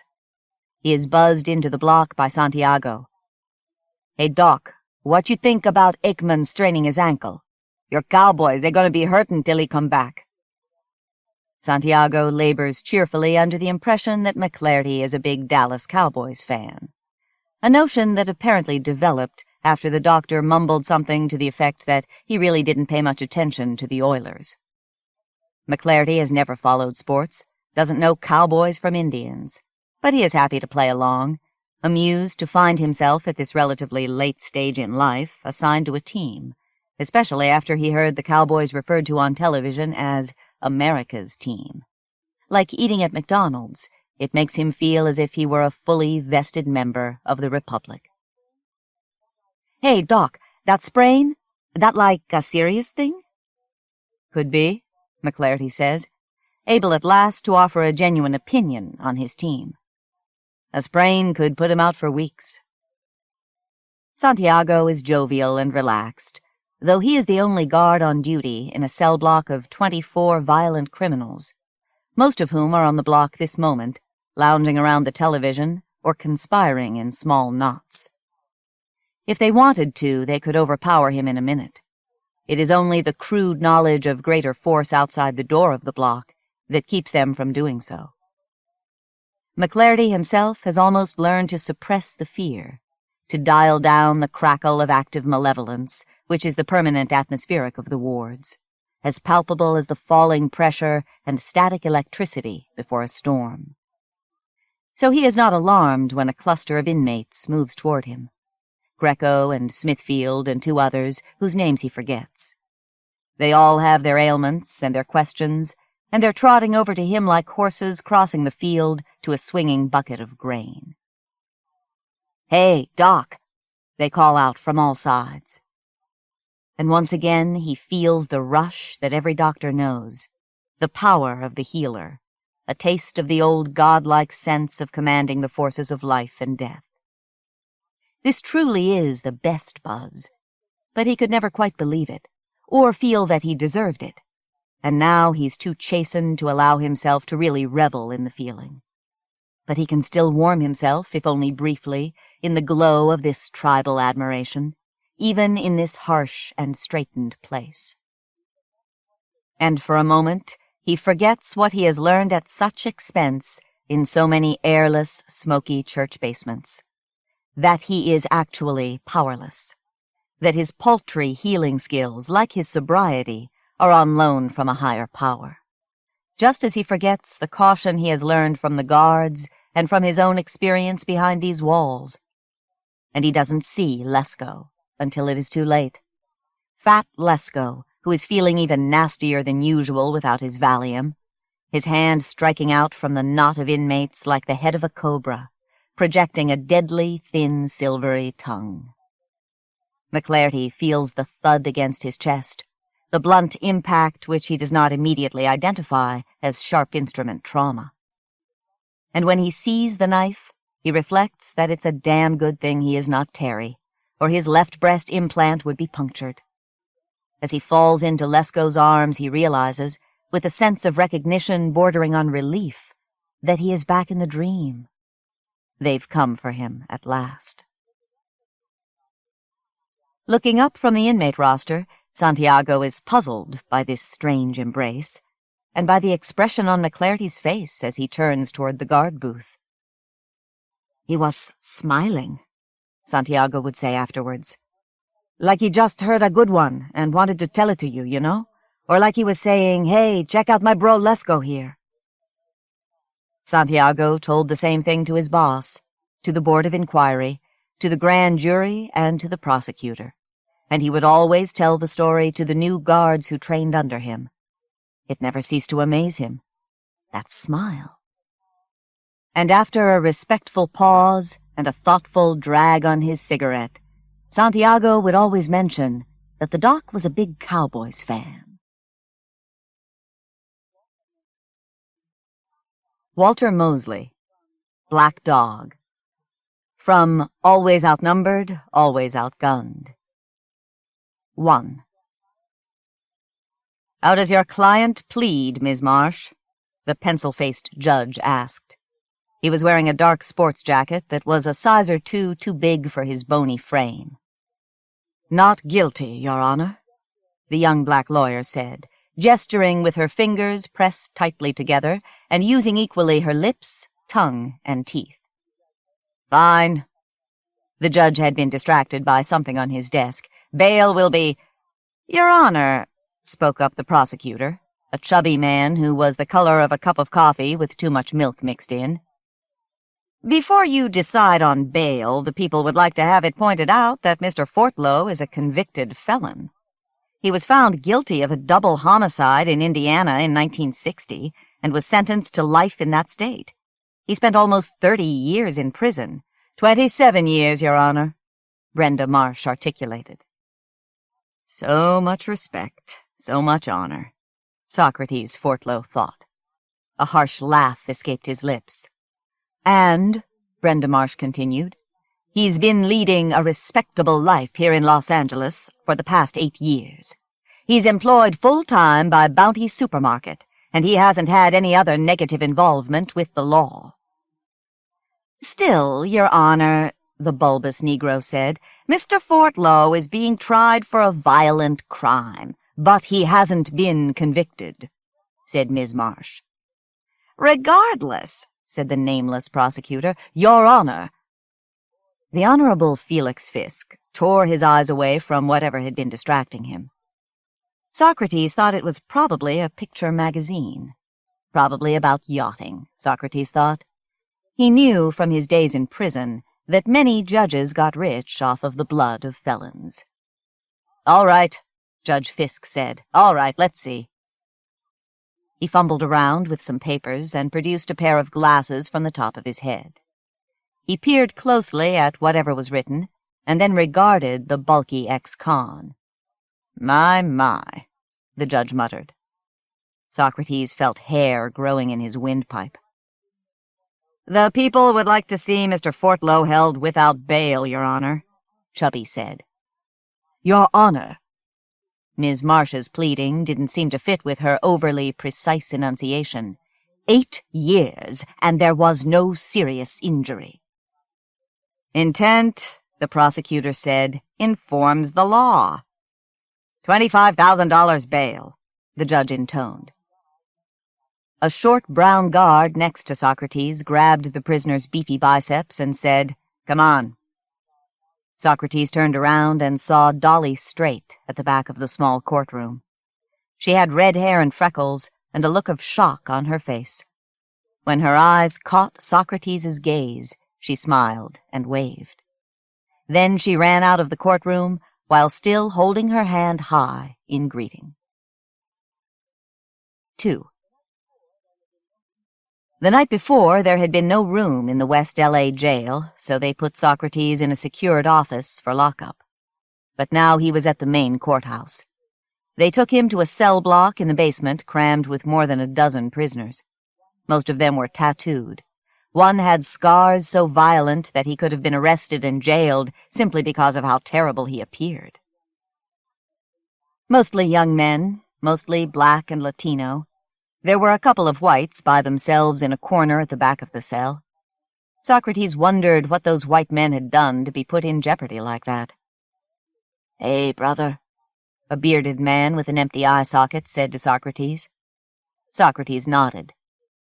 "Hey, nigga," said a big black baby-faced man who stood next to the bearded one. "Can't you talk?" Socrates didn't say anything. He went past the men toward an empty spot on a bench next to a stone-faced Mexican. "Nigga," the baby-face said again. He laid a hand, not gently, on Socrates' shoulder. But Babyface hesitated. He felt, Socrates knew, the strength in that old shoulder.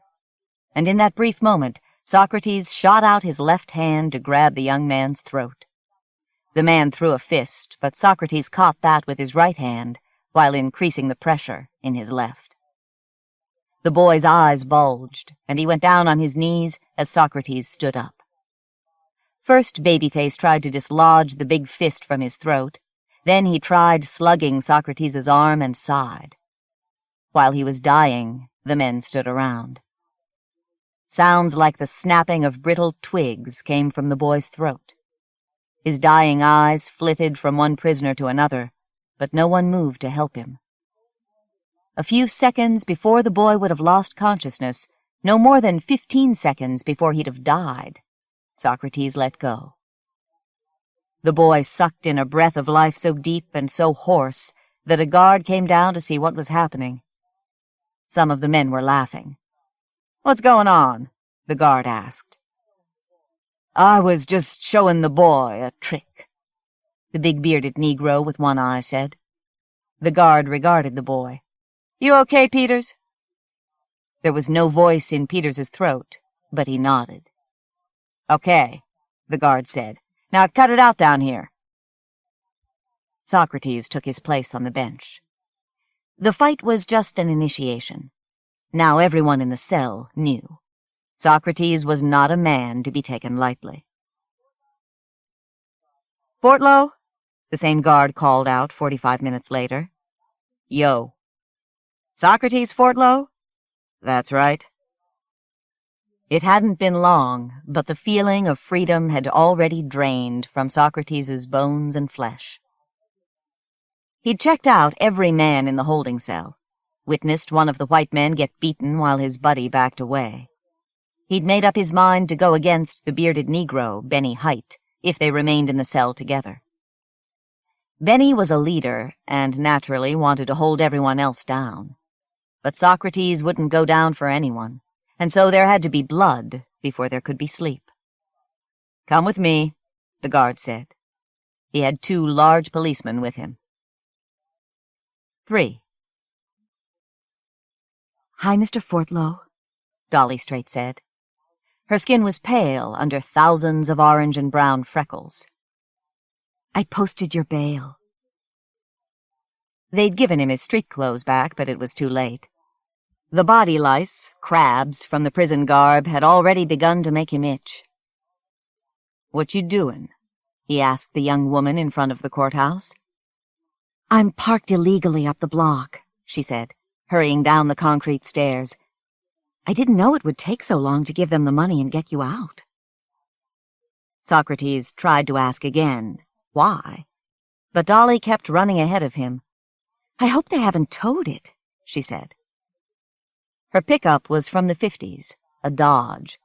It was sky blue with a flatbed back that had an animal cage moored in the center.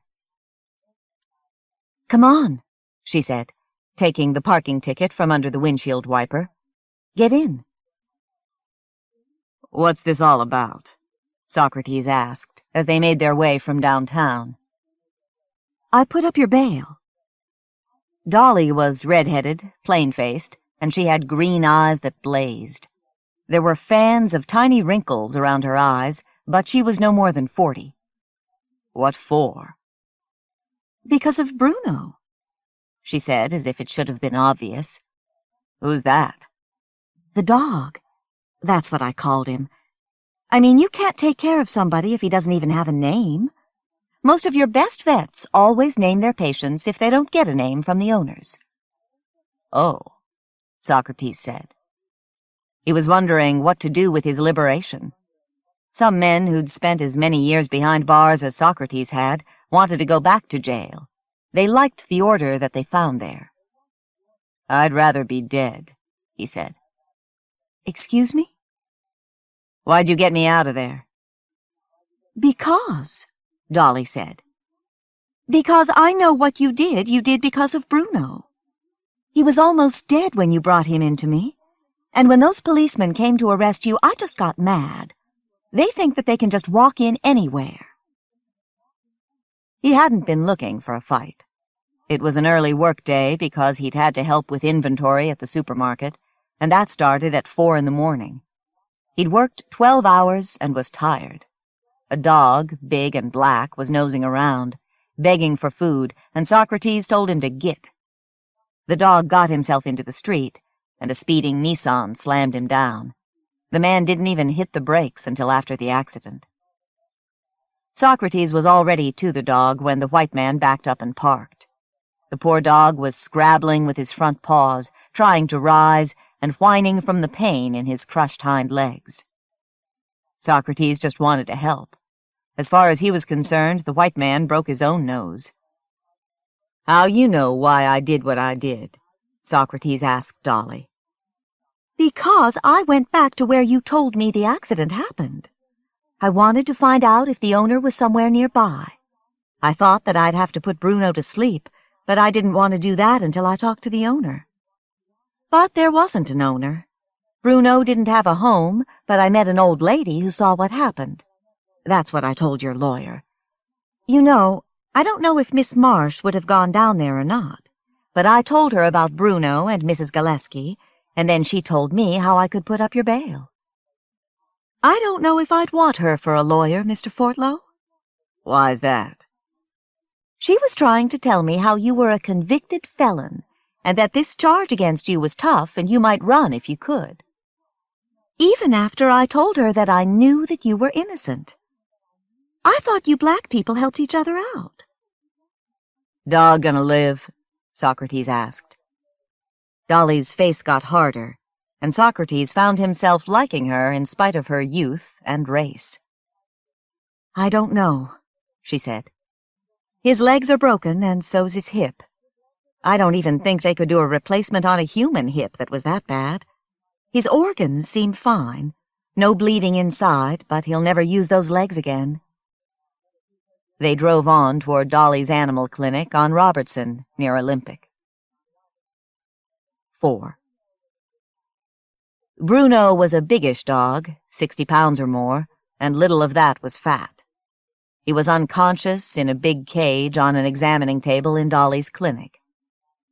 "I gave him a trank," she said. I don't like to do that, but he was in so much pain, and his crying bothered my other patients. In a large room connected to the examining room, Socrates could see rows of cages that ran from small to large. Most of the patients were dogs and cats, fitted with casts or bandages or attached to odd machines. But there was also a monkey, 3 different kinds of birds, a goat, and something that looked like a tiny albino sloth. "Would he die if you left him alone?" Socrates asked. It was 10 o'clock or later. There was only him and Dolly in the small animal clinic.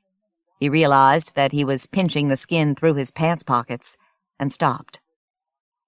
"I don't know," Dolly said. "I don't think so. His vitals are strong.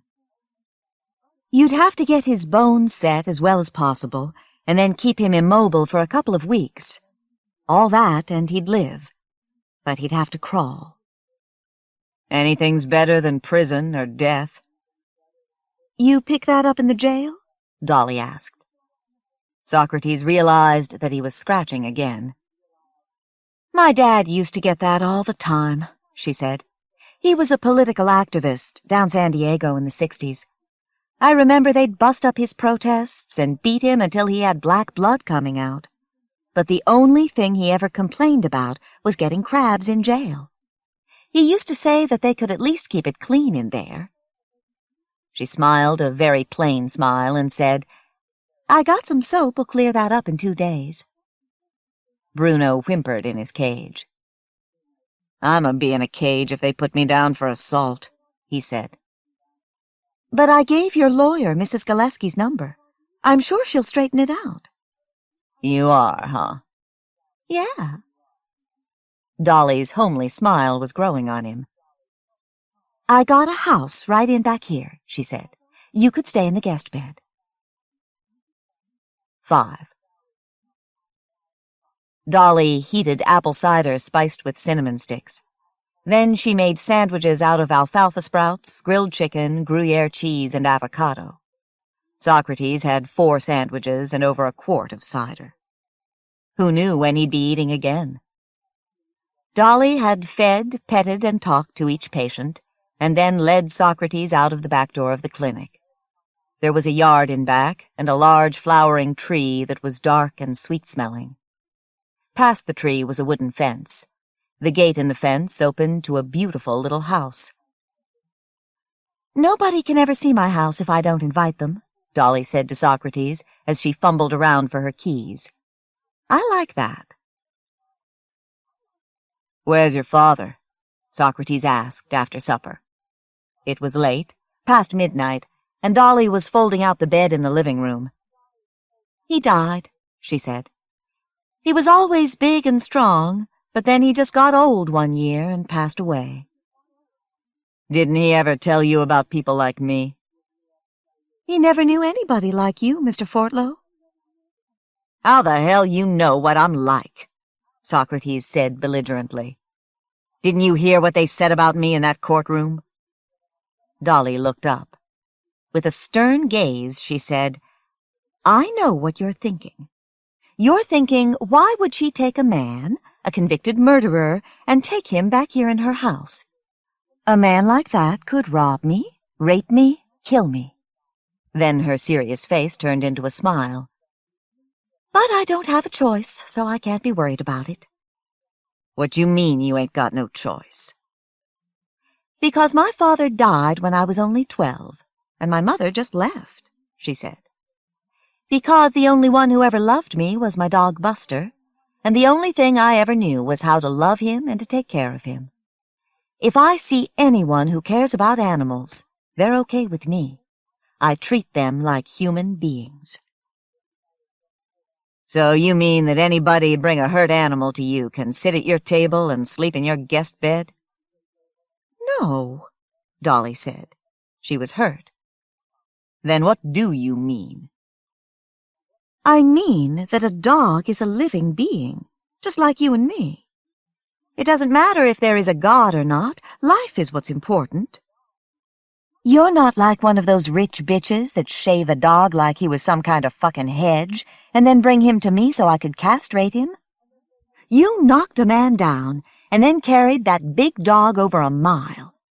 You went to jail because that dog has a right. How can I look at that and not do all I can do for you? 6. Socrates was up late in his fold-out bed. It was an old couch, and the bed was more comfortable than his own. There was no sound coming through the walls in the house. There was a sweet odor. For a long time Socrates let his mind wander, trying to figure out the smell. It was familiar, but he couldn't place it. Finally, he realized that the scent was from the tree outside. A window must have been open. It was the thought of an open window that got Socrates to giggle uncontrollably. He hadn't slept next to an open window in over 40 years. 7. Over the next 3 weeks, Socrates dropped by Dolly's every day after work. He talked to Bruno and accepted meals in the back house. "If Bruno live and I don't go to jail," he promised Dolly, "I'll take him home with me and keep him for my pet." The trial came 4 weeks after that declaration. 8. "You're with the public defender's office?" The judge, Catherine Hemp, asked Brenda Marsh. "Yes, Your Honor," Brenda replied. "I've just been with them 3 months now." "And how does your client plead, Miss Marsh?" asked Judge Hemp, an older woman with gray hair and sad eyes. "Not guilty, Your Honor."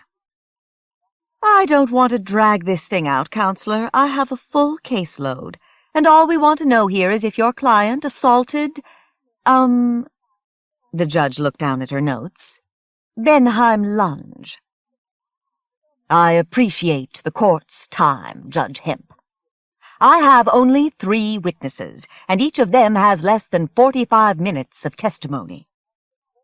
Brenda Marsh spoke in her own fashion, as usual, pronouncing each word separately, as if it had come in its own individual wrapper. Socrates wondered if Brenda thought that she sounded like a white woman talking like that. "Benheim Lunge," said the tall young man in the witness seat. He might have been handsome if it wasn't for the sour twist of his lips. "And were you then assaulted by this man?" asked Conrad McAllister, the pudgy café au lait prosecutor. "Yes, sir, he hit me. I'm in good shape, but he must have been boxing in that prison or something." Socrates' eyes wandered over to the jurors' box. They were mostly women, and he could see that they were appalled by Lunge's description of his broken nose and whiplash from just one swipe of the ex-convict's fist. "Thank you, Mr. Lunge." McAllister smiled at Brenda Marsh. "Your witness." Brenda Marsh got up purposefully and stalked over to Lunge. "Did you, Mr. Lunge, go up to where the dog lay with a brick in your hand?" "No." "I see. Tell me, Mr. Lunge, what is your profession?" "I sell sporting goods. My father owns a store on Rodeo Drive, and I run it." "So," asked Brenda, "then you don't have a medical background?" "No." "But didn't you tell Mr. Fortlow that the dog was done for and that he should be put out of his suffering? And don't you think it was likely that the defendant thought that you intended to kill the dog with the brick you held?" "Objection," said Prosecutor McAllister. "Mr. Lunge has already stated that he didn't have a brick in his hand." "A stone, then?" asked Miss Marsh. "Did you have a stone, Mr. Lunge?" "No." "Did you have anything in your hands when you approached the wounded dog and Mr. Fortlow on Olympic Boulevard?" Well, I don't remember. I might have grabbed a thing, a 10-pound weight I keep in the back seat." "A 10-pound weight? What was this weight made from?" "Iron." So you approached Mr. Fortlow with 10 pounds of iron in your hand? How was I to know what would happen? For all I knew, it was his dog. I wanted to help, but I wanted to protect myself, too. He looked, well, dangerous, and he was big. I knew I had to stop for hitting the dog, but I wanted to protect myself, too. And did you say that you'd kill the dog with the weight? Didn't you say that you wanted to stop his pain? Absolutely not. I mean, I never said that I wanted to kill the dog. I thought he was going to die, though. I mean, you should have seen him. He was a mess. 9. That man right there, said Marjorie Gillespie. She was pointing at Benheim Lunge. Dolly Straight had already testified that Socrates Fortlow came to her clinic with the bleeding and crying black dog in his arms. He'd carried the 62-pound dog 11 blocks to get him care. I was sitting in my front yard, 79-year-old Mrs. Gillespie said, like always when it's over 72 degrees. It was getting colder, and I was about to go in when I see this car run over that poor dog. It hit him, and then the tires ran over his legs. This man, she said, pointing at Socrates, the black one, had gone up to help the dog when the other man, the one driving the car, comes running over with a brick in his hand. At least it looked like a brick. They say it was a weight, whatever that means, but it was big, and that man came running over with it. He said something to the black man, and then he tried to get at the dog. First off, the black man pushed the white one, and then he hauled off and hit him. The old woman was a few inches under 5 feet, and slight. She looked like an excited child up there on the stand. There was an ancient glee at the memory of the punch. Socrates tried to keep from smiling. 10. Socrates Fortlow, he answered when asked to identify himself. Yes, I did, he said when asked if he struck Benheim Lunge. He hit the dog and drove off for all I knew. I went up and was trying to see what I could do when he come up with a chunk of metal in his hand. He was looking all over and said that it'd be better to put the dog out of his misery. Then he said that he wanted to take the dog in his car. I said I'd go along, but he told me that there wasn't room for me and the dog, too. I told him that I'd seen an animal hospital not far and that I'd carry the dog there. He said no, then I said no. He went for the dog, and he still had the iron in his hand. I put up my hand to stop him, but he just kept coming. So I hit him once. You know, I didn't mean to do all that to him, but he wasn't going to take that dog. 11. We find the defendant guilty of assault, the foreman of the jury, a black woman, said. She seemed sorry, but that was the decision, and she stood with it. 12. While waiting for his sentence, Socrates would go to visit Bruno every day. Dolly had made a leash with a basket woven from leather straps to hold Bruno up from behind. If Socrates could heft the dog's backside, Bruno found that he could propel himself forward by walking with his front legs. You could put a clothesline up around your yard, Mr. Fortlow, Dolly said, and then attach his basket to it with a pulley. That way he could walk around without you having to help him all the time. Yeah, Socrates answered. Dolly, what you put up behind the 10% for my bail? The house, she said. Uh-huh. Bruno was leaping from one paw to the other, yelping a little now and then because his hip still hurt, and licking the hands of the 2 new friends. If you run, I don't care, Dolly said. But you have to take Bruno with you. 13. Before the sentencing, Brenda Marsh had a long meeting with Socrates. He cursed her and pounded his fist down on the table in the little room that the court let them use. He refused to do what she asked of him. You want to take everything from me? He asked her, "I'm trying to keep you out of jail," she said in her annoying way. "Do you want to go to jail?" "There's a lot of things I don't want. One of 'em is that I don't get down on my knees to no man, woman, or child." Brenda Marsh did not respond. It was then that Socrates realized that she was probably a very good lawyer. 14. 3 days later, after the celebration for Socrates' suspended sentence at Eula's diner, Socrates went to his house with Wright Burke, the maimed World War II veteran. They sat in Socrates' poor kitchen while Bruno lay on the floor laughing and licking the air. "I hate it. Right. I hate it." "You free, ain't you?" "Yeah, but I wake up mad as shit every day."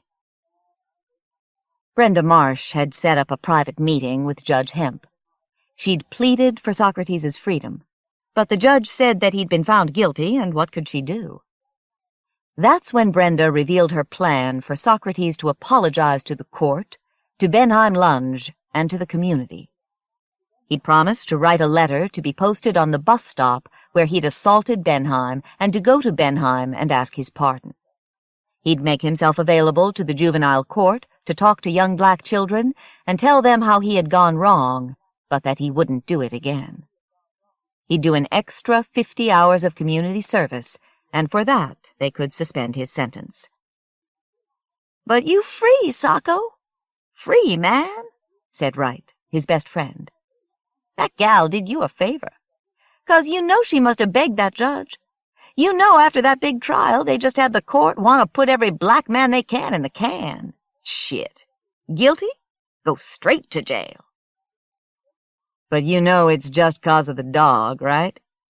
"It's just 'cause of the dog," I said, yeah. "How's that?" "He needs me out here. Him and Darryl, and you too, brother. I ain't gonna help nobody in that jail cell or on the run. You know, I would have let them take that white girl's house if it wasn't that I had obligations." The dog barked suddenly and put his nose out to be scratched. "You just a lucky fool, Socrates Fortlow," Wright said. "You got that right, man. I'm a fool to be who I am, and I'm lucky I made it this far. Me and this black dog here. Shit. Me and this black dog." Joyce Carol Oates. Faithless. From Kenyon Review. 1. The last time my mother, Cornelia Nissenbaum, and her sister Constance saw their mother was the day before she vanished from their lives forever. April 11th, 1923. It was a rainy, misty morning. They'd been searching for their mother because something was wrong in the household. She hadn't come downstairs to prepare breakfast, so there wasn't anything for them except what their father gave them, glutinous oatmeal from the previous morning, hastily reheated on the stove, sticking to the bottom of the pan and tasting of scorch. Their father had seemed strange to them, smiling but not seeing in that way of his, like Reverend Deekman, too fierce in his pulpit Sunday mornings, intoning the word of God. His eyes were threaded with blood, and his face was still pale from the winter, but flushed, mottled. In those days he was a handsome man, but stern-looking and severe. Gray grizzled side whiskers and a spade-shaped beard, coarse and grizzled too with gray, but thick, springy, sleek black hair brushed back from his forehead in a crest. The sisters were fearful of their father without their mother to mediate among them. It was as if none of them knew who they were without her. Connie chewed her lip and worked up her nerve to ask where was Mama, and their father said, hitching up his suspenders on his way outside, "Your mother's where you'll find her."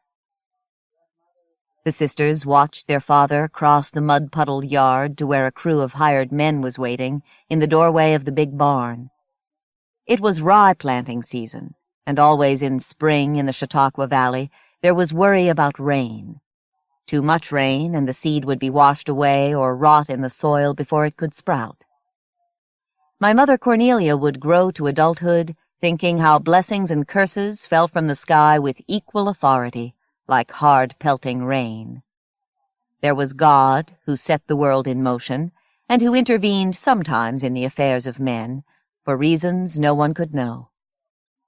If you lived on a farm, there was weather, always weather. Every morning was weather, and every evening at sundown, calculating the next days, the sky's moods meant too much.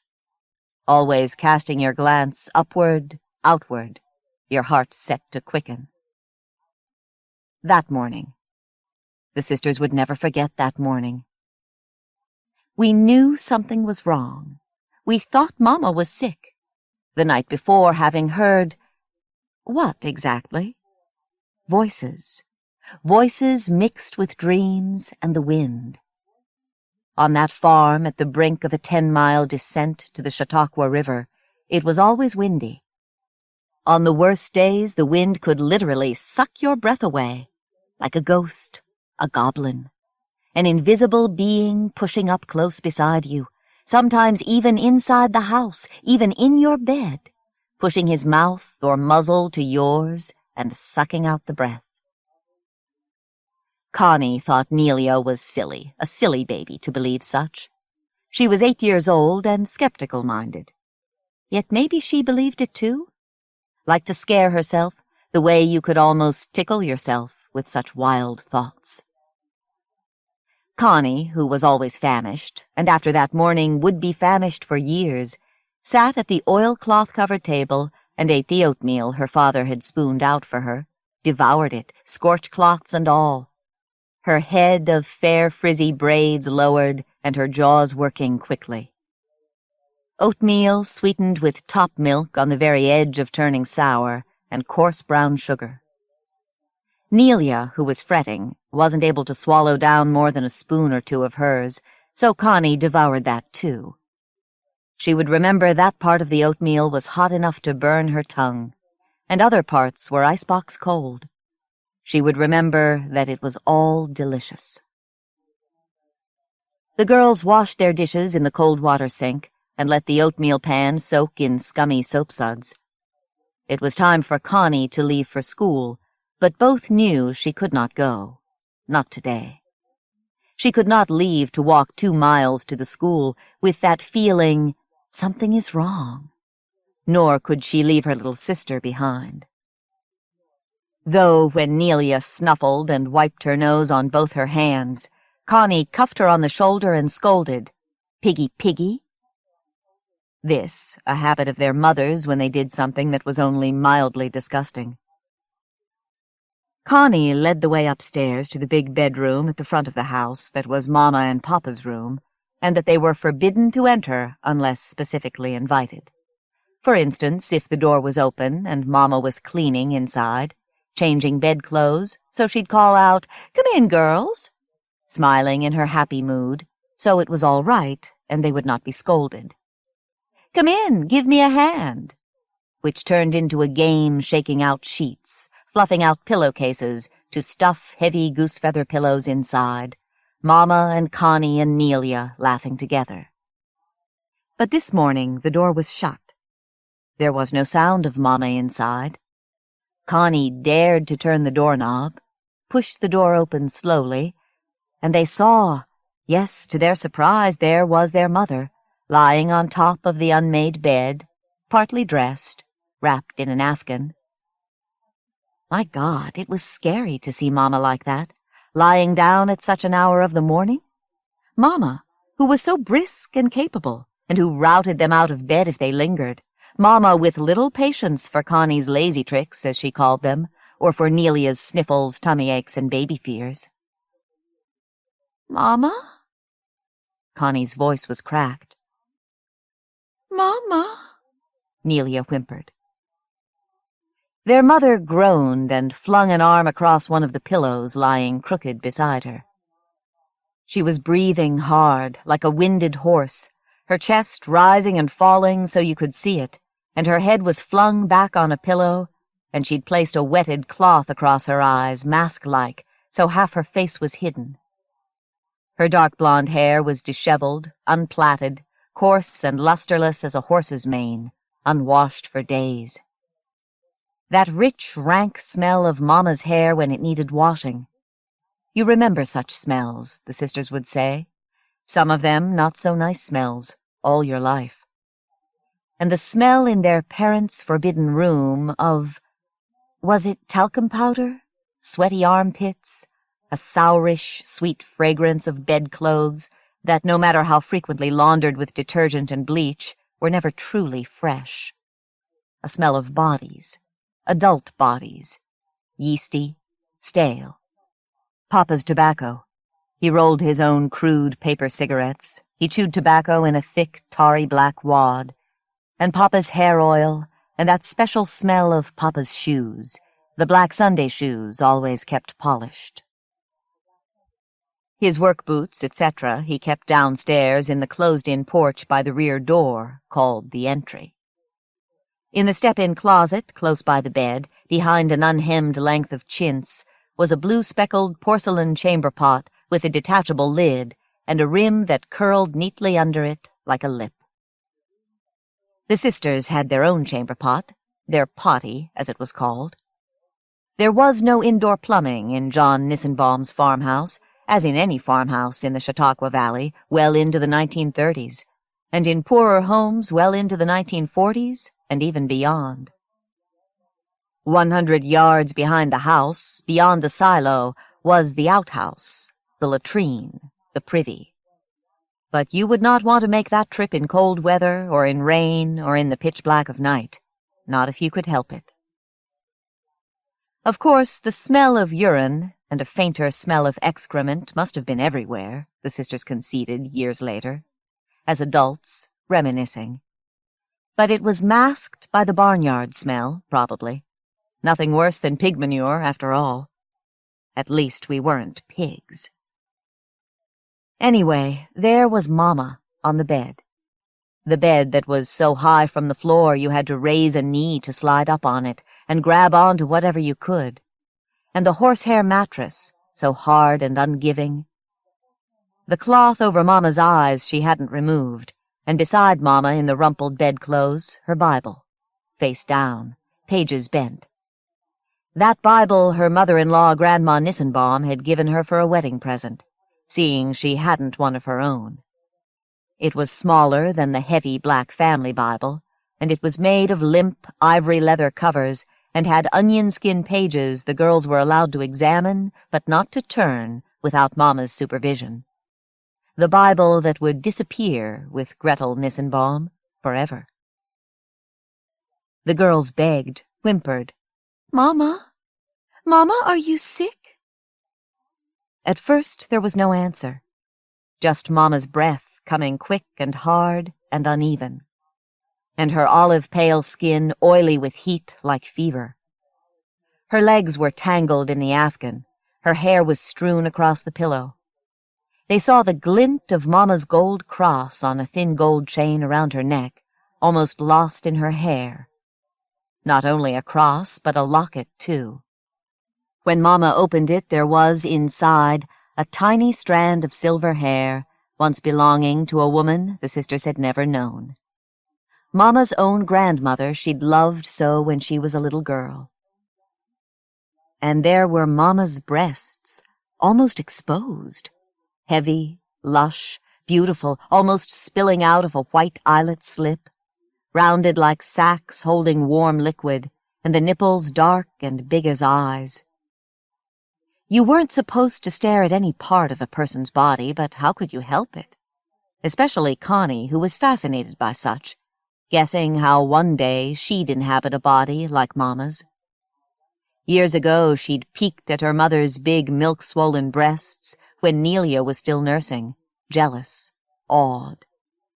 Nelia was now 5 years old and could not herself recall nursing at all.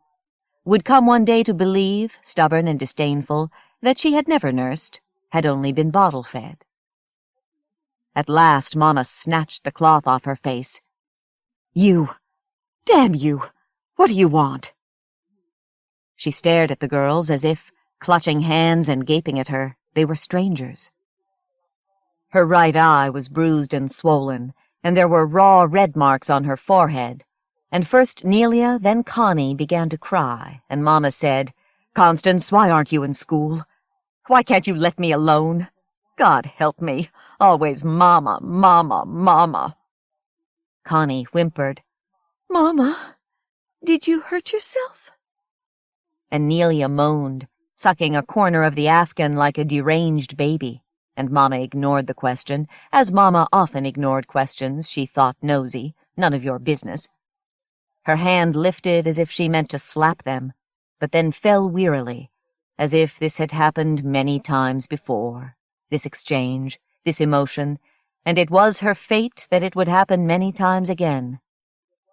A close, sweet, stale blood odor lifted from Mama's lower body, out of the folds of the soiled afghan. That odor neither of the little girls could have identified, except in retrospect. In adolescence, at last, detecting it in themselves, shamed, discomforted, the secret of their bodies at what was called invariably, in embarrassed undertones, that certain time of the month. So, Gretel Nissenbaum, at the time she disappeared from her husband's house, was having her period. Did that mean something or nothing? Nothing, Cornelia would say sharply. Yes, Constance would insist. It meant our mother was not pregnant. She wasn't running away with any lover because of that. That morning, what confusion in the Nissenbaum household. However the sisters would later speak of the encounter in the big bedroom, what their mother had said to them, how she'd looked and behaved, it had not been precisely that way, of course. Because how can you speak of confusion? Where are the words for it? How to express in adult language the wild fibrillation of children's minds, two child minds beating against each other like moths. How to know what had truly happened and what was only imagined. Connie would swear that their mother's eye looked like a nasty, dark-rotted egg, so swollen, but she could not say which eye it was, right or left. Nelia, shrinking from looking at her mother's bruised face, wanting only to burrow against her, to hide and be comforted, would come in time to doubt that she'd seen a hurt eye at all, or whether she'd been led to believe she saw it because Connie, who was so bossy, claimed she had. Connie would remember their mother's words, Mama's rising, desperate voice. "Don't touch me. I'm afraid I might be going somewhere, but I'm not ready. Oh, God, I'm so afraid."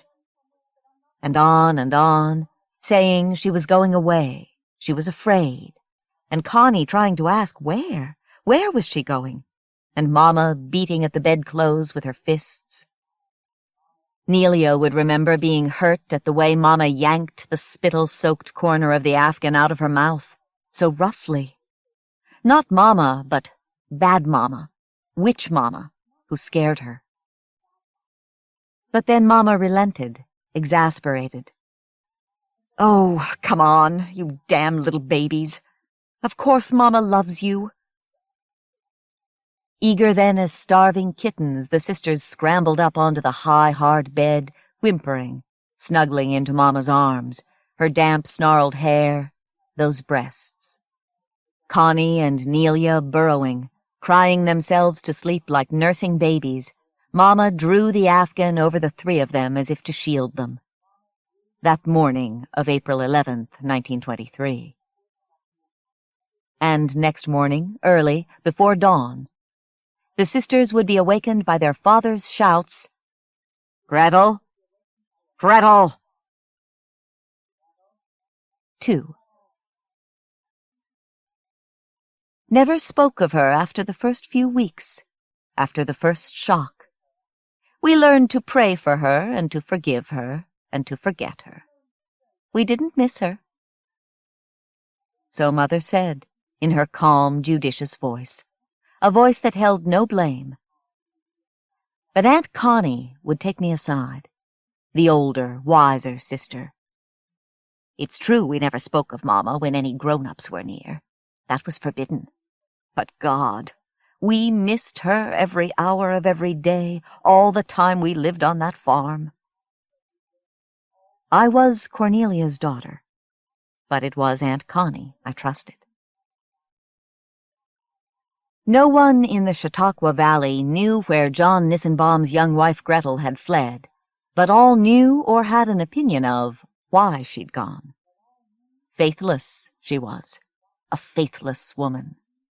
Had she not run away with a man, abandoned her children? She was 27 years old, and too young for John Nissenbaum, and she wasn't a Ransomville girl. Her people lived 60 miles away in Chautauqua Falls. Here was a wife who'd committed adultery, was an adulteress. Some might say a tramp, a whore, a slut. Reverend Diekman, the Lutheran minister, would preach amazing sermons in her wake. For miles through the valley and for years well into the 1940s, there would be scandalized talk of Gretel Nissenbaum, a woman who left her faithful Christian husband and her 2 little girls with no warning, no provocation, disappearing in the middle of a night, taking with her only a single suitcase, and, as every woman who ever spoke of the episode liked to say, licking her lips, the clothes on her back. Aunt Connie said she'd grown up imagining she had actually seen her mother as in a dream, walking stealthily up the long drive to the road, a bundle of clothes like laundry slung across her back. "Children are so damned impressionable," Aunt Connie would say, laughing wryly. For a long time after their mother disappeared, and no word came from her or of her, so far as the sisters knew, Connie couldn't seem to help herself teasing Nelia, saying, "Mommy's coming home," for a birthday of Nelia's, or Christmas, or Easter. How many times Connie thrilled with wickedness, deceiving her baby sister, and silly baby that she was, Nelia believed. And how Connie would laugh at her. Well, it was funny, wasn't it? Another trick of Connie's, poking Nelia awake in the night when the wind was rattling the windows, moaning in the chimney like a trapped animal, saying excitedly, "Mama is outside the window, listen! Mama is a ghost trying to get you." Sometimes Nelia screamed so Connie had to straddle her chest and press a pillow over her face to muffle her. If they'd wakened Papa with such nonsense, there'd sure have been hell to pay. Once, I might have been 12, I asked if my grandfather had spanked or beaten them. Aunt Connie, sitting in our living room on the high-backed mauve brocade chair that was always hers when she came to visit, ignored me. Nor did Mother seem to hear. Aunt Connie lit one of her Chesterfields with a fussy flourish of her pink frosted nails, and took a deep, satisfied puff and said, as if it were a thought only now slipping into her head, and like all such thoughts deserving of utterance, "I was noticing the other day on TV how brattish and idiotic children are, and we're supposed to think they're cute. Papa wasn't the kind to tolerate children carrying on for a single minute." She paused, again inhaling deeply. None of the men were back there. Mother nodded slowly, frowning. These conversations with my aunt seemed always to give her pain, an actual ache behind the eyes. Yet she could no more resist them than Aunt Connie. She said, wiping at her eyes, "Papa was a man of pride, after she left us as much as before." Aunt Connie made her high, humming nasal sound that meant she had something crucial to add, but did not want to appear pushy. "Well, maybe more, Nelia. More pride. After." She spoke insinuatingly, with a smile and a glance toward me. Like an actress who has strayed from her lines, Mother quickly amended, "Yes, of course, because a weaker man would have succumbed to shame and despair." Aunt Connie nodded briskly. "Might have cursed God. Turned to drink. So many of 'em did back there, but not Papa. He had the gift of faith." Aunt Connie nodded sagely. yet still with that strange, almost teasing smile. "Oh, indeed, Papa did. That was his gift to us, Nelia, wasn't it? His faith." Mother was smiling her tight-lipped smile, her gaze lowered. I knew that when Aunt Connie left, she would go upstairs to lie down. She would take 2 aspirins and draw the blinds, and put a damp, cold cloth over her eyes and lie down and try to sleep. In her softening, middle-aged face, the hue of putty, a young girl's face shone rapt with fear. Oh, yes, his faith. Aunt Connie laughed heartily. Laugh, laugh. Dimples nicking her cheeks, and a wink in my direction. Years later, numbly sorting through Mother's belongings after her death, I would discover, in a lavender-scented envelope in a bureau drawer, a single strand of dry, ash-colored hair. On the envelope, in faded purple ink, "Beloved Father John Allard Nissenbaum, 1872 to 1957. 3. By his own account, John Nissenbaum, the wronged husband, had not had the slightest suspicion that his strong-willed young wife had been discontent, restless. Certainly not that she'd had a secret lover. So many local women would have dearly wished to change places with her, he'd been given to know when he was courting her. His male vanity and his Nissenbaum vanity, and what you might call common sense, suggested otherwise. For the Nissenbaums were a well-regarded family in the Chautauqua Valley. Among the lot of them, they must have owned thousands of acres of prime farmland. In the weeks, months, and eventually years that followed the scandalous departure, John Nissenbaum, who was by nature, like most of the male Nissenbaums, reticent to the point of arrogance, and fiercely private, came to make his story, his side of it, known. As the sisters themselves gathered, for their father never spoke of their mother to them after the first several days following the shock, this was not a single coherent history, but one that had to be pieced together like a giant quilt made of a myriad of fabric scraps. He did allow that Gretel had been missing her family, an older sister with whom she'd been especially close, and cousins and girlfriends she'd gone to high school with in Chautauqua Falls. He understood that the 200-acre farm was a lonely place for her, their next-door neighbors miles away, and the village of Ransomville 7 miles. Trips beyond Ransomville were rare. He knew, or supposed he knew, that his wife had harbored what his mother and sisters called wild imaginings, even after 9 years of marriage, farm life, and children. She had asked several times to be allowed to play the organ at church, but had been refused. She reminisced often wistfully and perhaps reproachfully of long-ago visits to Port Oriskany, Buffalo, and Chicago, before she'd gotten married at the age of 18 to a man 14 years her senior. In Chicago, she'd seen stage plays and musicals, the sensational dancers Irene and Vernon Castle in Irving Berlin's Watch Your Step. It wasn't just Gretel wanting to take over the organ at Sunday services, and replacing the elderly male organist whose playing, she said, sounded like a cat in heat. It was her general attitude toward Reverend Diekman and his wife. She resented having to invite them to an elaborate Sunday dinner every few weeks, as the Nissenbaums insisted. She allowed her eyes to roam the congregation during Diekman's sermons, and stifled yawns behind her gloved hand. She woke in the middle of the night, she said, wanting to argue about damnation, hell, the very concept of grace. To the minister's astonished face, she declared herself not able to fully accept the teachings of the Lutheran Church.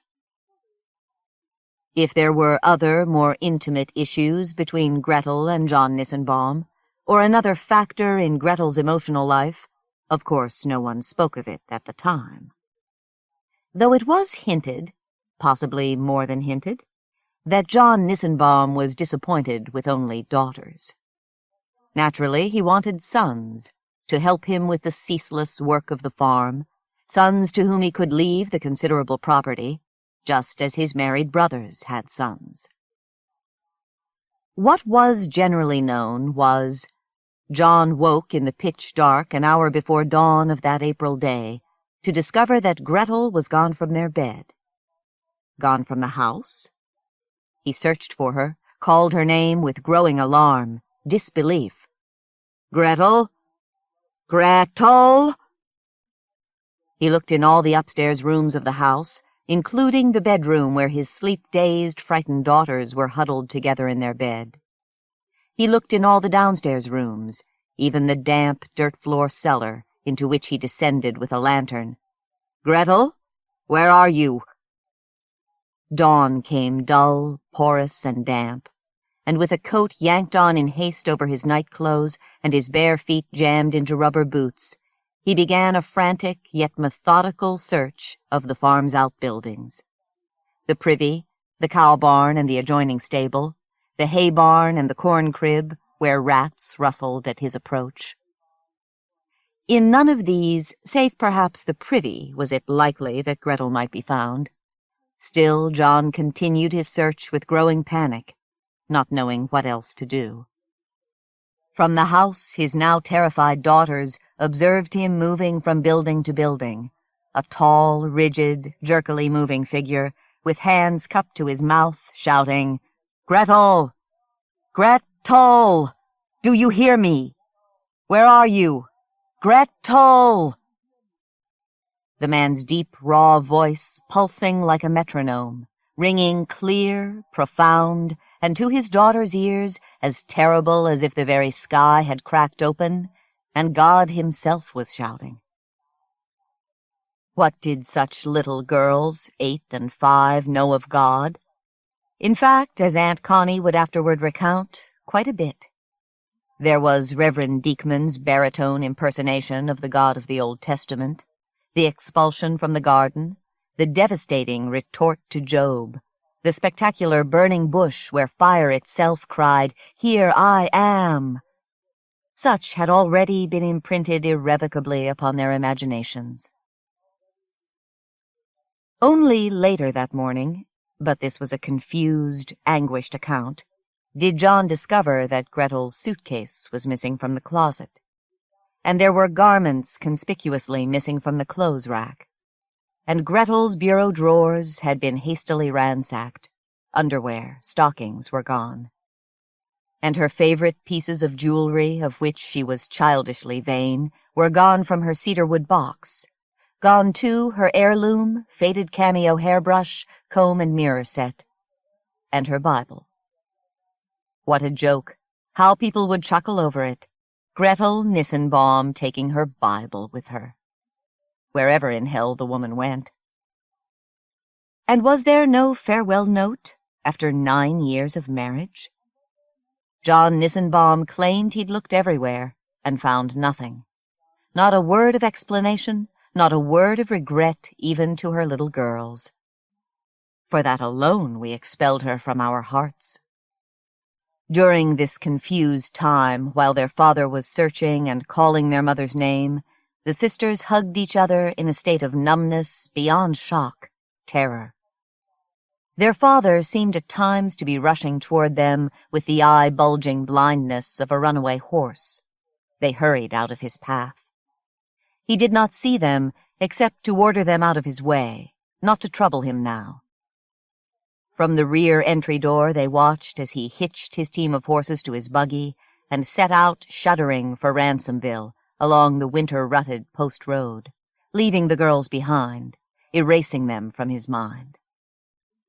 As he would tell afterward, in rueful self-disgust, with the air of an enlightened sinner, he'd actually believed he would overtake Gretel on the road, convinced she'd be there, hiking on the grassy shoulder, carrying her suitcase. Gretel was a wiry, nervous woman, stronger than she appeared, with no fear of physical exertion, a woman capable of anything. John Nissenbaum had the idea that Gretel had set out for Ransomville, 7 miles away, there to catch the mid-morning train to Chautauqua Falls, another 60 miles south. It was his confused belief that they must have had a disagreement, else Gretel would not have left. He did not recall any disagreement, in fact, but Gretel was, after all, an emotional woman, a highly strung woman. She'd insisted upon visiting the Hausers, her family, despite his wishes. Was that it? She was lonely for them, or lonely for something. She was angry they hadn't visited Chautauqua Falls for Easter, hadn't seen her family since Christmas. Was that it? We were never enough for her. Why were we never enough for her? But in Ransomville, in the cinder block Chautauqua and Buffalo Depot, there was no sign of Gretel, nor had the lone clerk seen her. "This woman would be about my height," John Nissenbaum said, in his formal, slightly haughty way. "She'd be carrying a suitcase. Her feet would maybe be muddy. Her boots." The clerk shook his head slowly. "No, sir, nobody looking like that." "A woman by herself. A hesitation, a look of pain. Good-looking woman. Young. A kind of a way about her. A way of—" Another pause. "Making herself known." "Sorry," the clerk said. "The 8:20 just came through and no woman bought a ticket." It happened then that John Nissenbaum was observed, stark-eyed, stiff, springy black hair in tufts like quills, for the better part of that morning, April 12th, 1923, wandering up one side of Ransomville's single main street and down the other. Hatless, in farm overalls and boots, but wearing a suit coat, somber gunmetal gray of good wool, buttoned crooked across his narrow, muscular torso. Disheveled and ravaged with the grief of a betrayed husband, too raw at this time for manly pride to intervene. Pathetic, some said, as a kicked dog, yet eager, too. Eager as a puppy, he made inquiries at Meldrun's Dry Goods, at Elkin and Sons Grocers, at the First Niagara Trust, at the law office of Rowe and Nissenbaum. This Nissenbaum, a young cousin of John's. Even in the Five and Dime where the salesgirls would giggle in his wake. He wandered at last into the Ransomville Hotel, into the gloomy public room where the proprietor's wife was sweeping sawdust-strewn floorboards. "Sorry, sir, we don't open till noon," the woman said, thinking he was a drunk, dazed and swaying-like on his feet. Then she looked more closely at him, not knowing his first name, for John Nissenbaum was not one to patronize local taverns, but recognizing his features. For it was said the male Nissenbaums were either born looking alike or came in time to look alike. "Mr. Nissenbaum? Is something wrong?" In a beat of stymied silence, Nissenbaum blinked at her, trying to smile, groping for a hat to remove but finding none, murmuring, "No, ma'am, I'm sure not. It's a misunderstanding, I believe. I'm supposed to meet Mrs. Nissenbaum somewhere here. My wife." Shortly after Gretel Nissenbaum's disappearance, there emerged from numerous sources, from all points of the compass, certain tales of the woman. How rude she'd been more than once to the Deekmans, to many in the Lutheran congregation. A bad wife, unnatural mother. It was said she'd left her husband and children in the past, running back to her family in Chautauqua Falls, or was in Puerto Riscony, and poor John Nissenbaum having to fetch her home again. This was untrue, though in time, even to Constance and Cornelia, it would come to seem true. As an elderly woman, Cornelia would swear she remembered both times her mother ran off. A shameless hussy, a tramp who had an eye for men, had the hots for men, anything in pants. Or was she stuck up, snobby? Marrying into the Nissenbaum family, a man almost old enough to be her father, no mystery there. Worse yet, she could be sharp-tongued, profane. heard to utter such words as damn, goddamn, hell, yes, and horseballs, bullshit. Standing with her hands on her hips, fixing her eyes on you, that loud laugh, and showing her teeth that were too big for her mouth. She was too smart for her own good, that's for sure. She was scheming, faithless. Everybody knew she flirted with her husband's hired hands. She did a hell of a lot more than flirt with them. Ask around. Sure, she had a boyfriend, a lover. Sure, she was an adulteress. Hadn't she run off with a man? She'd run off, and where was she to go? Where was a woman to go except run off with a man, whoever he was? In fact, he'd been sighted. A tower operator for the Chautauqua and Buffalo Railroad, big red-headed guy living in Shaheen, 12 miles away. Or was he a carpet sweeper salesman, squirrely little guy with a mustache and a smooth way of talking, who passed through the valley every few months, but after April 12th, 1923, was never seen there again? Another, more attractive rumor was that Gretel Nissenbaum's lover was a 30-year-old Navy officer stationed at Port Oriskany. He'd been transferred to a base in North Carolina. Or was it Pensacola, Florida? And Gretel had no choice but run away with him, she loved him so. And 3 months pregnant with his child. There could have been no romance in the terrible possibility that Gretel Nissenbaum had fled on foot, alone, not to her family, but simply to escape from her life. In what exigency of need, what despondency of spirit, no name might be given it by any who have not experienced it. But, in any case, where had she gone? Where? Disappeared. Over the edge of the world. To Chicago, maybe? Or that army base in North Carolina or Florida? We forgave, we forgot. We didn't miss her. The things Gretel Nissenbaum left behind in the haste of her departure. Several dresses, hats, a shabby cloth coat, rubberized galoshes and boots, undergarments, mended stockings, knitted gloves.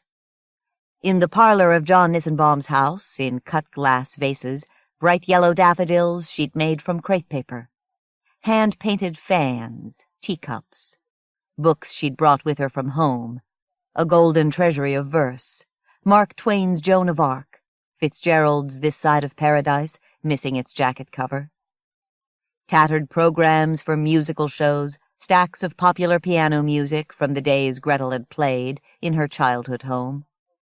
There was no piano in Nissenbaum's house. Nissenbaum had no interest in music.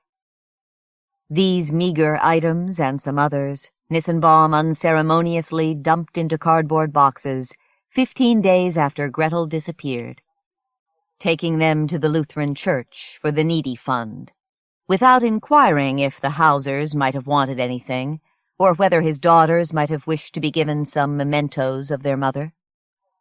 Spite? Not John Nissenbaum. He was a proud man even in his public humiliation. It was the Lord's work he was thinking of, not mere human vanity at all. That spring and summer, Reverend Diekman gave a series of grim, threatening, passionate sermons from the pulpit of the First Lutheran Church of Ransomville. It was obvious why, what the subject of the sermons was. The congregation was thrilled. Reverend Diekman, whom Connie and Nelia feared, as much for his fierce smiles as his stern, glowering expression, was a short, bulky man with a dull, gleaming dome of a head, eyes like ice water. Years later, when they saw a photograph of him, inches shorter than his wife, they laughed in nervous astonishment. Was that the man who'd intimidated them so? Before whom even John Nissenbaum stood grave and down-gazing.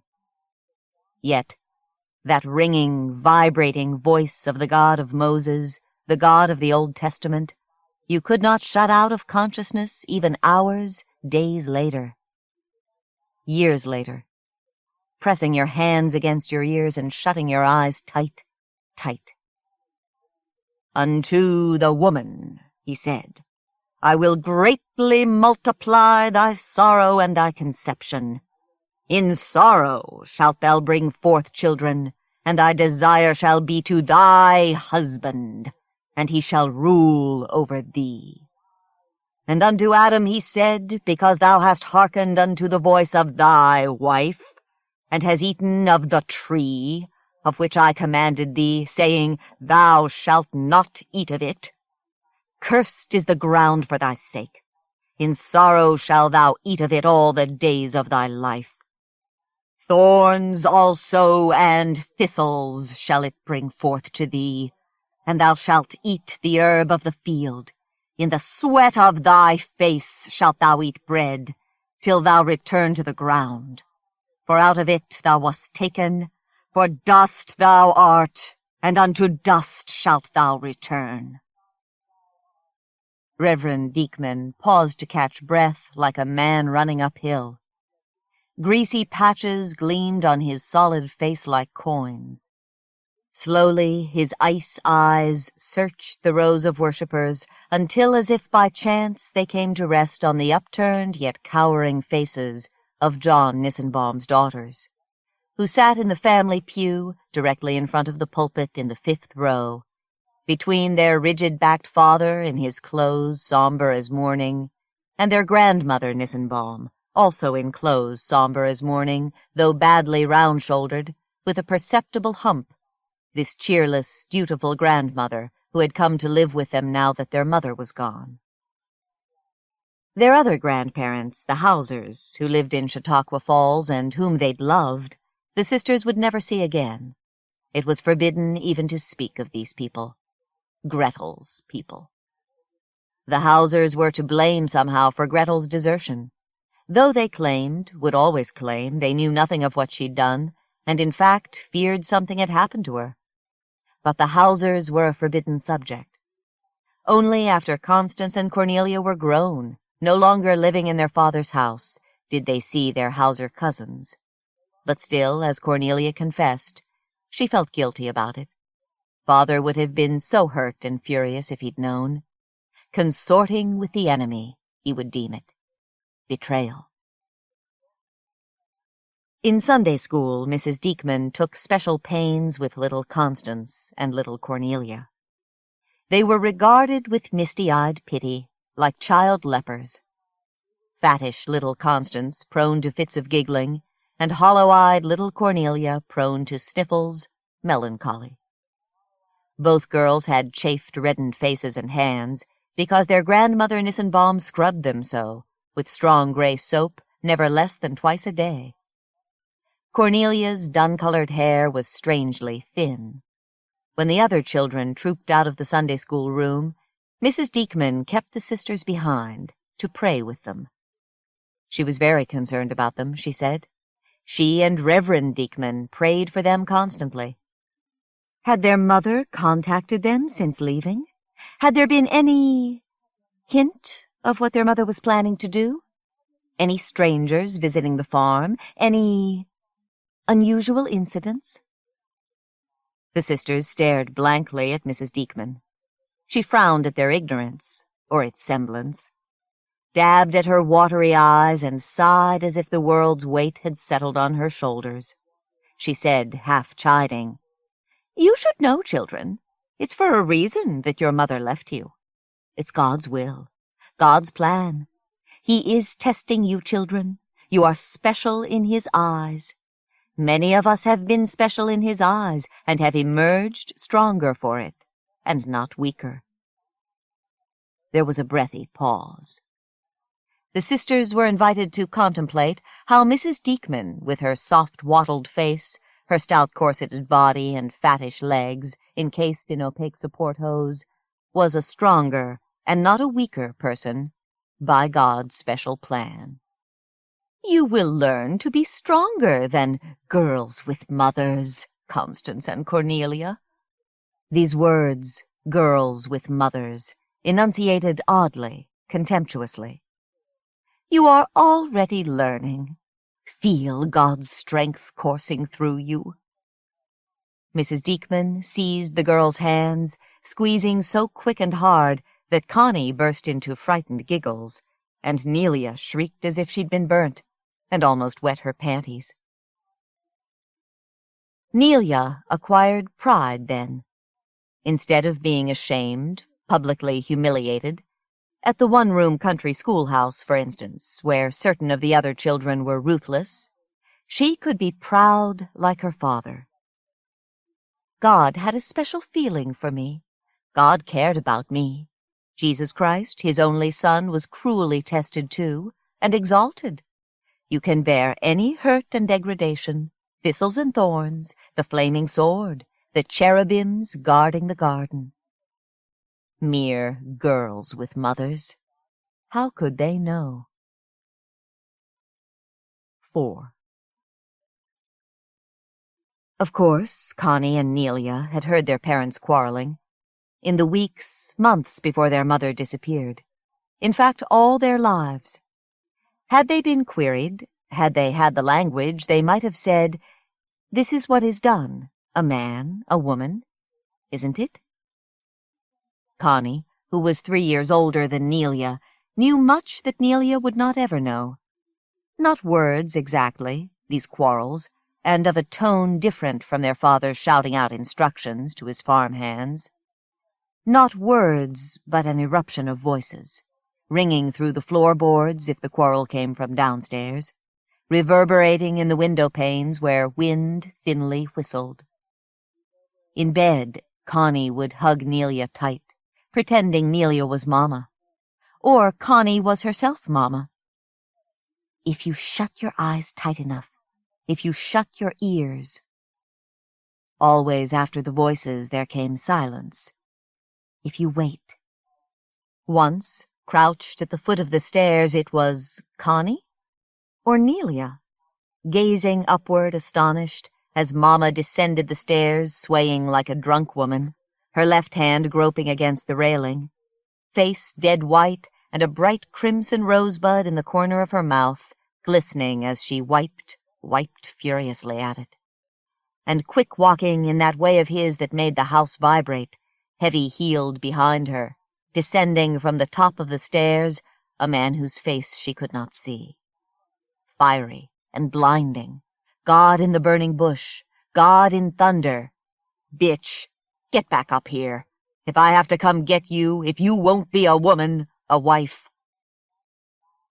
It was a fact the sisters learned, young. If you wait long enough, run away and hide your eyes, shut your ears, there comes a silence vast and rolling and empty as the sky. There was the mystery of the letters my mother and Aunt Connie would speak of, though never exactly discuss in my presence, into the last year of my mother's life. Which of them first noticed, they couldn't agree, or when it began exactly, no earlier than the fall 1923. It would happen that Papa went to fetch the mail, which he rarely did, and then only on Saturdays, and, returning along the quarter-mile lane, he would be observed, by accident, the girls weren't spying, with an opened letter in his hand, reading. Or was it a postcard? Walking with uncharacteristic slowness, this man whose step was invariably brisk and impatient. Connie recalled he'd sometimes slip into the stable to continue reading.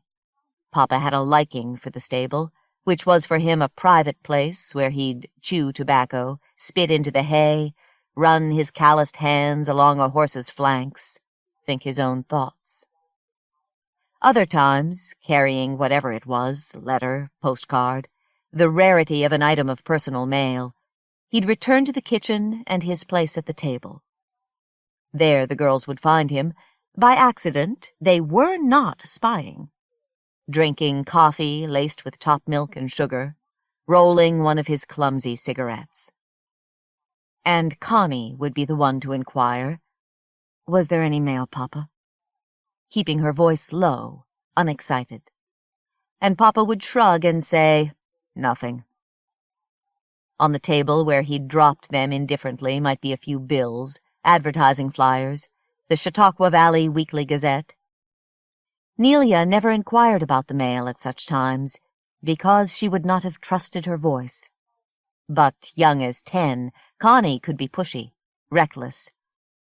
"Isn't there a letter, Papa? What is that, Papa, in your pocket?" And Papa would say calmly, staring her full in the face, "When your father says nothing, girl, he means nothing."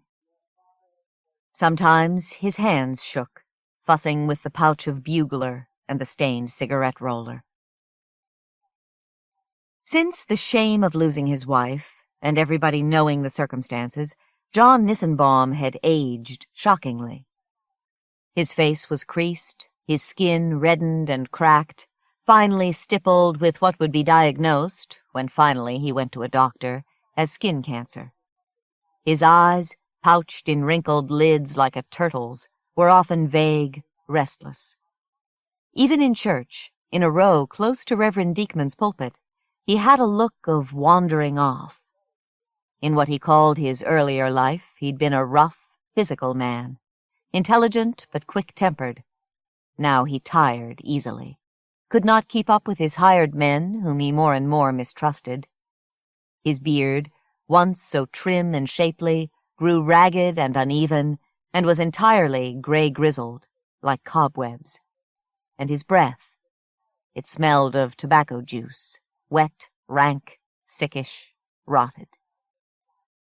Once, seeing the edge of the letter in Papa's pocket, Connie bit her lip and said, "It's from her, isn't it?" Papa said, still calmly, "I said it's nothing, girl. From nobody." Never in their father's presence did either of the sisters allude to their missing mother, except as her, she. Later, when they searched for the letter, even for its envelope, of course they found nothing.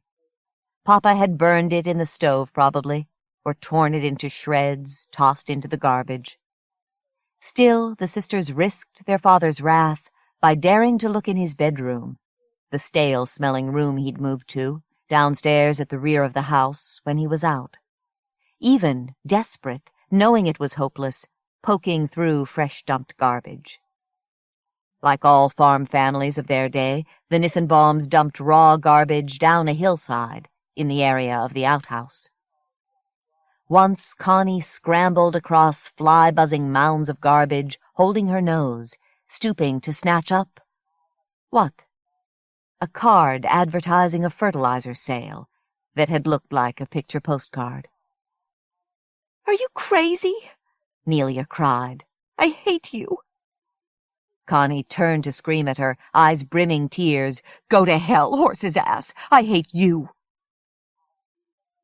Both wanted to believe, or did in fact believe, that their mother was not writing to their father, but to them. But they would never know.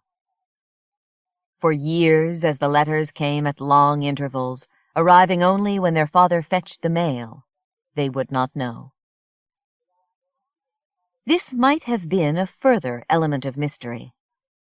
Why the letters, arriving so infrequently, arrived only when their father got the mail. Why, when Connie or Nelia or Lorraine, John's younger sister who'd come to live with them, got the mail, there would never be one of the mysterious letters. Only when Papa got the mail. After my mother's death in 1981, when I spoke more openly to my Aunt Connie, I asked why they hadn't been suspicious, just a little. Aunt Connie lifted her penciled eyebrows, blinked at me as if I'd uttered something obscene. Suspicious? Why? Not once did the girls, who were in fact intelligent girls, Nelia, a straight-A student in the high school in town, calculate the odds. How the presumed letter from their mother could possibly arrive only on those days, Saturdays, when their father got the mail. One day out of 6 mail days, yet never any day except that particular day, Saturday. But as Aunt Connie said, shrugging, it just seemed that was how it was. they would never have conceived of even the possibility of any situation in which the odds wouldn't have been against them and in favor of Papa. 5. The farmhouse was already old when I was first brought to visit it, summers in the 1950s. Part red brick, so weathered as to seem without color, and part rotted wood, with a steep shingled roof, high ceilings, and spooky corners. A perpetual odor of wood smoke, kerosene, mildew, time. A perpetual draft passed through the house from the rear, which faced north, opening out onto a long incline of acres, miles, dropping to the Chautauqua River, 10 miles away, like an aerial scene in a movie. I remember the old washroom, the machine with a hand-wringer, a door to the cellar in the floor of that room, with a thick metal ring as a handle. Outside the house, too, was another door, horizontal and not vertical. The thought of what lay beyond those doors, the dark, stone-smelling cellar where rats scurried, filled me with a childish terror. I remember Grandfather Nissenbaum as always old, a lean, sinewy, virtually mute old man. His finely cracked, Venus-glazed skin, red-stained as if with earth, narrow, roomy eyes whose pupils seemed like the pupils of goats, horizontal black slats. How they scared me! Deafness had made Grandfather remote and strangely imperial, like an old, almost forgotten king. The crown of his head was shinily bald, and a fringe of coarse hair, bleached to the color of ash, grew at the sides and back. Where once, my mother lamented, he'd been careful in his dress, especially on Sundays, for church-going, he now wore filth-stained overalls, and in all months save summer, long gray flannel underwear straggling at his cuffs like a loose second skin. His breath stank of tobacco juice and rotted teeth. The knuckles of both his hands were grotesquely swollen. My heart beat quickly and erratically in his presence. "Don't be silly," Mother whispered nervously, pushing me toward the old man. "Your grandfather loves you." But I knew he did not. Never did he call me by my name, Bethany, but only girl, as if he hadn't troubled to learn my name. When Mother showed me photographs of the man she called Papa, some of these scissored in half to excise my missing grandmother, I stared and could not believe he'd once been so handsome, like a film actor of some bygone time. "You see," Mother said, incensed, as if the two of us had been quarreling, "this is who John Nissenbaum really is." I grew up never really knowing Grandfather, and I certainly didn't love him. He was never Grandpa to me. Visits to Ransomville were sporadic, sometimes canceled at the last minute. Mother would be excited, hopeful, apprehensive. Then, who knows why, the visit would be canceled. She'd be tearful, upset, yet relieved. Now I can guess that Mother and her family weren't fully welcomed by my grandfather. He was a lonely and embittered old man, but still proud. He'd never forgiven her for leaving home, after high school just like her sister Connie, going to the teacher's college at Elmira instead of marrying a local man worthy of working and eventually inheriting the Nissenbaum farm. By the time I was born in 1951, the acreage was being sold off. By the time Grandfather Nissenbaum died in 1972, in a nursing home in Uville, the 200 acres had been reduced to a humiliating 7 acres, now the property of strangers. In the hilly cemetery behind the First Lutheran Church of Ransomville, New York, there is a still shiny black granite marker at the edge of rows of Nissenbaum markers. John Allard Nissenbaum, 1872 to 1957. Chiseled into the stone is, "How long shall I be with you? How long shall I suffer you?" Such angry words of Jesus Christ's. I wondered who had chosen them. Not Constance or Cornelia, surely. It must have been John Nissenbaum himself. Already as a girl of 11, 12, I was pushy and curious, asking my mother about my missing grandmother. "Look, Mother, for God's sake, where did she go? Didn't anybody try to find her?" Mother's replies were vague, evasive, as if rehearsed. That sweet, resolute, stoic smile, cheerful resignation, Christian forgiveness. For 35 years she taught high school English in the Rochester public schools, and especially after my father left us and she became a single, divorced woman, the manner came easily to her of brisk classroom authority, that pretense of the skilled teacher of weighing others' opinions thoughtfully before reiterating one's own. My father, an education administrator, left us when I was 14 to remarry. I was furious, heartbroken, dazed. Why? How could he betray us? But Mother maintained her Christian fortitude, her air of subtly wounded pride. "This is what people will do, Bethany. Turn against you, turn faithless. You might as well learn young." Yet I pushed. Up to the very end of her life, when Mother was so ill. You'd judge me harsh, heartless. People did. But for God's sake, I wanted to know. What happened to my grandmother Nissenbaum? Why did nobody seem to care she'd gone away? Were the letters my mother and Connie swore their father received authentic? Or had he been playing a trick of some kind? And if it had been a trick, what was its purpose? "Just tell me the truth for once, Mother. The truth about anything." I'm 44 years old. I still want to know. But Mother, the intrepid school teacher, the good Christian, was impenetrable, inscrutable as her papa. Capable of summing up her entire childhood back there. This was how she and Aunt Connie spoke of Ransomville, their pasts, back there. By claiming that such hurts are God's will, God's plan for each of us, a test of our faith, a test of our inner strength. I said, disgusted, "What if you don't believe in God? What are you left with then?"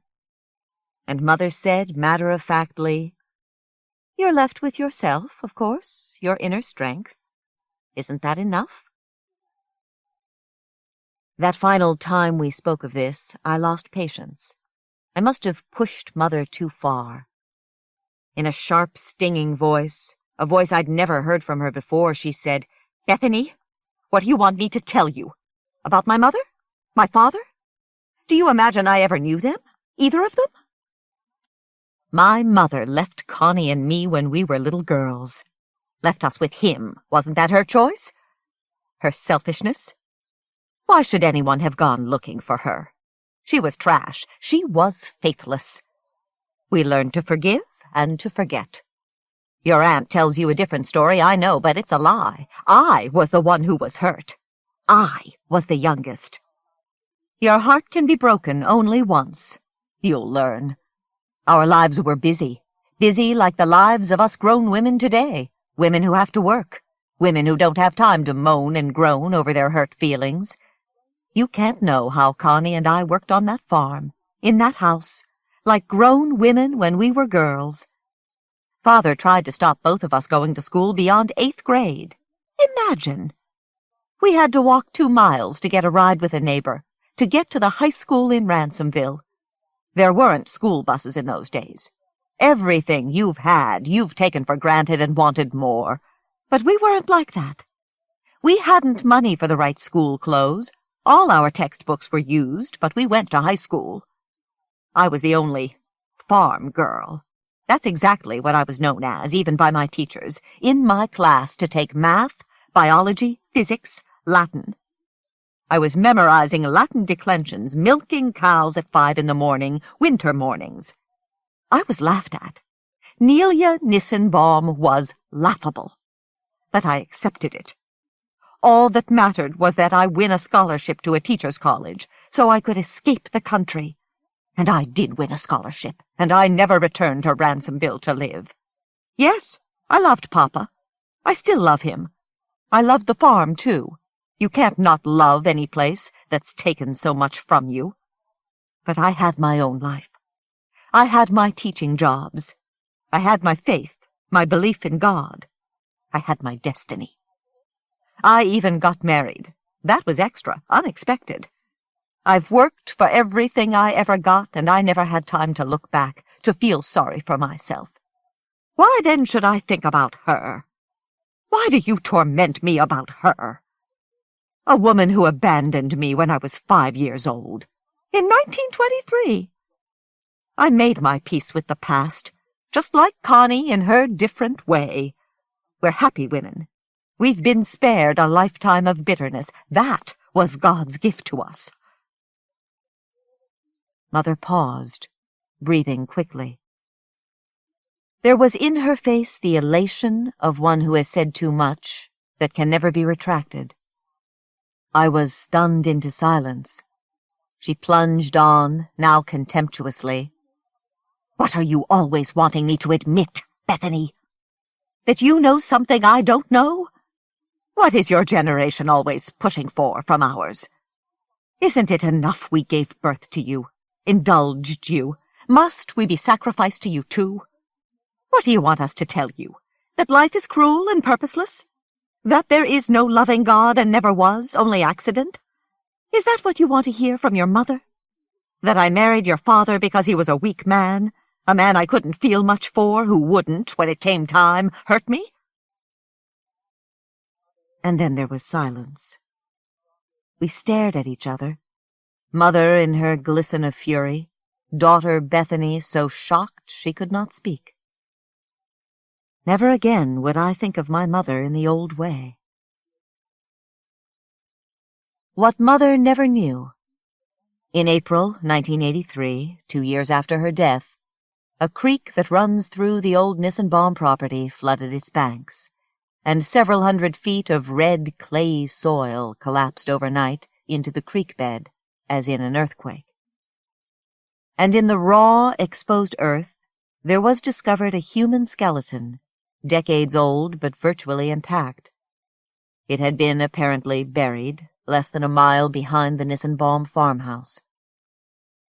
There had never been anything so newsworthy, so sensational, in the history of Chautauqua County. State forensic investigators determined that the skeleton had belonged to a woman, apparently killed by numerous blows to the head, a hammer or the blunt edge of an axe, that shattered her skull like a melon. Dumped into the grave with her was what appeared to have been a suitcase, now rotted, its contents, clothes, shoes, underwear, gloves, scarcely recognizable from the earth surrounding it. There were a few pieces of jewelry, and still entwined around the skeleton's neck, a tarnished gold cross on a chain. Most of the woman's clothing had long ago rotted away, and almost unrecognizable, too, was a book, a leather-bound Bible, close beside her.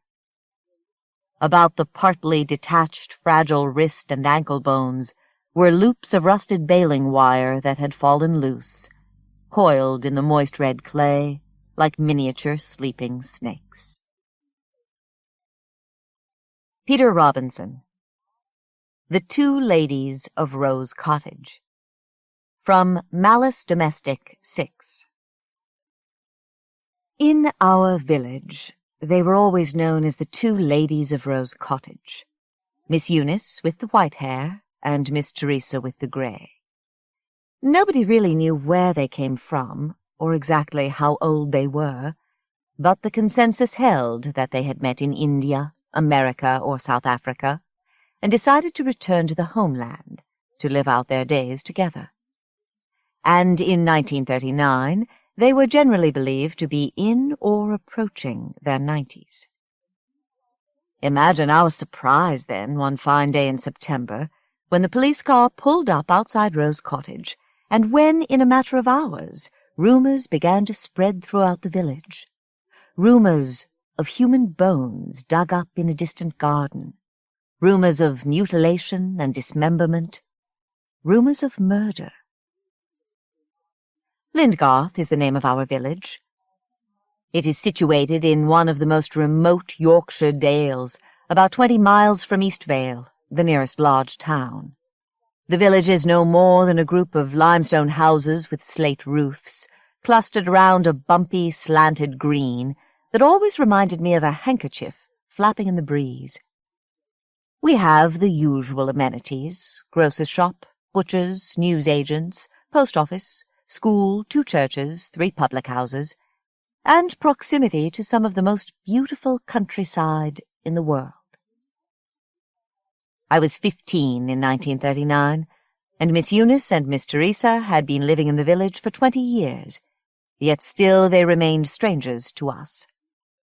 It is often said that you have to winter out at least 2 years before being accepted into village life, and in the case of a remote place like Lindgarth in those days, it was more like 10. As far as the locals were concerned then, the 2 ladies had served their apprenticeship and were more than fit to be accepted as fully paid-up members of the community. Yet there was about them a certain detached quality that kept them ever at arm's length. They did all their shopping in the village and were always polite to people they met in the street. They regularly attended church services at St. Oswald's and helped with charity events, and they never set foot in any of the public houses. But still, there was that sense of distance, of not quite being, or not wanting to be, a part of things. The summer of 1939 had been unusually beautiful despite the political tensions. Or am I indulging in nostalgia for childhood? Our dale can be one of the most grim and desolate landscapes on the face of the earth, even in August. But I remember the summers of my youth as days of dazzling sunshine and blue skies. In 1939, every day was a new symphony of colour. Golden buttercups, pink clover, mauve crane's bill, ever-changing and recombining in fresh palettes. While the tense negotiations went on in Europe, while Ribbentrop and Molotov signed the Nazi-Soviet pact, and while there was talk of conscription and rationing at home, very little changed in Lindgarth. Summer in the Dale was always a season for odd jobs: peat-cutting, wall-mending, sheep-clipping, and for entertainments, such as the dialect plays, the circus, fairs, and brass bands. Even after war was declared on the 3rd of September, we still found ourselves rather guiltily having fun, scratching our heads, shifting from foot to foot, and wondering when something really warlike was going to happen. Of course, we had our gas masks in their cardboard boxes, which we had to carry everywhere. Street lighting was banned, and motor cars were not allowed to use their headlights. This latter rule was the cause of numerous accidents in the Dale, usually involving wandering sheep on the unfenced roads. Some evacuees also arrived from the cities. Uncouth urchins, for the most part, often verminous and ill-equipped for country life, they seemed like an alien race to us. Most of them didn't seem to have any warm clothing or Wellington boots, as if they had never seen mud in the city. Looking back, I realized they were far from home, separated from their parents, and they must have been scared to death. I am ashamed to admit, though, that at the time I didn't go out of my way to give them a warm welcome. This is partly because I was always lost in my own world. I was a bookish child, and had recently discovered the stories of Thomas Hardy, who seemed to understand and sympathize with a lonely village lad and his dreams of becoming a writer. I also remember how much he thrilled and scared me with some of the stories. After The Withered Arm, I wouldn't let anyone touch me for a week, and I didn't dare go to sleep after Barbara of the House of Grebe, for fear that there was a horribly disfigured statue in the wardrobe, that the door would slowly creak open, and... I think I was reading Far from the Madding Crowd that hot July day, and, as was my wont, I read as I walked across the village green, not looking where I was going. It was Miss Teresa I bumped into, and I remember thinking that she seemed remarkably resilient for such an old lady. "Do mind where you're going, young man," she admonished me, though when she heard my effusive apologies, she softened her tone somewhat. She asked me what I was reading, and when I showed her the book, she closed her eyes for a moment, and a strange expression crossed her wrinkled features. "Ah, Mr. Hardy," she said after a short silence. "I knew him once, you know, in his youth. I grew up in Dorset." I could hardly hold back my enthusiasm. Someone who actually knew Hardy. I told her that he was my favourite writer of all time, even better than Shakespeare, and that when I grew up I wanted to be a writer just like him. Miss Teresa smiled indulgently. "Do calm down," she said. Then she paused. "I suppose," she continued, with a glance toward Miss Eunice, "that if you are really interested in Mr. Hardy, perhaps you might like to come to tea some day." When I assured her I would be delighted, we made an arrangement that I was to call at Rose Cottage the following Tuesday at 4 o'clock, after securing my mother's permission, of course. That Tuesday visit was the first of many. Inside, Rose Cottage belied its name. It seemed dark and gloomy, unlike ours, which was always full of sunlight and bright flowers. The furnishings were antique, even a little shabby. I recollect no family photographs of the kind that embellished most mantelpieces, but there was a huge gilt-framed painting of a young girl working alone in a field hanging on one wall. If the place sometimes smelled a little musty and neglected, the aroma of Miss Teresa's fresh-baked scones more often than not made up for it. "Mr. Hardy was full of contradictions," Miss Teresa told me on one occasion. "He was a dreamer, of course, and never happier than when wandering the countryside, alone with his thoughts. But he was also a fine musician. He played the fiddle on many social occasions, such as dances and weddings, and he was often far more gregarious and cheerful than many of his critics would have imagined. He was also a scholar, head forever buried in a book, always studying Latin or Greek. I was no dullard either, you know, and I like to think I held my own in our conversations, though I had little Latin and less Greek." She chuckled, then turned serious again. "Anyway, one never felt one really knew him. One was always looking at a mask. Do you understand me, young man?" I nodded. "I think so, Miss Teresa." "Yes, well," she said, staring into space as she sometimes did while speaking of Hardy. "At least that was my impression. Though he was a good 10 years older than me, I like to believe I got glimpses of the man behind the mask. But because the other villagers thought him a bit odd, and because he was difficult to know, he also attracted a lot of idle gossip. I remember there was talk about him and that Sparks girl from Puddletown. What was her first name, Eunice? Tryphena. That's right." She curled her lip and seemed to spit out the name.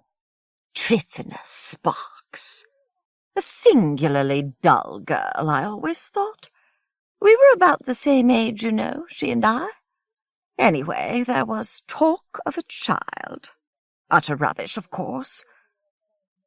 She gazed out of the window at the green, where a group of children were playing a makeshift game of cricket. Her eyes seemed to film over. "Many's the time I used to walk through the woodland past the house, and I would see him sitting there at his upstairs window-seat, writing or gazing out on the garden. Sometimes he would wave and come down to talk. Suddenly she stopped. Then her eyes glittered, and she went on. "He used to go and watch hangings in Dorchester. Did you know that?" I had to confess that I didn't, my acquaintance with Hardy being recent and restricted only to his published works of fiction, but it never occurred to me to doubt Miss Teresa's word. Of course, executions were public back then.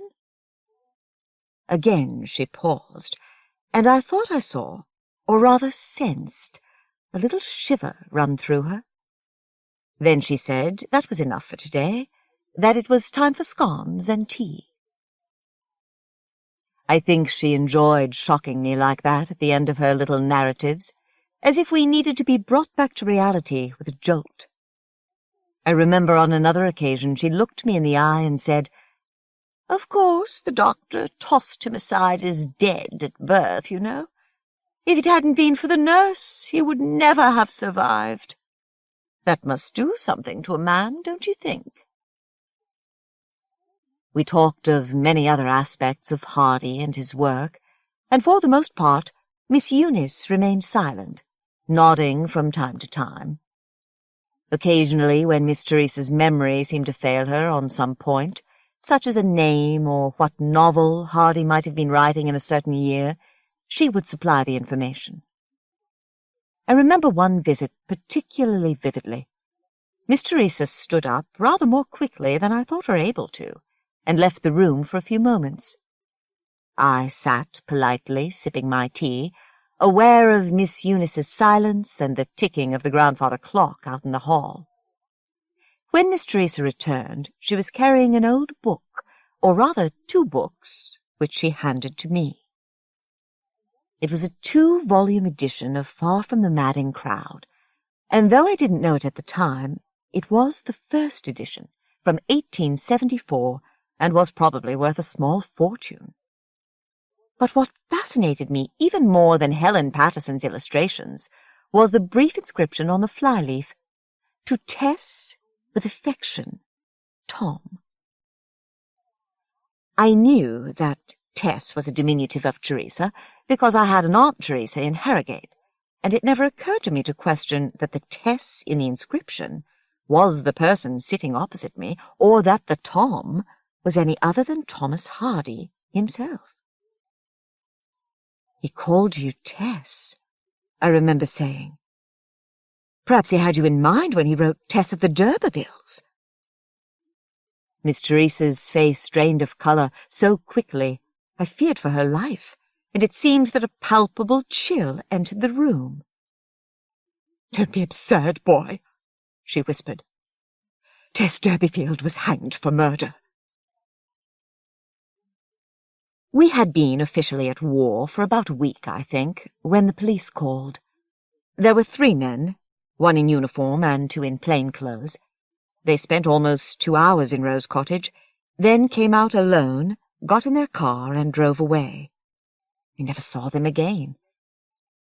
The day after the visit, though, I happened to overhear our local constable talking with the vicar in St. Oswald's churchyard. By a great stroke of fortune, several ewes stood between us, and I was able to remain unseen while I took in every word. "Murdered, that's what they say," said P.C. Walker.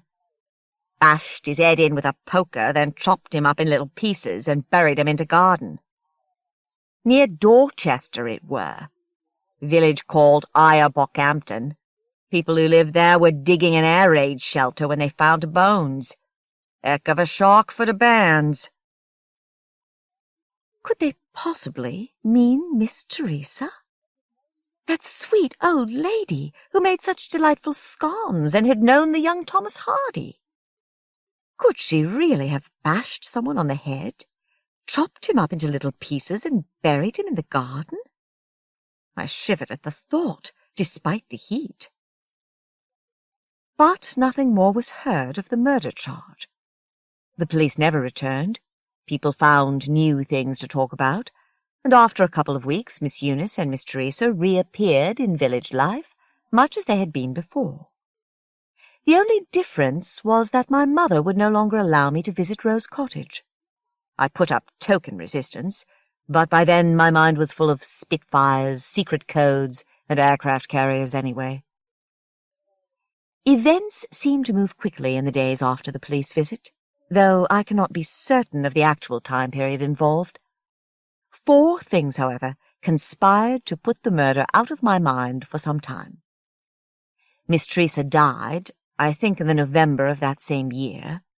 Miss Eunice retreated into an even deeper silence than before.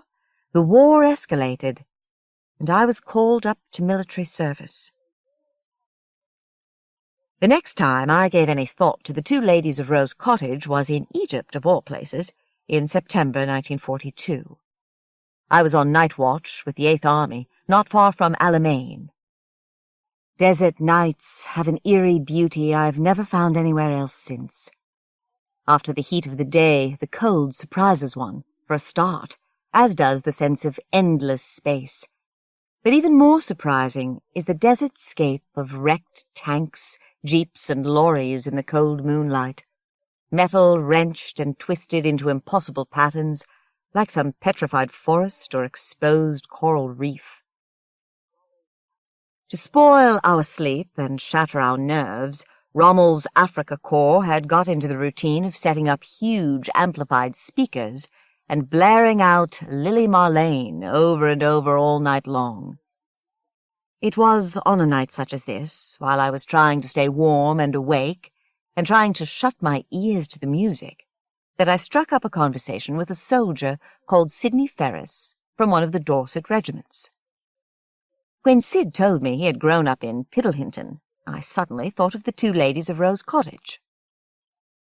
"Did you ever hear any stories of a murder round there?" I asked, offering Sid a cigarette. "A place called Higher Bockhampton." "Lots of murder stories going around when I was a lad," he said, lighting up, careful to hide the flame with his cupped hand. "Better than the wireless." "This would be a wife murdering her husband." He nodded. "Plenty of that and all, and husbands murdering their wives. Makes you wonder whether it's worth getting married, doesn't it? Higher Bockhampton, you say?" "Yes, Teresa Morgan, I believe the woman's name was." He frowned. "Name don't ring no bell," he said, "but I do recall a tale about some woman who was supposed to have killed her husband, cut him up in pieces, and buried him in the garden. A couple of young lads found some bones when they was digging an air raid shelter a couple of years back. Animal bones, if you ask me." "But did the villagers believe the tale?" He shrugged. "Don't know about anyone else, but I can't say as I did. So many stories like that going around. They can't all be true, or damn near all of us would be murderers or corpses. Stands to reason, doesn't it?" And he took a long drag on his cigarette, holding it in his cupped hand like most soldiers, so the enemy wouldn't see the pinpoint of light. "Did anyone say what became of the woman?" I asked. "She went away some years later. There was talk of someone else seen running away from the farmhouse, too, the night they said the murder must have taken place." "Could it have been him, the husband?" Sid shook his head. "Too slight a figure. Her husband was a big man, apparently. Anyway, that led to more talk of an illicit lover. There's always a lover, isn't there? Have you noticed? You know what kind of minds these country gossips have." "Did anyone say who the other person might have been?" "Nobody knew. Just rumors of a vague shape seen running away. These are old wives' tales we're talking about." "But perhaps there's some truth." But at that point I was relieved of my watch, and the next weeks turned out to be so chaotic that I never even saw Sid again. I heard later that he was killed at the Battle of Alamein, just over a month after our conversation. I didn't come across the mystery of Rose Cottage again until the early 1950s. At that time I was living in Eastvale, in a small flat overlooking the cobbled Market Square. The town was much smaller and quieter than it is today, though little about the square has changed, from the ancient market cross, the Queen's Arms on the corner, the Norman church, and the Tudor-fronted police station. I had recently published my first novel, and was still basking in that exquisite sensation that comes only once in a writer's career, the day he holds the first bound and printed copy of his very first work. Of course, there was no money in writing, so I worked part-time in a bookshop on North Market Street, and on one of my mornings off, a market day as I remember, I was absorbed in polishing the third chapter of what was to be my second novel, when I heard a faint tap at my door. This was enough to startle me, as I rarely had any visitors. Puzzled and curious, I left my typewriter and went to open the door. There stood a wizened old lady, hunch-shouldered, white-haired, carrying a stick with a brass lion's head handle and a small package wrapped in brown paper, tied with string. She must have noticed my confused expression, because, with a faint smile, she said, "Don't you recognize me, Mr. Riley? Dear, dear, have I aged that much?" Then I knew her, knew the voice. "Miss Eunice!" I cried, throwing my door open. "Please forgive me. I was lost in my own world. Do come in, and you must call me Christopher." Once we were settled, with a pot of tea mashing beside us, though, alas, none of Miss Teresa's scones, I noticed the dark circles under Miss Eunice's eyes, the yellow around the pupils, the parchment-like quality of her skin, and I knew she was seriously ill. "How did you find me?" I asked. "It didn't take a Sherlock Holmes. Everyone knows where the famous writer lives, in a small town like Eastvale." "Hardly famous," I demurred, "but thank you anyway. I never knew you took the trouble to follow my fortunes." "Teresa would have wished it. She was very fond of you, you know. Apart from ourselves and the police, you were the only person in Lindgarth who ever entered Rose Cottage. Did you know that? You might remember that we kept ourselves very much to ourselves." "Yes, I remember that," I told her. "I came to give you this." She handed me the package, and I untied it carefully. Inside was the Smith, Elder & Company first edition of Far from the Madding Crowd, complete with Hardy's inscription to Tess. "But you shouldn't," I said. "This must be very valuable. It's a She waved aside my objections. "Please take it. It is what Teresa would have wished, and I wish it too. Now listen," she went on. "That isn't the only reason I came. I have something very important to tell you, to do with why the police came to visit all those years ago. The thought of going to my grave without telling someone troubles me deeply." "But why me? And why now?" "I told you. Teresa was especially fond of you. And you're a writer," she added mysteriously. "You'll understand. Should you wish to make use of the story, please do so. Neither Teresa nor I have any living relatives to offend. All I ask is that you wait a suitable number of years after my death before publishing any account. And that death is expected to occur at some point over the next few months. Does that answer your second question?" I nodded. "Yes, I'm sorry." "You needn't be. As you may well be aware, I have long since exceeded my 70, though I can hardly say the extra years have been a blessing. But that is God's will. Do you agree to my terms?" "Of course. I take it this is about the alleged murder." Miss Eunice raised her eyebrows. "So you've heard the rumors," she said. "Well, there was a murder, all right. Teresa Morgan murdered her husband Jacob, and buried his body in the garden." She held out her teacup, and I poured. I noticed her hand was shaking slightly. Mine was too. The shouts of the market vendors came in through my open windows. When did she do this? Was all I could manage. Miss Eunice closed her eyes and pursed her cracked lips. I don't remember the exact year, she said. But it really doesn't matter. You could look it up if you wanted. It was the year the Queen was proclaimed Empress of India. I happen to know that was in 1877. I have always had a good memory for historical dates. If my calculations were correct, Miss Teresa would have been about 27 at the time. Will you tell me what happened? I asked. That's why I'm here, Miss Eunice said rather sharply. Teresa's husband was a brute, a bully and a drunkard. She wouldn't have married him had she had any choice in the matter, but her parents approved the match. He had his own small farm, you see, and they were only tenants. Teresa was a very intelligent girl, but that counted for nothing in those days. In fact, it was a positive disadvantage, as was her willfulness. Anyway, he used to beat her to within an inch of her life, where the bruises wouldn't show, of course. One day she'd had enough of it, so she killed him. What did she do? She hit him with a poker from the fireplace, and after darkness had fallen, she buried him deep in the garden. She was afraid that if the matter went to court, the authorities wouldn't believe her, and she would be hanged. She had no evidence, you see, and Jacob was a popular man among the other fellows of the village, as is so often the case with drunken brutes, and Teresa was terrified of being publicly hanged. But did no one suspect her? Miss Eunice shook her head.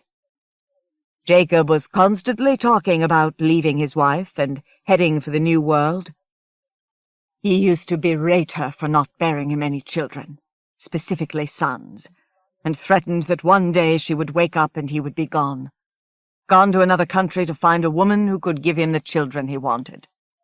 He repeated these threats in the alehouse so often that no one in the entire county of Dorset could fail to know about them.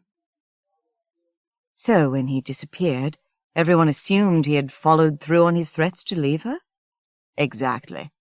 Oh, there were rumors that his wife had murdered him, of course. There always are when such mysteries occur. Yes, I thought, remembering my conversations with Sid Ferris one cold desert night 10 years ago. Rumors and fancies, the stuff of fiction. And something about a third person seen fleeing from the scene. Well, that could wait. Teresa stayed on at the farm for another 10 years, Miss Eunice went on. Then she sold up and went to America. It was a brave move, but Teresa no more lacked for courage than she did for beauty. She was in her late 30s then, and even after a hard life she could still turn heads. In New York, she landed on her feet and eventually married a financier, Sam Cotter, a good man. She also took a companion. You? I asked. Miss Eunice nodded. Yes. Some years later, Sam died of a stroke. We stayed on in New York for a while, but we grew increasingly homesick. We came back finally in 1919, just after the Great War. For obvious reasons, Teresa didn't want to live anywhere near Dorset, so we settled in Yorkshire. A remarkable tale, I said. That's not all, Miss Eunice went on, pausing only to sip some tea. There was a child. I thought you said. She took one hand off her stick and held it up, palm out. Christopher, please let me tell the story in my own way. Then it will be yours to do with as you wish. You have no idea how difficult this is for me. She paused and stared down at the brass lion's head for so long, I feared she had fallen asleep or died. Outside in the market square, a butcher was loudly trying to sell a leg of lamb. Just as I was about to go over to Miss Eunice, she stirred. There was a child, she repeated. When Teresa was 15, she gave birth to a child. It was a difficult birth. She was never able to bear any other children.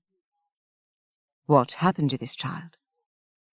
Teresa had a sister called Alice, living in Dorchester. Alice was 5 years older and already married with 2 children. Just before the pregnancy started to show, both Teresa and Alice went to stay with relatives in Cornwall for a few months, after it had been falsely announced that Alice was with child again. You would be surprised how often such things happened. When they came back, Alice had a fine baby girl. Who was the father? Teresa would never say. The one thing she did make clear was that no one had forced unwanted attentions on her, that the child was the result of a love match, an infatuation. It certainly wasn't Jacob Morgan. Did she ever see the child again? Oh, certainly. What could be more natural than visiting one's sister and seeing one's niece grow up? When the girl was a little older, she began to pay visits to the farm, too. Miss Eunice stopped here and frowned so hard I thought her brow would crack like dry paper. That was when the problems began, she said quietly. What problems? Miss Eunice put her stick aside and held out her teacup. I refilled it. Her hands steady now, she held the cup against her scrawny chest, as if its heat were the only thing keeping her alive. This is the most difficult part, she said in a faint voice. The part I didn't know whether I could ever tell anyone. If you don't wish... She waved my objection aside.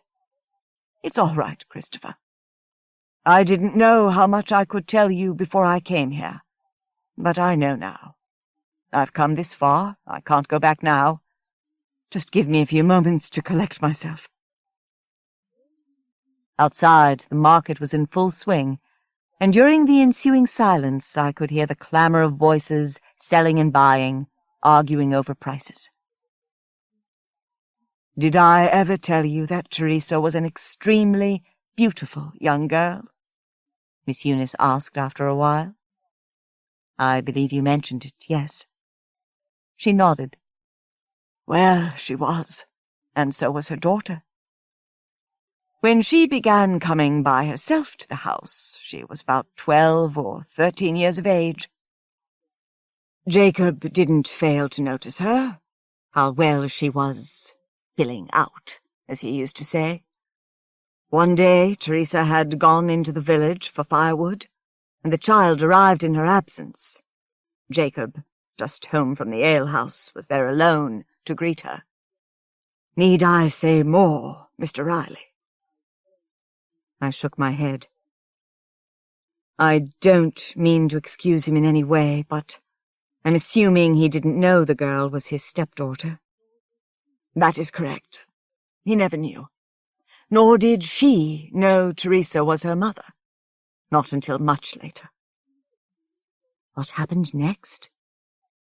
Teresa came in before her husband could have his way with the struggling, half-naked child. Everything else was as I said. She picked up the poker and hit him on the head. Not once, but 6 times. Then they cleaned up and waited until after dark and buried him deep in the garden. She sent her daughter back to her sister's and carried on as if her husband had simply left her, just as he had threatened to do. So the daughter was the mysterious third person seen leaving the farm in Sid Ferris's account. What became of the poor child? I asked. Miss Eunice paused again and seemed to struggle for breath. She turned terribly pale. I got up and moved toward her, but she stretched out her hand. No, no. I'm all right, Christopher. Please sit. A motor car honked outside, and one of the street vendors yelled a curse. Miss Eunice patted her chest. That's better.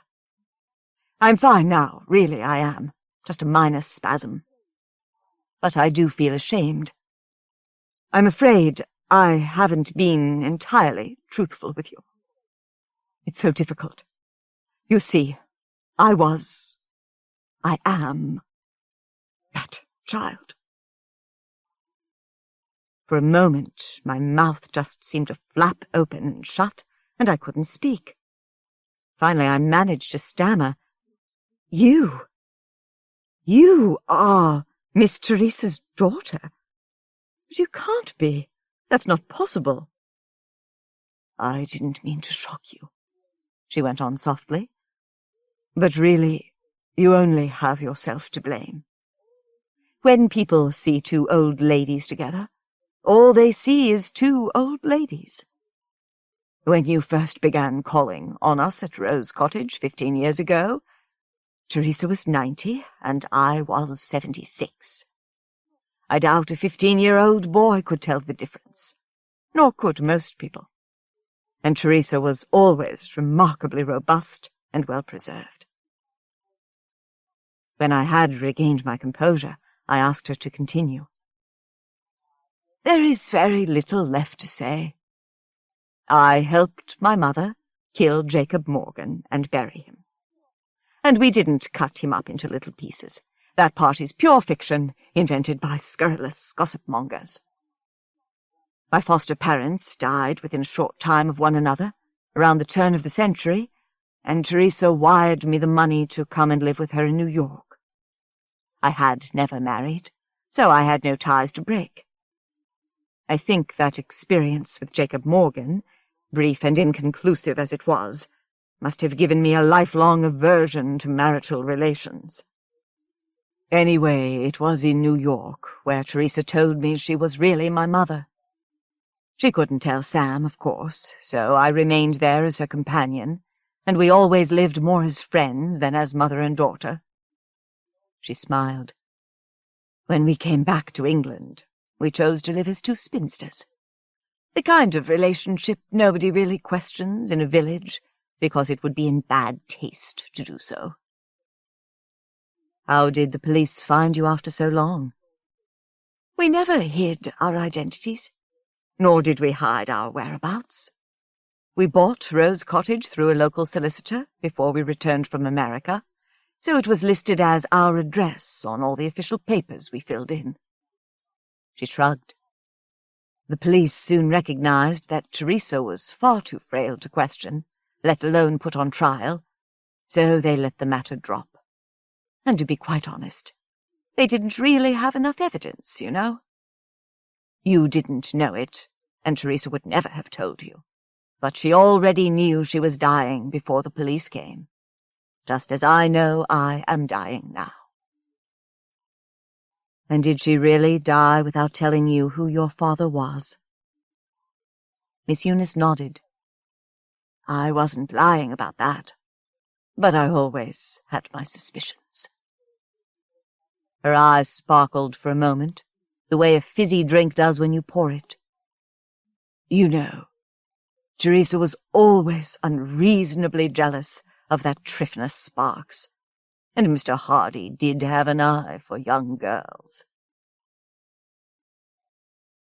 40 years have passed since Miss Eunice's death, and I have lived in many towns and villages in many countries of the world.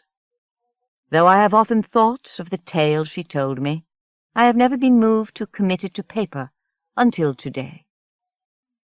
2 weeks ago, I moved back to Lindgarth, and as I was unpacking, I came across that first edition of Far from the Madding Crowd, 1874, the year Hardy married Emma Gifford. As I puzzled again over the inscription, words suddenly began to form themselves effortlessly in front of my eyes, and all I had to do was copy them down. Now that I have finished, I suddenly feel very tired. It is a hot day, and the heat haze has muted the greens, greys, and browns of the steep hillsides. Looking out of my window, I can see the tourists lounging on the village green.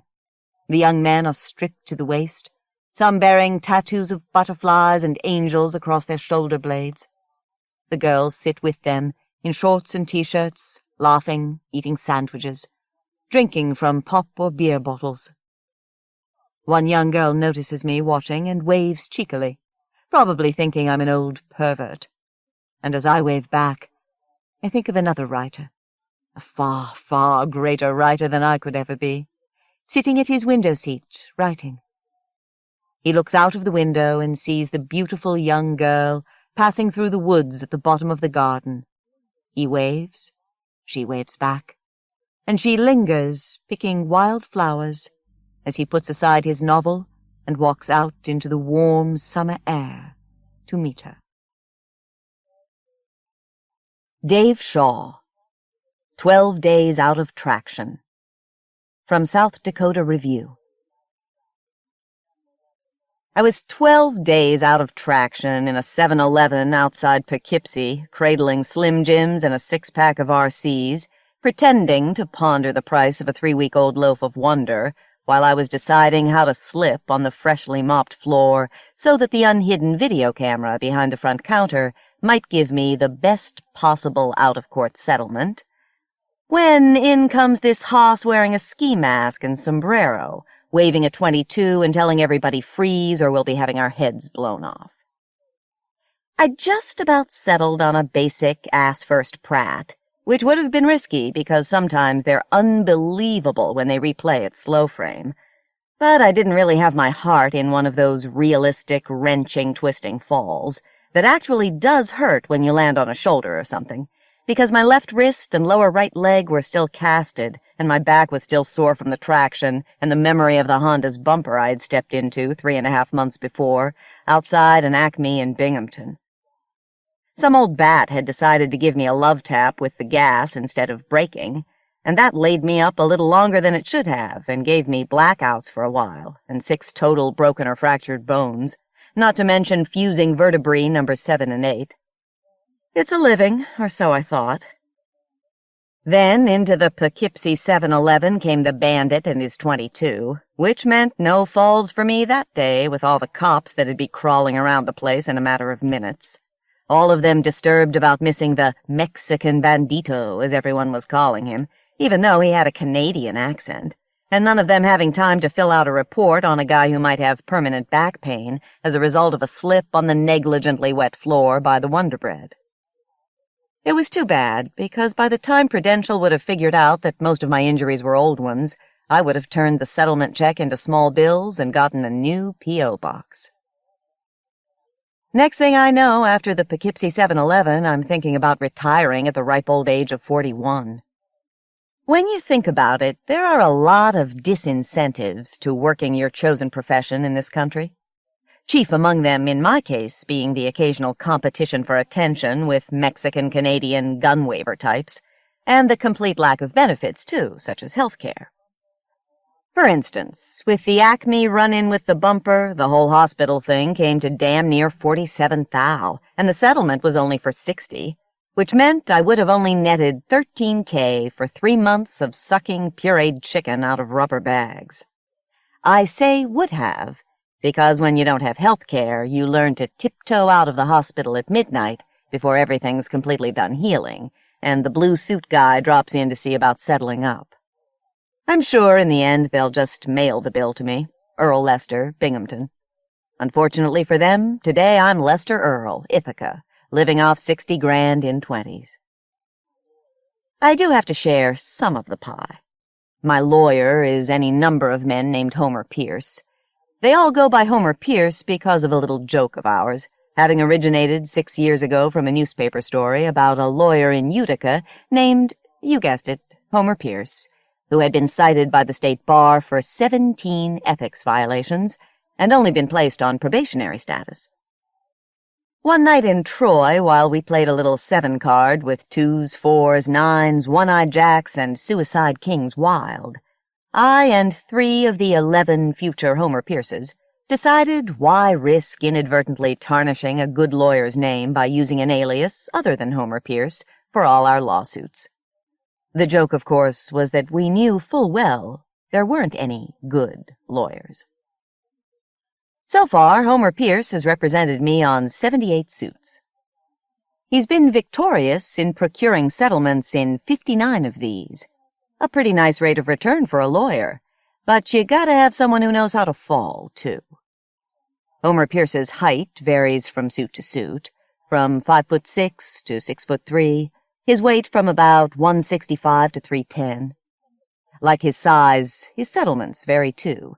From the paltry $500 dust-yourself-off money to the big rips, like the Acme gas tapper and the time the cop inadvertently ran into me last year on a sidewalk outside a bank in Schenectady after I had advertently gotten in his way while he was chasing a burglar, bank bells clanging and everything.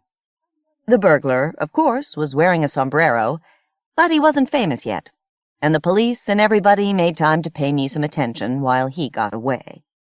You should have seen me moaning about my back on that one. Homer Pierce had to do damn near nothing for the check from the bank's insurance company. None of the Homer Pierces have any real licenses to practice anything, but they're good at the verbal muscle game and making official-looking stationery, and they've got a rudimentary knowledge of law, which is more than is needed, I assure you. I can assure you because once in a pinch, I had to be my own Homer Pierce after a tractor ran over my toe during a free tour of a dairy farm outside Herkimer. The clincher, of course, is that in reality I am no victim, and in reality I am sick to death of all the victim talk sweeping the damn country. No wonder the Mexican-Canadian has been coming down, or up, here to do all his damage.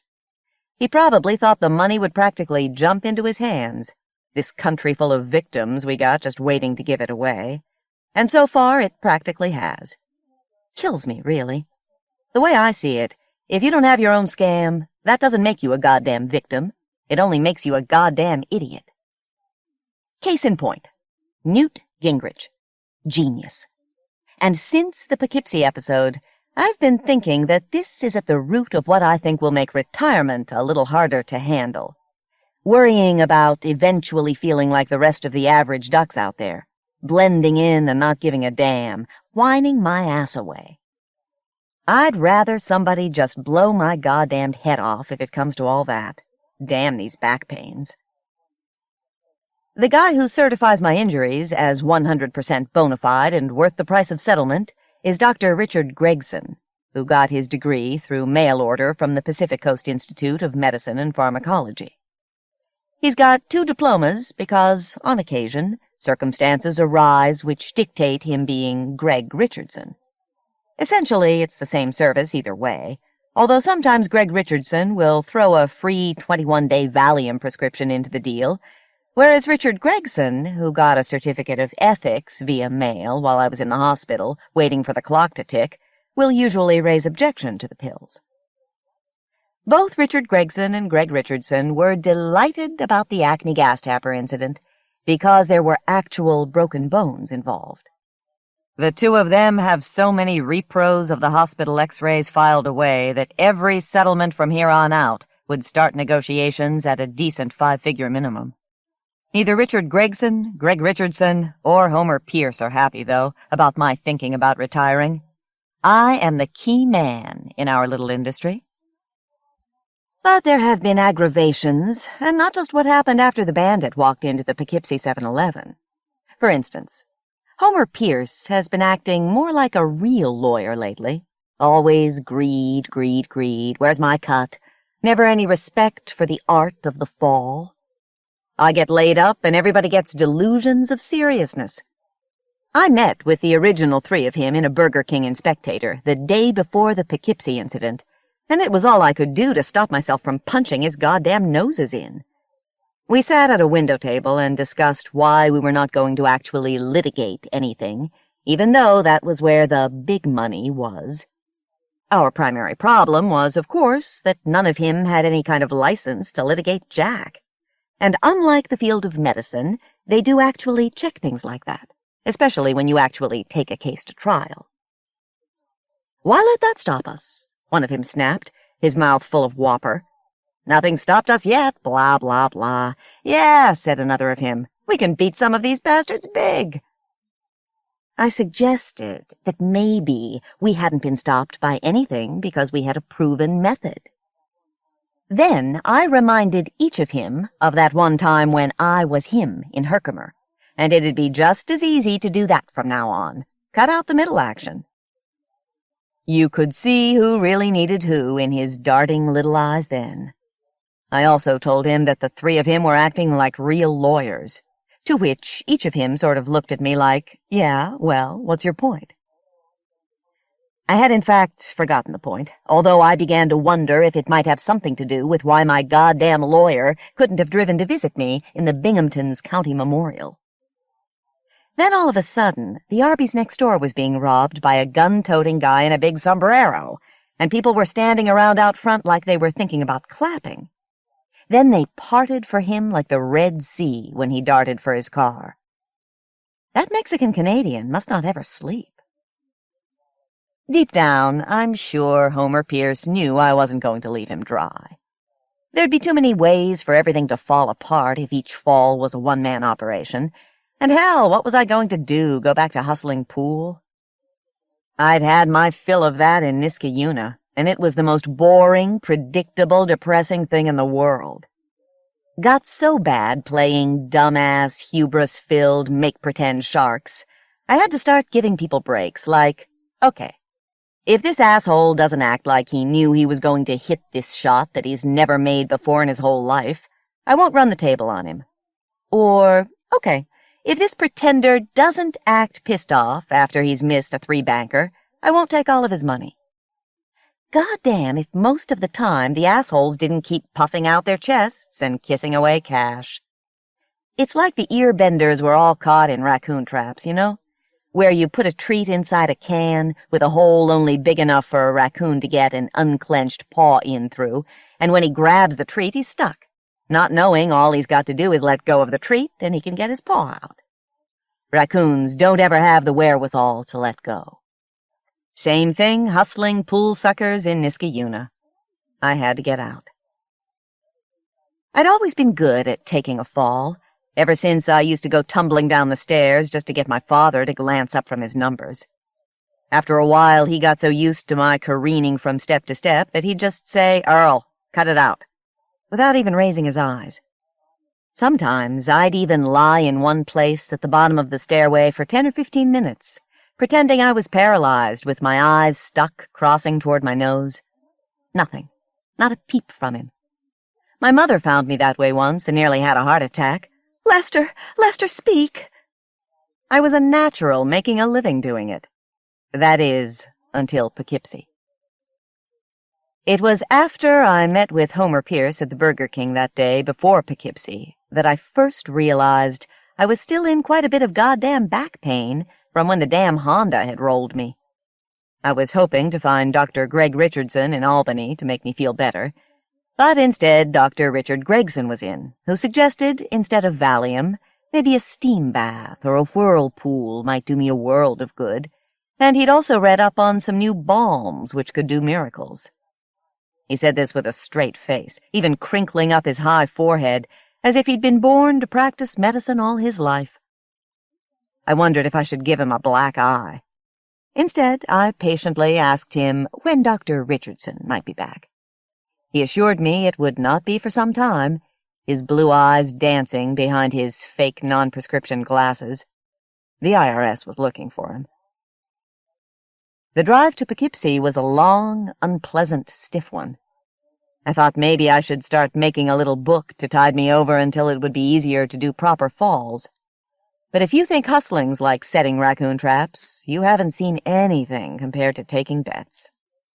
Then, whizzing toward me down two-lane Route 46, came a brown Ford Escort that switched back to its side of the road just in time. The driver, of course, was wearing a sombrero. I started questioning what had happened to my work ethic. In Poughkeepsie, I got a room at a trap and went for a six-pack at the 7-Eleven I was going to fall in the next day. It was around 9:30, and I commented to the young greaser behind the counter that the floors could use a mopping. "They do it in the mornings," he said. It wasn't his business. "Right," I said. Nothing he could do. Then he asked, had I heard the bandito had hit a Safeway on the other side of town that evening, and wasn't this guy something? "It's a little blatant," I said to him, feeling my jaw jut a little. "Isn't it? All this stealing with a gun." The greaser had no idea what I was talking about. "He's the bandit, man." He said this like it answered all arguments. his eyebrows bunching into an earnest sense of purpose. He couldn't wait to get robbed. And sure enough, the next day I did get to see the bandit man, live and in person, ruining what would have been a perfectly functional Pratt. When he burst into the 7-Eleven waving the .22, my first instinct was to try to do whatever I could to speed the whole thing up, because the floor was drying fast, and I still had to discreetly nudge out of view the wet floor stand-up sign to secure the full prize. If the warning isn't clearly displayed, the store insurer basically has to start negotiations mid-20s. But the Mexican-Canadian was a bit of a showman, a charmer, taking his time with things, and all of a sudden, realizing the situation, I was feeling like the gatecrasher.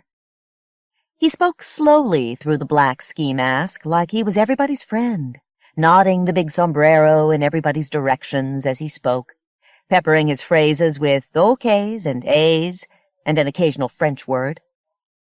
When he said the words, "heads blown off," to the Duchess behind the counter and the 5 or 6 of us scattered around the store, it was like he meant taking a quiet nap in the woods. Then all of a sudden everyone was down on the floor except for him and me. "Please," he said to me. "You too." From about 10 feet away, he fixed the .22 between my eyes, and I realized that the easiest, least painful way for me to get my casted self down actually would have been for me to do a nice safe fall, but I couldn't risk getting pumped because some sudden jerky-ass landing on the linoleum startled him. "Please," he said again, this time with a little less charm. "Down." I struggled to get down on one knee, focusing on his faceless ski mask, big nails of pain tearing up my back, when it dawned on me he might take my slowness as defiance. "I've been in an accident," I said to him. "I'm still in pain." "Yes," he said, following his outstretched .22 toward me. "I'm sure you are. Get down." I dropped to all fours, felt myself grimace, felt a tendon rip in the casted wrist. Then finally I was doing a dead man's float on the cool, damp linoleum, ammonia clearing a space behind my eyes. My back was spasming as he stepped over me and stood with a foot on each side of my ribs, still pointing the gun, I was sure, at my head. I tried to talk myself through it. Told myself that very day Homer Pierce and I would file suit against the 7-Eleven for having such a blatantly insecure store. Sure, a settlement was iffier taking it that route, but the potential payout was higher. Hell, look at the trauma I was going through. Maybe we'd even litigate this one. But I was fooling myself. Instead of thinking about a nice thick settlement check, I found myself reaching for my wallet out of my back pocket and blindly handing it up to him. Then I slid my Rolex off the uncasted wrist and easily handed that back too without turning my head. Maybe it was the ammonia working me over. Everything in my body loosened up there for a moment. Hell, for a moment, even the muscles in my back relaxed. Helen Tucker. The Power of Suggestion. From Ellery Queen's Mystery Magazine. It was getting weird. Downright scary, in fact. At first, he had thought it was a trick, some kind of practical joke she was playing on him. But he soon realized that was a stupid idea, because in the 15 years they had been married, he'd never known her to play a joke on him or anyone else, practical or otherwise. Nelda was not the joking type. For that matter, more often than not, she didn't even get the point of a joke he told. She would give that little artificial laugh, but he could tell by the vacant look in her pale blue eyes that she simply didn't get it. After deciding it wasn't a joke, he was positive that it must be some kind of fad or craze going around that he hadn't heard about. After all, he worked all day and didn't have time to waste on finding out what sort of nonsense currently occupied the minds of women.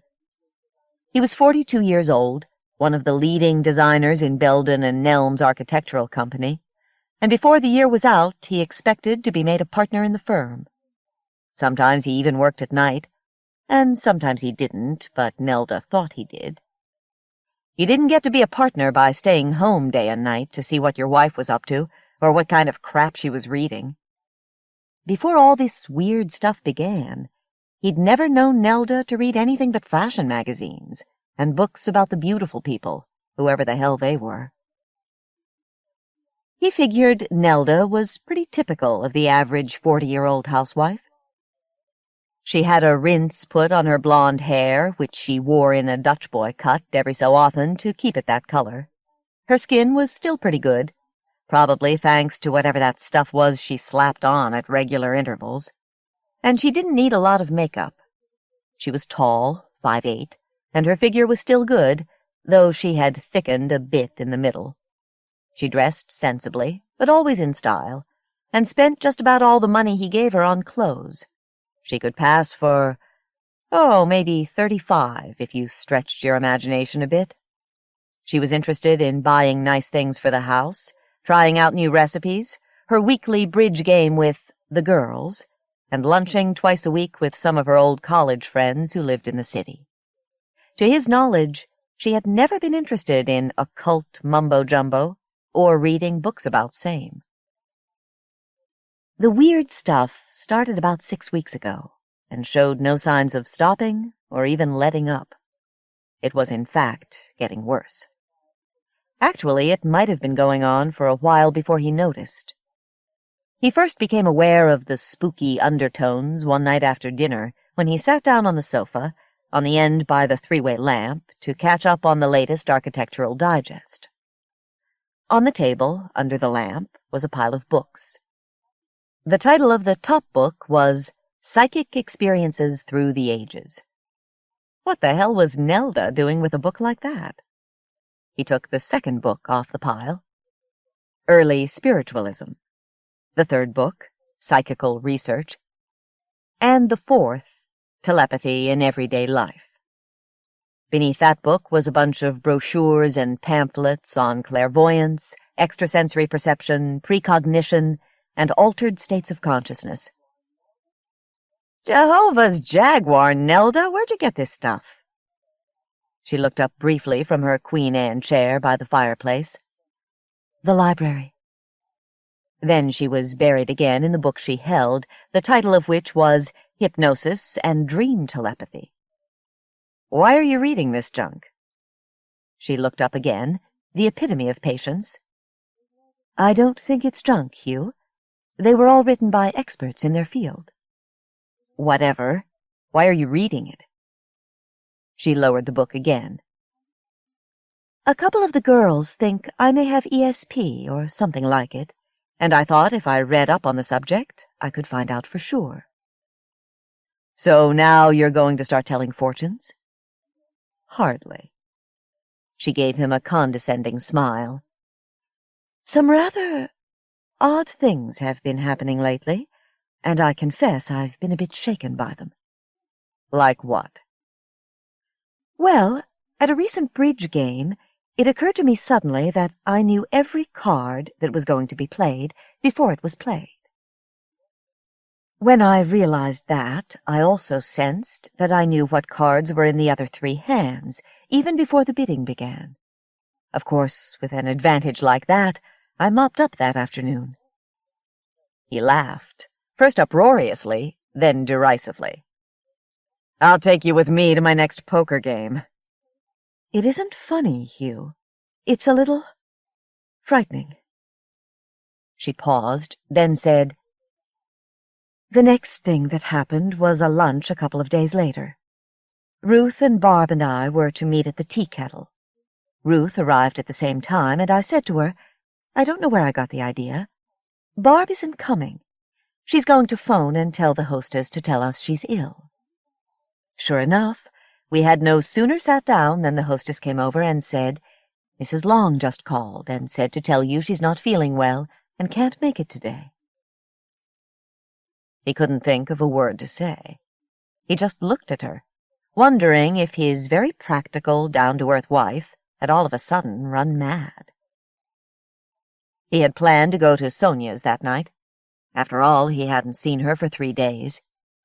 But something about the seriousness of Nelda's expression, her tone of voice, made him decide to stay home. It was easy enough to get away when he wanted to. All he had to say was, "We're having some problems with the Grandy building." Or, "That new house on May Avenue, well, the owner has changed his mind about the shape of the deck, so I've got to have it done by tomorrow." And he'd be off for a few hours of bliss with Sonia. Nelda was gullible as hell. She never suspected anything. But tonight, he didn't know why, he thought he'd better not go. "Anything else?" he asked. "Or is that the sum total of your psychic experiences?" "Are you making fun of me?" A small frown furrowed her forehead. "No, of course not. I'm just curious." "There've been some little things that made me wonder, but nothing as significant as the two I told you about. The thing is, these experiences, as you call them, are happening more often, and each time I get a stronger premonition." She stopped suddenly and looked toward the telephone on the end table. "Like right now. The phone is going to ring." He waited. A minute, 2 minutes, 3 minutes. Nothing happened. And then the phone rang. "Don't bother to answer it," she said. "It's a wrong number." An act of Congress could not have prevented him from picking up the phone. "Hello? Has Jimmy come in yet?" asked a gruff voice. He held the phone away from him, looking at it as though it were a hissing viper. Then he barked into it. "Wrong number." She continued with her reading without looking up, and without saying, "I told you so," for which he would have been grateful had he not been so befuddled. What the hell was going on here? Had the woman suddenly become possessed with some kind of strange powers? Ditchwater dull Nelda, whom he could read like a child's primer? It couldn't be. "Has something happened to you? Something strange?" he asked. "I mean, do you feel, different? Headache or anything?" "Not at all. I feel the same as I always have." He couldn't think of anything else to ask, so he just sat staring at her, going over in his mind the horrendous difference it could make in his life if his wife really had suddenly become a seer into the future. But of course, he didn't believe in that stuff, and his first thought had been correct. It was just a fad, a phase she was going through, reading all those crazy books. She'd get tired of it soon enough and go back to being ditchwater dull Nelda, whose every move and sentence he could anticipate.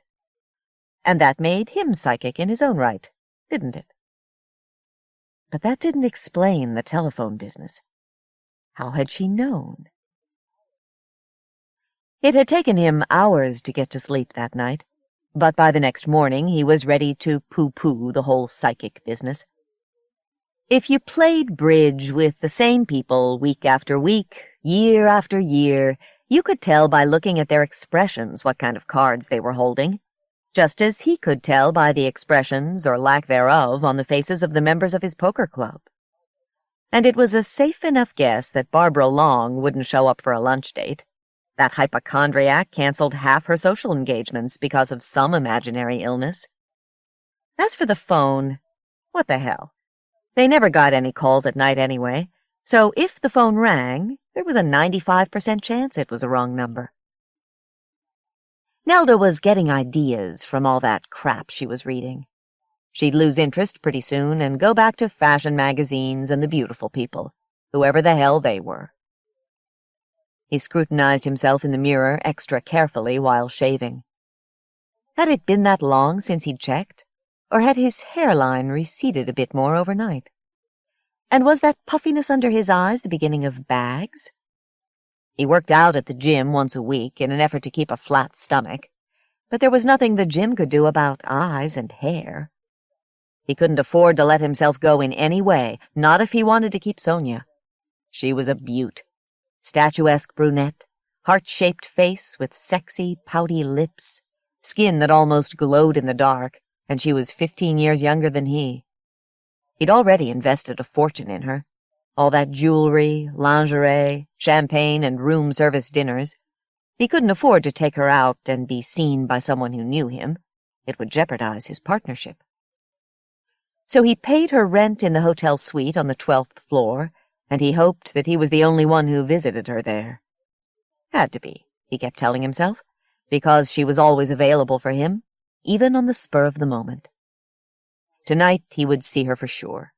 Nelda could predict ringing phones, sick friends, card games, or the end of civilization as we know it. His own prediction was that he'd have one hell of a night with Sonia.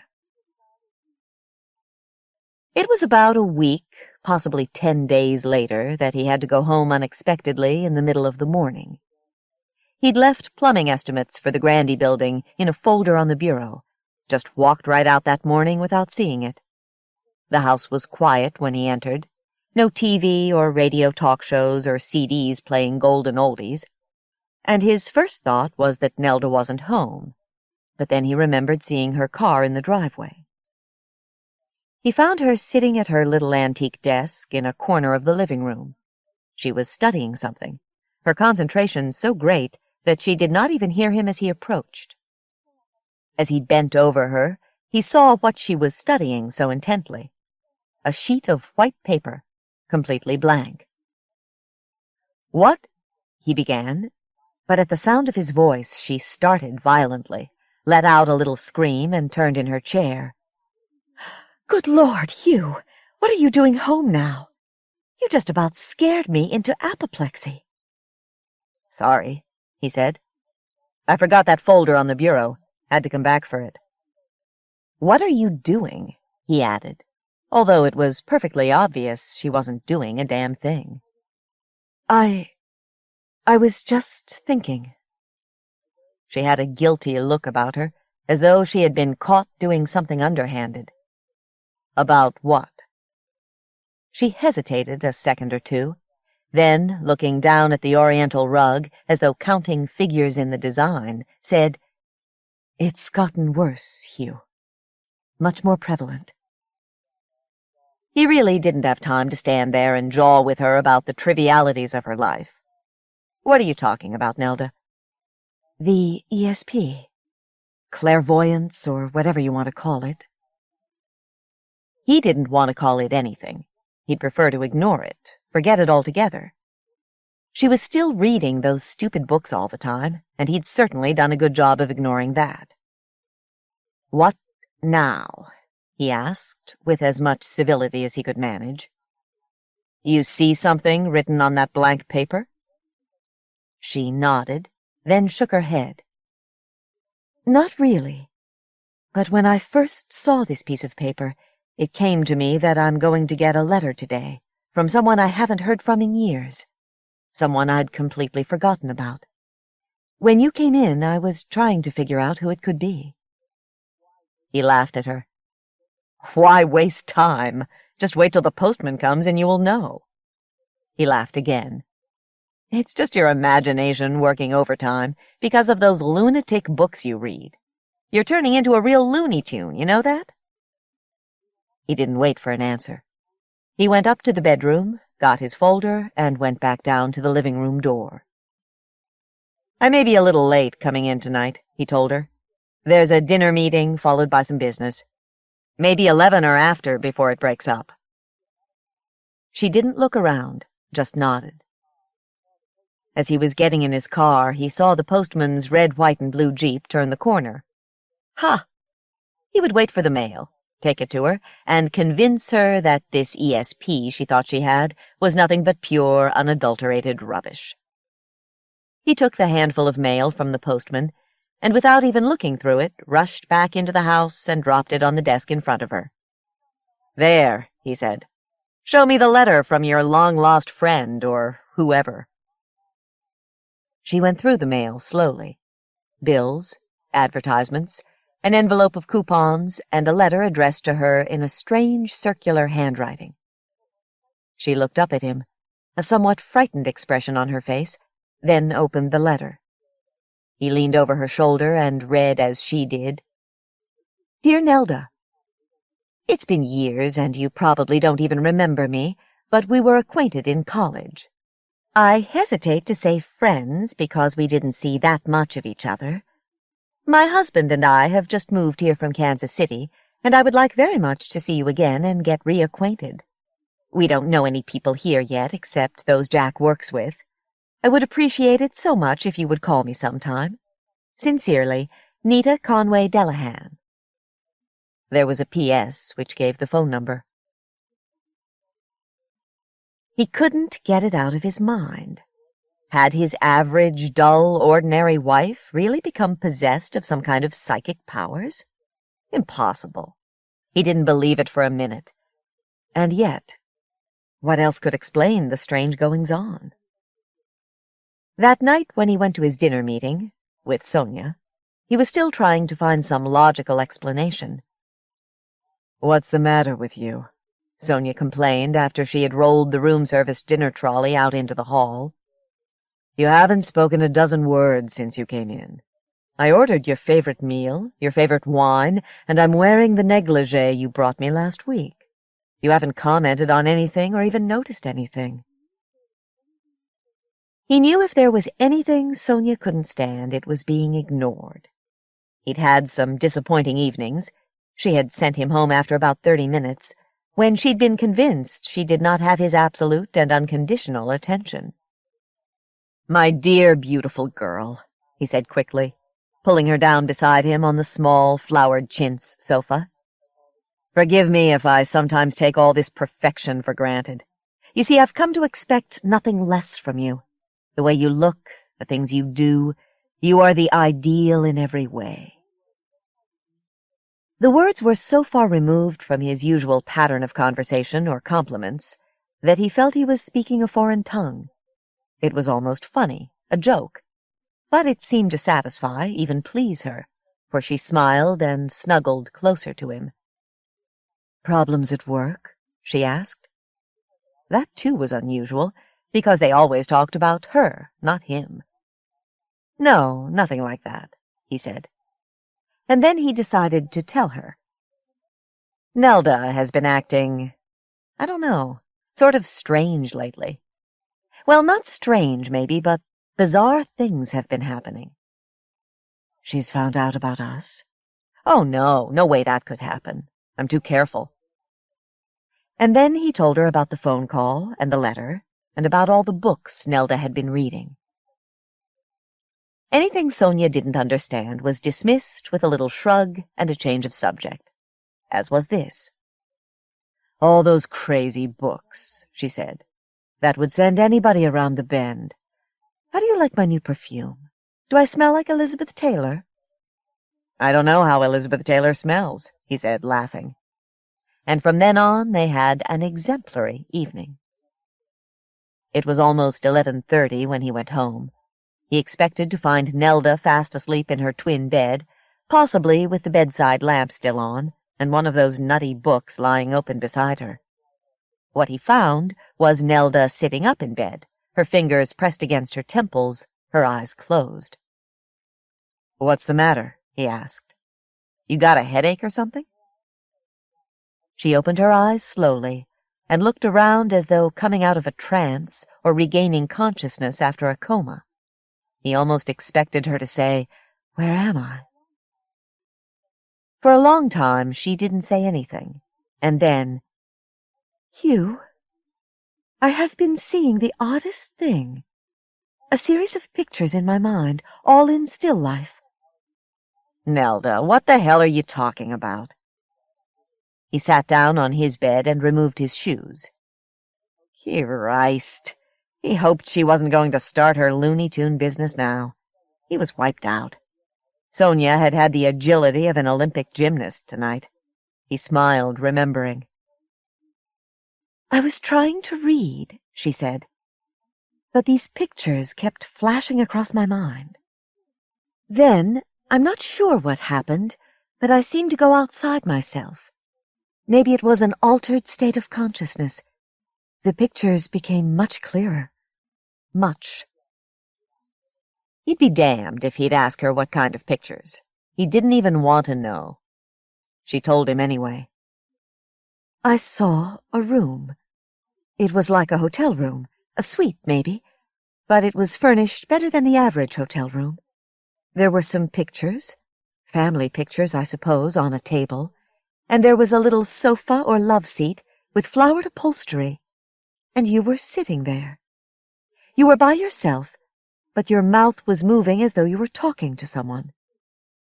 That picture faded, and another came on, exactly as though it were being shown on a screen, and you were not alone anymore. There was a woman sitting beside you on the sofa, a very pretty, dark-haired woman. Hugh, am I going crazy, or is it the ESP again? He was staring at her, his mind in turmoil. What are you talking about? His voice came out scarcely above a whisper. I'm not sure. I saw it so clearly, but I'm not sure what it was I was seeing. Where was your meeting tonight? At the Baxter Hotel. We met in the suite of a visiting architect. He thought it best to get at least a remnant of truth in his answer. That explains it, then. She let out a sigh of relief. I was seeing the meeting. But I wonder why I didn't see more than just 2 people. He didn't answer. He couldn't. She plumped her pillow several times and lay down. When he came out of the bathroom, she was either asleep or pretending to be. But it was nearly dawn before he closed his eyes. The first thing he did when he got to his office that morning was to call Sonia and tell her she would have to move from the Baxter to the Cromley on the other side of town. In your dreams, Buster, she said, furious at having been awakened, and even more furious at being told she would have to leave her deluxe digs. I'm not going to some second-rate flea bag. The Cromley is a first-class apartment hotel, and I'll see that you have as much space there as you have at the Baxter. I'll make the arrangements this morning, and you can move this afternoon. He hung up before she could protest further.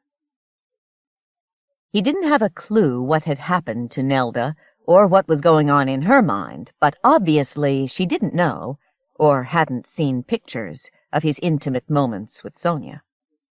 It seemed to be a good idea to move Sonia farther away from Nelda. Maybe proximity had something to do with the pictures she saw, before Nelda caught on. No matter what was happening in her mind, it had made a wreck out of his own. He couldn't concentrate on work or even Sonia.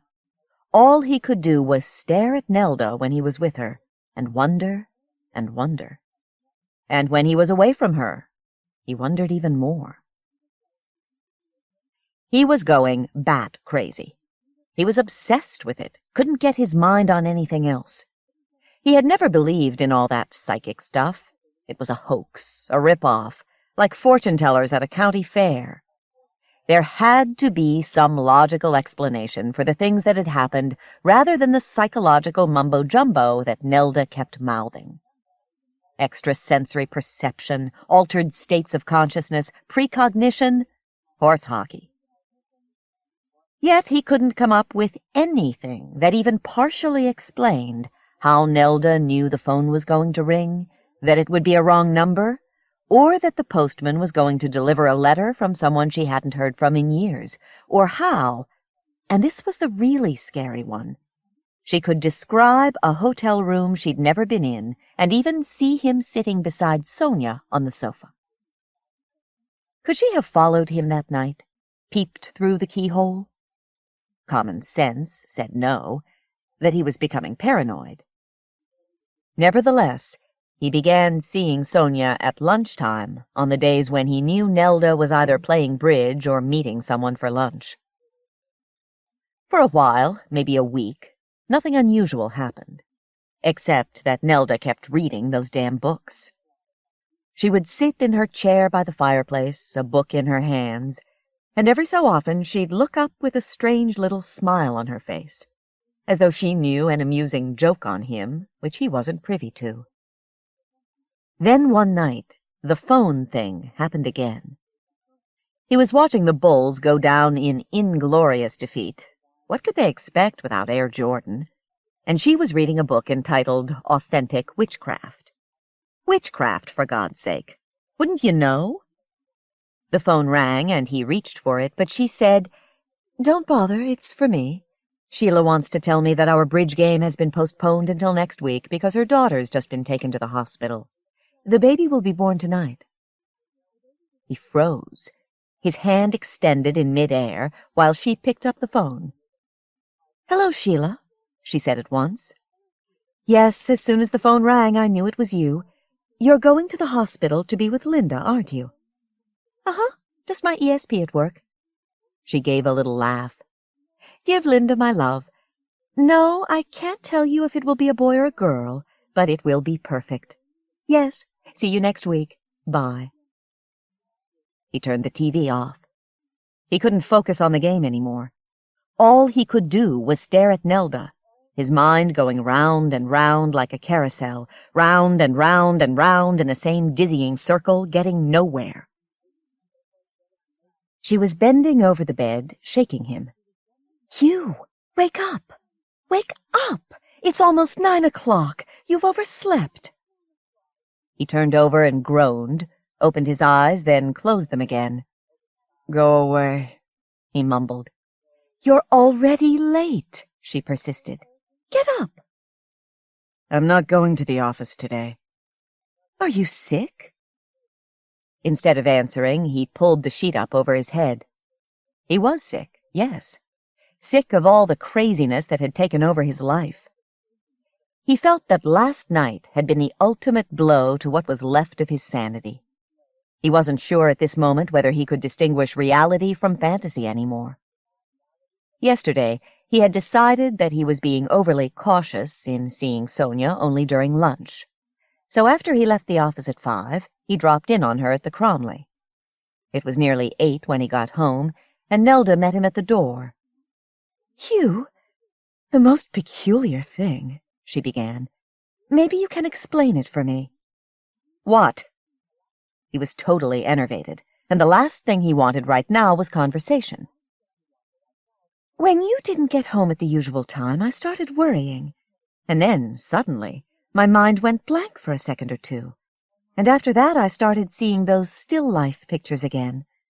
I saw a hotel room.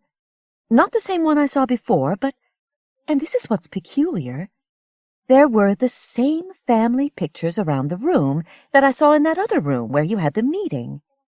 And the same woman was there, that dark-haired woman, and—" He didn't listen to any more.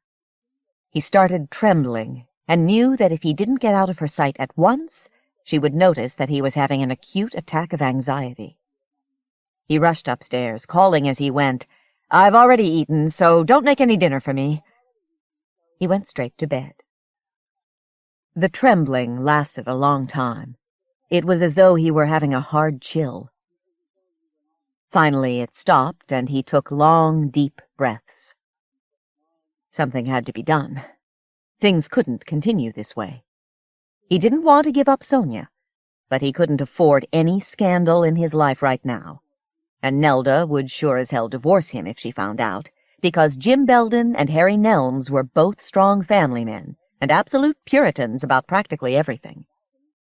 He'd have to stop seeing Sonia until after he made partner. Then he could relax a little and resume the relationship. Nelda sat down on her bed and leaned toward his. "Hugh, I had the most peculiar dream last night."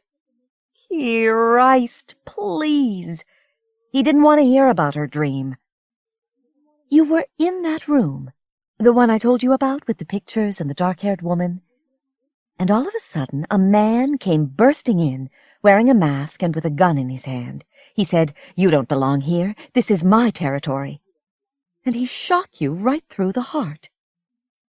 Then he took the mask off and went to the dark-haired woman and said, 'If I ever catch you fooling around again, I'll kill you too.' Then he kissed her and took her into a bedroom and—" He came out from under the cover. "Nelda, for God's sake, have you lost your mind completely? That's the craziest thing I ever heard." "I thought so too," she said calmly, smiling. That's why I told you about it, so we could both have a good laugh. Instead of laughing, he got out of bed and headed for the shower. "I'm going to work after all," he said. His first thought had been to go to Sonia at lunchtime to tell her he couldn't see her again for a while. But then he decided he'd wait until the middle of the afternoon. He didn't call ahead, just went at 3 o'clock. Sonia seemed only mildly surprised to see him. "Gee, Hugh, I never know when to expect you anymore. You've gotten to be a real drop-in visitor." He was trying to think of some way to break it to her gently that he was going to have to drop out for a while. "Sonia, baby, look, I've got something to tell you. I've got to—" At that moment, the door to the hall was thrown open, and a man came in quickly and closed the door behind him. Hugh's first thought was, "He's not wearing a mask. That's a stocking over his head." And then he saw the pistol in the man's hand, and he began shaking. "No," he screamed. "Don't shoot! For God's sake, don't shoot!" "You don't belong here," the man said. "This is my territory." He was going to be shot, killed. He had to get out. How?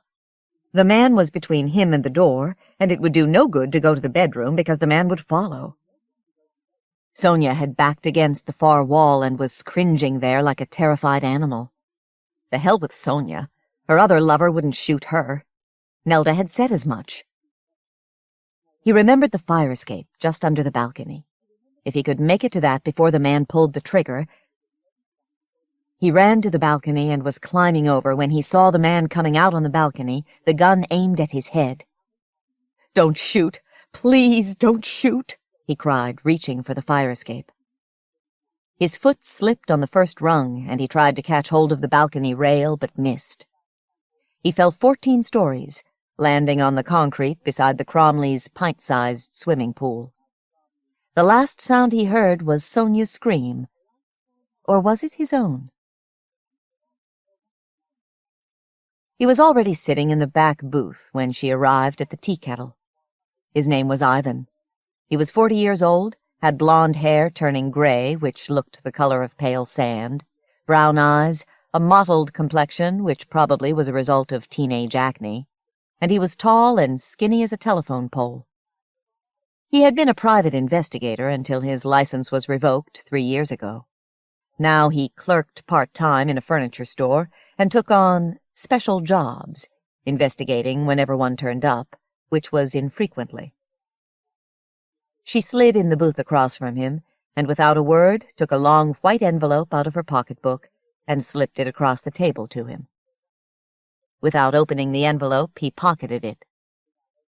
"Gee, Nelda, it was so much fun I should be paying you." She knew this was a bit of fawning, not truth. "You'll find a little bonus in there along with your fee." "I wasn't expecting that," he said, obviously pleased. "That last episode may have been a little hairy," she said. "You deserve something extra." "I'd have settled for a few explanations from you about how you managed it all." He looked at her admiringly.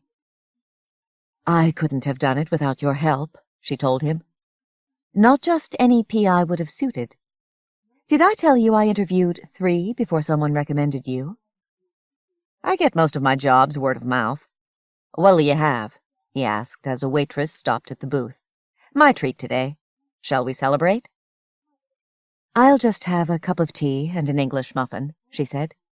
"They don't have the wherewithal for celebrations here." He ordered coffee and a pastry, and as soon as the waitress left, said, "Now tell me how you did it with what little information I gave you." "Easy," she said. "Almost too easy. First I took home an armload of books on everything pertaining to psychology, and boned up on all phases of it. Also, I made a point of reading the books constantly, whenever Hugh was home. Then I started making up things to tell him. I told him about a fictitious bridge game in which I knew in advance every card that would be played. Then I made up something about a friend not joining another friend and me for lunch after I predicted she wouldn't. That was the same night I had you call at 9 on the dot and ask if Jimmy had come in yet. I had predicted that the phone would ring and that it would be a wrong number. I think that call shook Hugh up a little. The second time I had you call, that was when I chatted on about Sheila and her daughter's expected baby. Well, Sheila had called that afternoon with the information that her daughter had just been taken to the hospital. "Yeah," he said, grinning. "I just listened and marveled. You should have been an actress." "There was some luck involved also," she admitted. "I wrote a letter to myself from someone who never existed, someone I supposedly hadn't seen in ages, and then predicted the letter would arrive in the mail and what it would say. It was sheer luck that Hugh was home when the letter came, otherwise I would have had to wait until he came home to open the letter, and that wouldn't have been nearly as effective." He broke out in a big laugh. "You didn't really need to hire a P.I., Nellie, my girl." "Oh, yes, I did. You were the one who found out who the woman was, where she lived, and all the vital information. All I had was a suspicion that he was seeing another woman. Also, getting into her two suites was a stroke of genius. I couldn't have done that. Knowing what her places looked like was really what did the trick." "Simple," he said. "All I had to do was tip the room service guy into letting me wheel in the trolley." They were both quiet as the waitress returned with their orders. Then he said, "I'll miss our little sessions. Do you think we could see each other now and then?" She was thoughtful for a minute. "Not right away. I'm going to do some traveling for a month or two. I always wanted to go to Paris for shopping, but Hugh was too busy to get away and too tight to let me go. Also, I thought a cruise would be nice, maybe to somewhere like Alaska. But after that—" She gave him her 100-watt smile. "Yes, Ivan, I think we should keep in touch." He sipped his coffee, looking at her over the rim of the cup. "I'm not sure but what you really are psychic.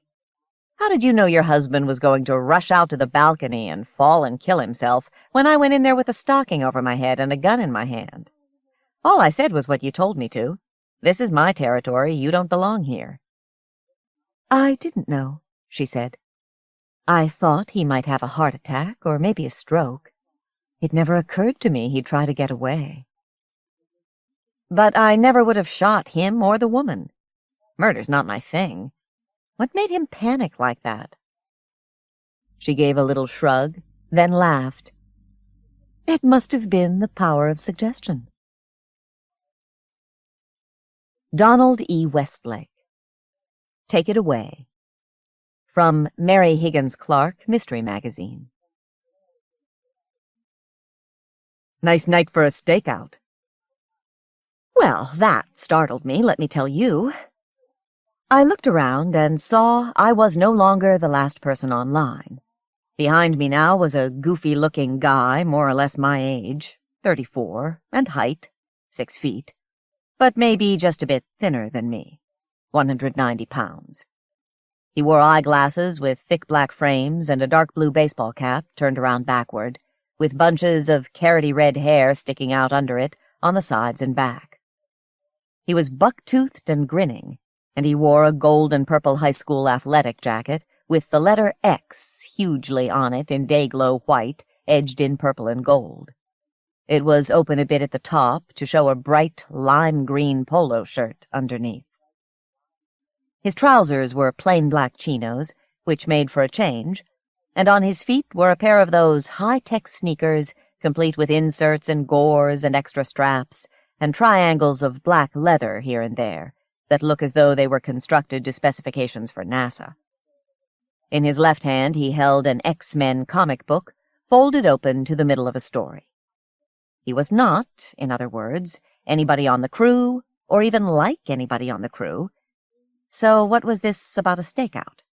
Who was this guy? Time to employ my interrogation techniques, which meant I should come at him indirectly, not asking, "Who are you?" but saying, "What was that again?" He blinked happily behind his glasses and pointed with his free hand. "A stakeout," he said, cheerful as could be. I looked where he pointed, at the side wall of this burger whopper, where it was my turn tonight to get food for the crew, and I saw the poster there advertising this month's special in all 2,700 burger whoppers all across the United States and Canada, which was for their special thick steak whopper sandwich, made with U.S. government-inspected steak, guaranteed to be a full 1/4 inch thick. I blinked at this poster, with its glossy color photo of the special thick steak whopper sandwich, and beside me the goofy guy said, "A stakeout, right? A great night to come out and get one of those steak sandwiches and take it home and not worry about cooking or anything like that, because who knows, the electricity could go off at any second." Well, that was true. The weather had been miserable the last few days, hovering just around the freezing point, with rain at times and sleet at times, and at the moment, 9:20 p.m., 21:20 hours on a Wednesday, outside the picture windows of the burger whopper there was a thick, misty fog, wet to the touch, kind of streaked and dirty, that looked mostly like an airport hotel's laundry on the rinse cycle. Not a good night for a stakeout. Not my kind of stakeout. All the guys on the crew had been complaining and griping on our walkie-talkies, sitting in our cars on this endless surveillance, getting nowhere, expecting nothing, except maybe we'd all have the flu when this was finally over. "See what I mean?" the goofy guy said, and grinned his buck-toothed grin at me again, and gestured at that poster like the magician's girl assistant gesturing at the elephant. "See the elephant?" "Right," I said. And I felt a sudden, quick surge of relief. If our operation had been compromised after all this time and energy and effort, particularly given my own spotty record, I don't know what I would have done. But at least it wouldn't have been my fault. Well, it hadn't happened, and I wouldn't have to worry about it. My smile was probably as broad and goofy as the other guys when I said, I see it. A stakeout on a night like this. I get you." "I'm living alone since my wife left me," he explained, probably feeling we were buddies since my smile was as moronic as his. "So mostly I just open a can of soup or something. But weather like this, living alone, the fog out there, everything cold, you just kind of feel like you owe yourself a treat. Know what I mean?"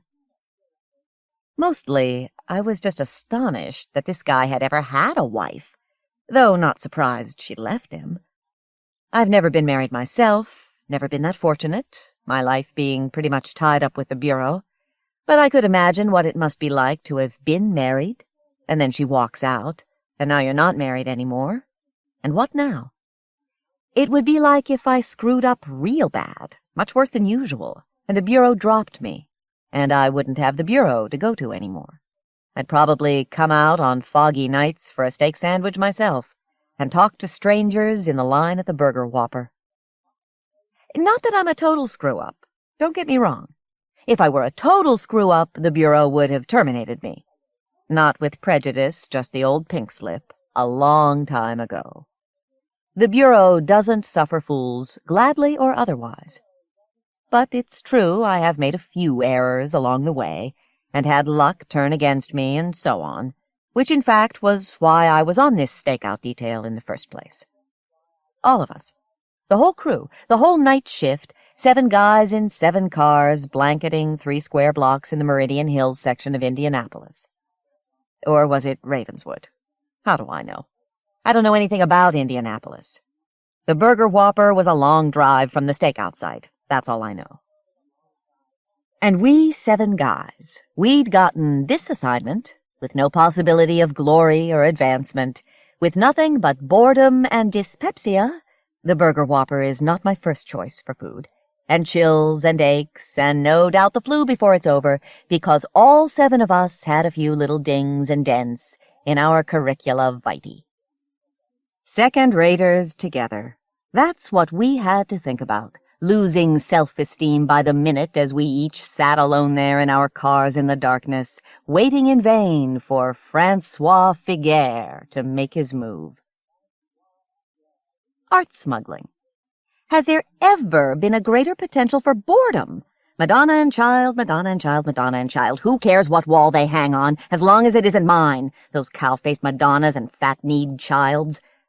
Still, as it turns out, there's a lively, illegal trade in stolen art from Europe, particularly from defenseless churches over there, and that means a whole lot of Madonnas und Kinder entering America rolled up in umbrellas or disguised as Genoa salamis. And at the center of this vast, illegal conspiracy to bore Americans out of their pants was one Francois Figuier, a Parisian who was now a resident of the good old US of A, and he was who we were out to get. We knew a fresh shipment of stolen art was on its way, this time from the defenseless churches of Italy, and consisting mostly of the second favorite subject after M&C, being St. Sebastian.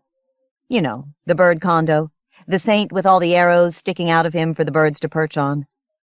Anyway, the Bureau had tracked the St. Sebastian shipment into the U.S. through the entry port at Norfolk, Virginia, but then had lost it. Not us seven, some other bunch of screw-ups.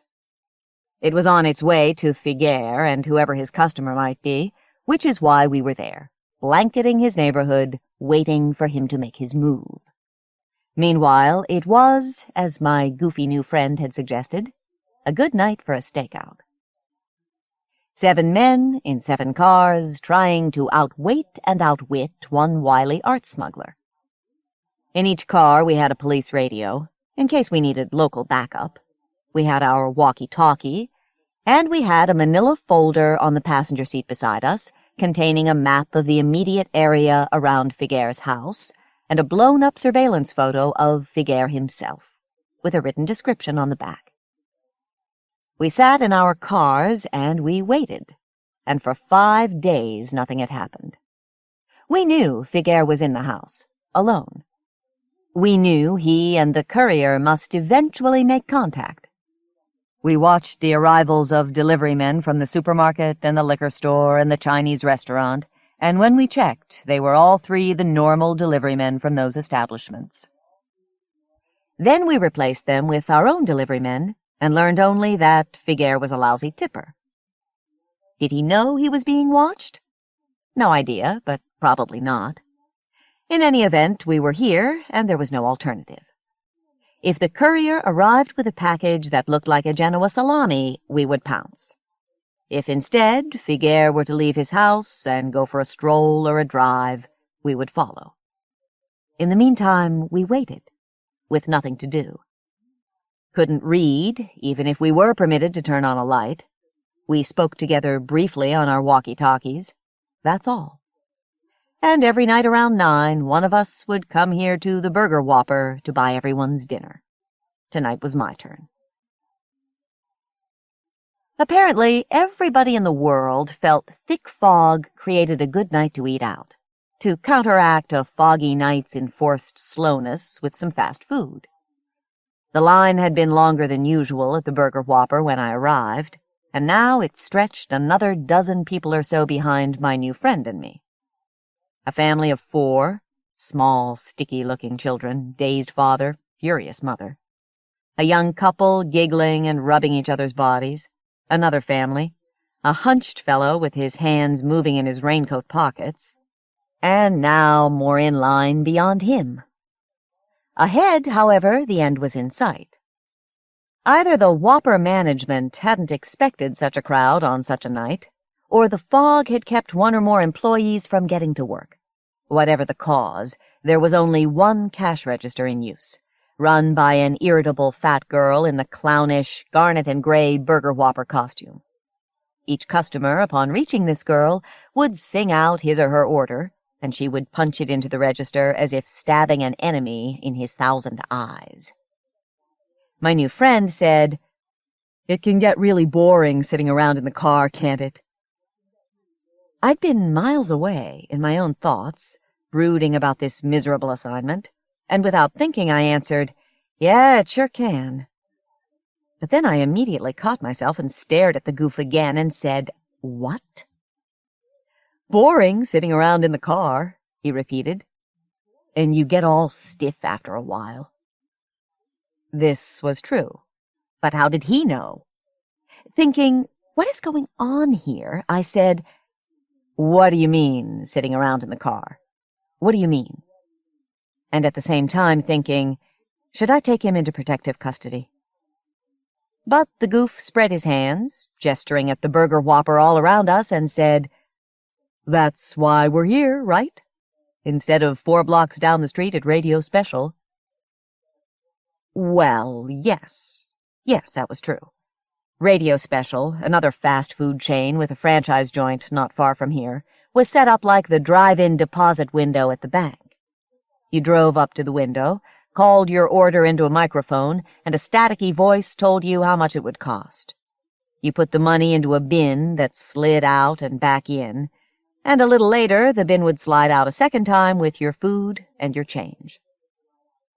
A lot of people prefer that sort of thing because they feel more secure being inside their own automobile. But us guys on stakeout find it too much of the same old, same old. What we want, when there's any kind of excuse for it, is to be out of the car. So I had to agree with my carrot-topped friend. "That's why I'm here, all right," I told him. "I don't like sitting around in a car any more than I have to." "I'd hate a job like that, I can tell you," he said. There was no way to respond to that without blowing my cover, so I just smiled at him and faced front. The person ahead of me online was being no trouble at all, for which I was thankful. Slender and attractive, with long, straight, ash-blonde hair, she was apparently a college student and had brought along a skinny green loose-leaf binder full of her notes from some sort of math class. Trying to read over her shoulder, I saw nothing I recognized at all. But then she became aware of me and gave a disgusted little growl and hunched farther over her binder, as though to hide her notes from the eavesdropper. Except that I realized she must have thought I was trying to look down the front of her sweater. It would have been worth the effort, but in fact I hadn't been, and I suddenly got so embarrassed that I automatically took a quick step backward and tromped down squarely on the goof's right foot. "Ouch!" he said, and gave me a little push, and I got my feet back where they belonged. "Sorry," I said. I don't know what happened." "You violated my civil rights there," he told me. "That's what happened." But he said it with his usual toothy grin. What was this? For once, I decided to confront the weirdness head-on. "Guess it's a good thing I'm not a cop, then," I told him. "So I can't violate your civil rights." "To tell you the truth," he said, "I've been wondering what you do for a living. I know it's nosy of me, but I can't ever help trying to figure people out. I'm Jim Henderson, by the way. I'm a high school math teacher." He didn't offer to shake hands, and neither did I, because I was mostly trying to find an alternate occupation for myself. I decided to borrow my sister's husband's. "Fred Barnes," I lied. "I'm a bus driver. I just got off my tour." "Ah," he said. "I've been scoring math tests. Wanted to get away from it for a while." Mathematicians in front of me and behind me. Another coincidence. It's all coincidence, I told myself. Nothing to worry about. "I teach," Jim Henderson went on, "up at St. Sebastian's." I stared at him. "St. Sebastian's?" "Sure. You know it, don't you? Up on Rome Road." "Oh, sure," I said. The furious mother behind us said, "Move the line up, will ya?" "Oh, sorry," I said, and looked around, and my girl math student had moved forward and was now second on line behind the person giving an order. So I was third, and the goof was fourth, and I didn't have much time to think about St. Sebastian's. Was something up or not? If I made a move and Jim Henderson was merely Jim Henderson, just like he'd said, I could be in big trouble, and the whole stakeout operation would definitely be compromised. But if I didn't make a move, and Jim Henderson actually turned out to be the courier or somebody else connected to Francois Figuier, and I let him slip through my fingers, I could be in big trouble all over again. I realized now that it had never occurred to any of us that anybody else might listen in on our walkie-talkie conversations, even though we all knew they weren't secure. From time to time on the walkie-talkies, we'd heard construction crews, a street paving crew, even a movie crew on location as they passed through our territory, talking to one another.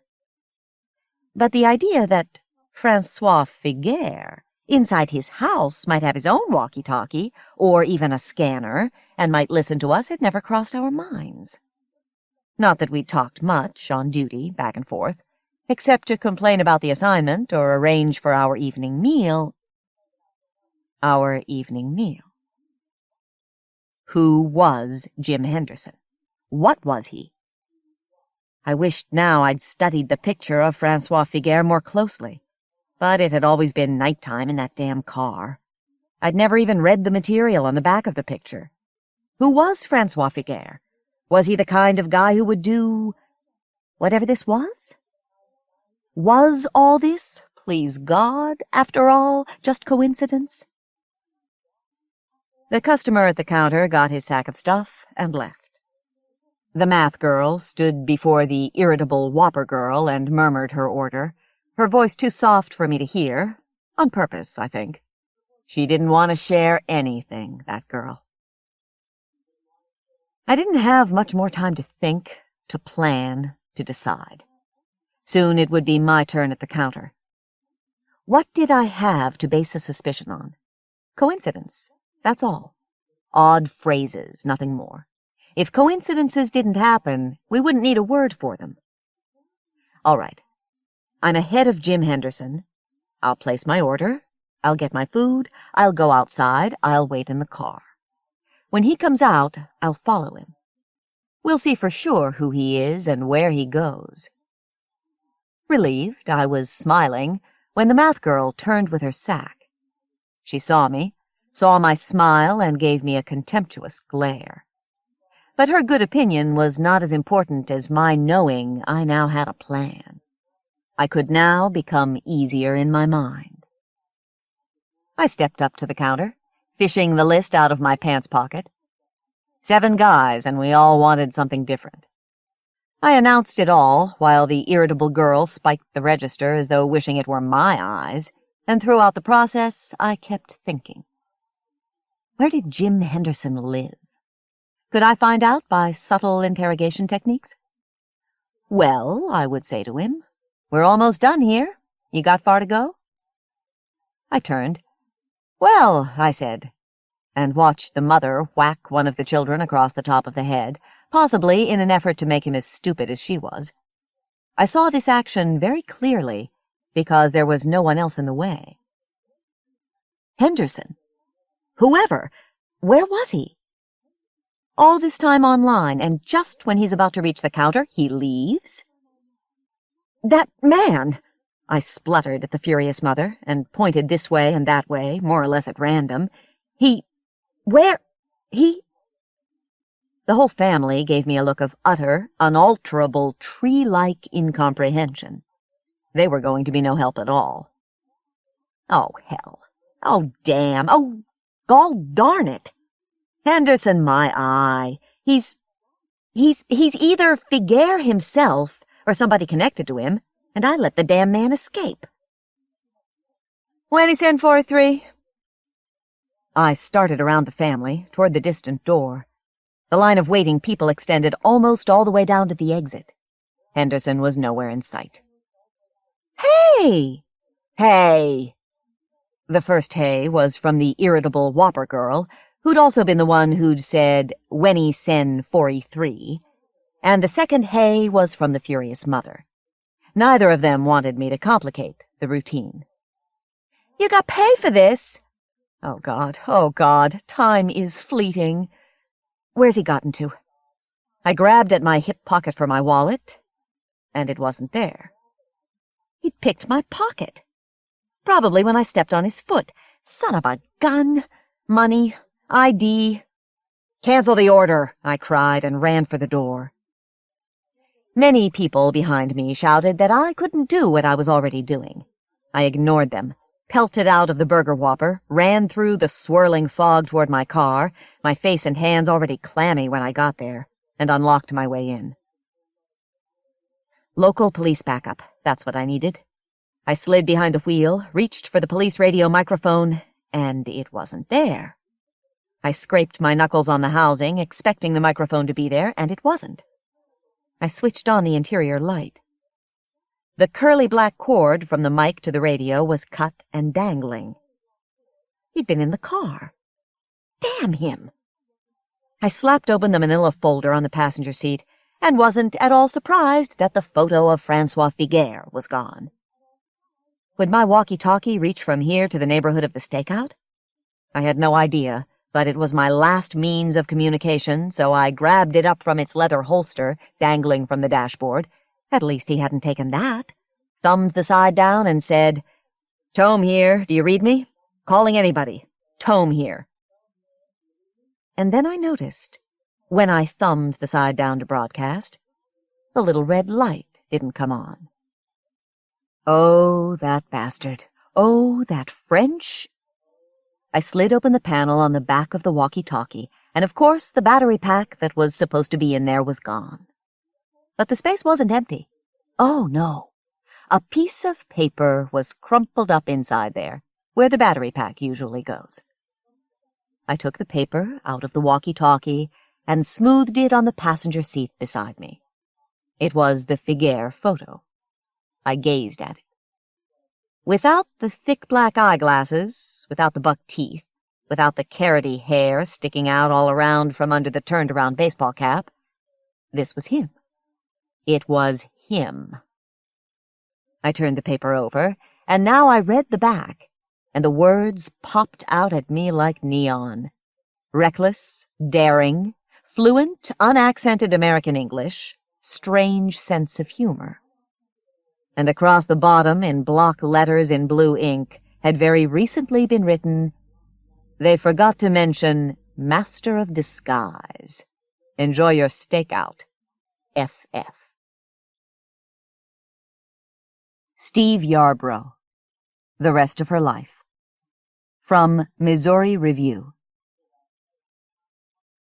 The dog was a mixture of God knows how many breeds, but the vet had told them that he had at least some Rottweiler blood. You could see it in his shoulders. You could hear it when he barked, which he was doing that night when they pulled up at the gate, and Chucky cut the engine. "Butch is out," Deanne said. "That's kind of strange." Chucky didn't say anything. He'd looked across the yard and seen her mama's car in the driveway, and he was disappointed. Deanne's mama had told her earlier that she was going to buy some garden supplies at Western Auto, and then eat something at the Sonic, and she'd said if she got back home and unloaded her purchases in time, she might run over to Greenville with one of her friends and watch a movie. Deanne had relayed the news to Chucky tonight when he picked her up from work. That had gotten his hopes up. The last 2 Saturday nights her mama had gone to Greenville, and they'd made love on the couch. They'd done it before in the car, but Chucky said it was a lot nicer when you did it in the house. As far as she was concerned, the major difference was that they stood a much greater chance of getting caught. If her mama had walked in on them, she would not have gone crazy and ordered Chucky away. She would have stayed calm and sat down and warned them not to do something that could hurt them later on. "There are things y'all can do now," she would have said, "that can mess y'all's lives up bad." Deanne leaned across the seat and kissed Chucky. "You don't smell too much like a Budweiser brewery," she said. "Want to come in with me?" "Sure." Butch was waiting at the gate, whimpering, his front paws up on the railing. Deanne released the latch, and they went in and walked across the yard, the dog trotting along behind them. The front door was locked, a fact that Chucky corroborated the next day. She knocked, but even though both the living room and the kitchen were lit up, her mama didn't come. Deanne waited a few seconds, then rummaged through her purse and found the key. It didn't occur to her that somebody might have come home with her mama, that they might be back in the bedroom together doing what she and Chucky had done. Her mama still believed that if she could tough it out a few more months, Deanne's daddy would recover his senses and come back. Most of his belongings were still here. Deanne unlocked the door and pushed it open. Crossing the threshold, she looked back over her shoulder at Chucky. His eyes were shut. They didn't stay shut for long. He was probably just blinking. But that instant in which she saw them closed was enough to frighten her. She quickly looked into the living room. Everything was as it should be. The black leather couch stood against the far wall, the glass coffee table in front of it, 2 armchairs pulled up to the table at 45-degree angles. The paper lay on the mantelpiece, right where her mama always left it. "Mama?" she called. "It's me and Chucky." As she waited for a reply, the dog rushed past her. He darted into the kitchen. Again they heard him whimper. She made an effort to follow the dog, but Chucky laid his hand on her shoulder. "Wait a minute," he said. Afterwards, he could never explain to anyone's satisfaction, least of all his own, why he had restrained her. Earlier that evening, as she stood behind the checkout counter at the grocery store where she was working that summer, she had seen her daddy. He was standing on the sidewalk, looking in through the thick plate-glass window, grinning at her. It was late, and as always on Saturday evening, downtown Loring was virtually deserted. If people wanted to shop or go someplace to eat, they'd be out on the highway, at the Sonic or the new Pizza Hut. If they had enough money, they'd just head for Greenville. It had been a long time since anything much went on downtown after dark, which made her daddy's presence here that much more unusual. He waved, then walked over to the door. The manager was in back, totaling the day's receipts. Except for him and Deanne and one stock boy who was over in the dairy aisle sweeping up, the store was empty. Her daddy wore a pair of khaki pants and a short-sleeved pullover with an alligator on the pocket. He had on his funny-looking leather cap that reminded her of the ones policemen wore. He liked to wear that cap when he was out driving the MG. "Hey, sweets," he said. Even with the counter between them, she could smell whiskey on his breath. He had that strange light in his eyes. "Hi, Daddy." "When'd you start working nights?" "A couple of weeks back." "Don't get in the way of you and Bucky, does it?" She started to correct him, tell him her boyfriend's name was Chucky, but then she thought, why bother? He'd always been the kind of father who couldn't remember how old she was or what grade she was in. Sometimes he had trouble remembering she existed. Years ago, he'd brought her to this same grocery store, and after buying some food for his hunting dog, he'd forgotten about her and left her sitting on the floor in front of the magazine rack. The store manager had carried her home. "Working nights is okay," she said. "My boyfriend'll be picking me up in a few minutes." "Got a big night planned?" "We'll probably just ride around a little bit and then head on home." Her daddy reached into his pocket and pulled out his wallet. He extracted a 20 and handed it to her. "Here," he said. "You kids do something fun. On me. See a movie or get yourselves a 6-pack of Dr. Pepper." He laughed to show her he wasn't serious about the Dr. Pepper, and then he stepped around the end of the counter and kissed her cheek. "You're still the greatest little girl in the world," he said, "even if you're not very little anymore." He was holding her close. In addition to whiskey, she could smell aftershave and deodorant and something else, a faint trace of perfume. She hadn't seen the MG on the street, but it was probably parked in the lot outside, and she bet his girlfriend was in it. She was just 3 years older than Deanne, a junior up at Delta State, though people said she wasn't going to school anymore. She and Deanne's daddy were living together in an apartment near the flower shop he used to own and run. He'd sold the shop last fall, just before he left home. He didn't work anymore, and Deanne's mama had said she didn't know how he aimed to live once the money from his business was gone. The other thing she didn't know, because nobody had told her, was that folks said his girlfriend sold drugs. Folks said he might be involved in that, too. He pecked her on the cheek once more, told her to have a good time with her boyfriend, and to tell her mama he said hello, and then he walked out the door. Just as he left, the manager hit the switch, and the aisle lights went off. That last detail, the lights going off when he walked out of the store, must have been significant, because the next day, as Deanne sat on the couch at her grandmother's house, knee to knee with the Loring County Sheriff, Jim Wheeler, it kept coming up. "You're sure about that?" Wheeler said for the third or fourth time. "When your daddy left the Safeway, Mr. Lindsay was just turning out the lights?" Her grandmother was in bed down the hall. The doctor and 2 women from the Methodist church were with her. She'd been having chest pains off and on all day. The dining room table was covered with food people had brought: 2 hams, a roast, a fried chicken, dish upon dish of potato salad, coleslaw, baked beans, 2 or 3 pecan pies, a pound cake. By the time the sheriff came, Chucky had been there twice already, once in the morning with his mama, and again in the afternoon with his daddy, and both times he had eaten.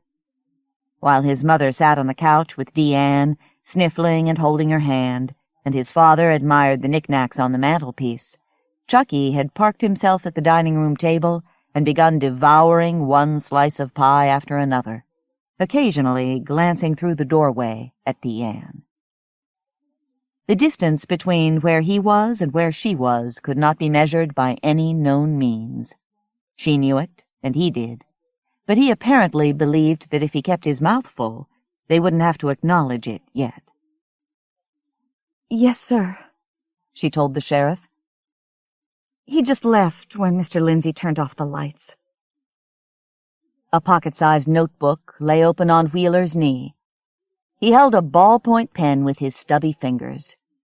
He didn't know it yet, but he was going to get a lot of criticism for what he did in the next few days. Some people would say it cost him re-election. "And what time does Mr. Lindsay generally turn off the lights on a Saturday night?"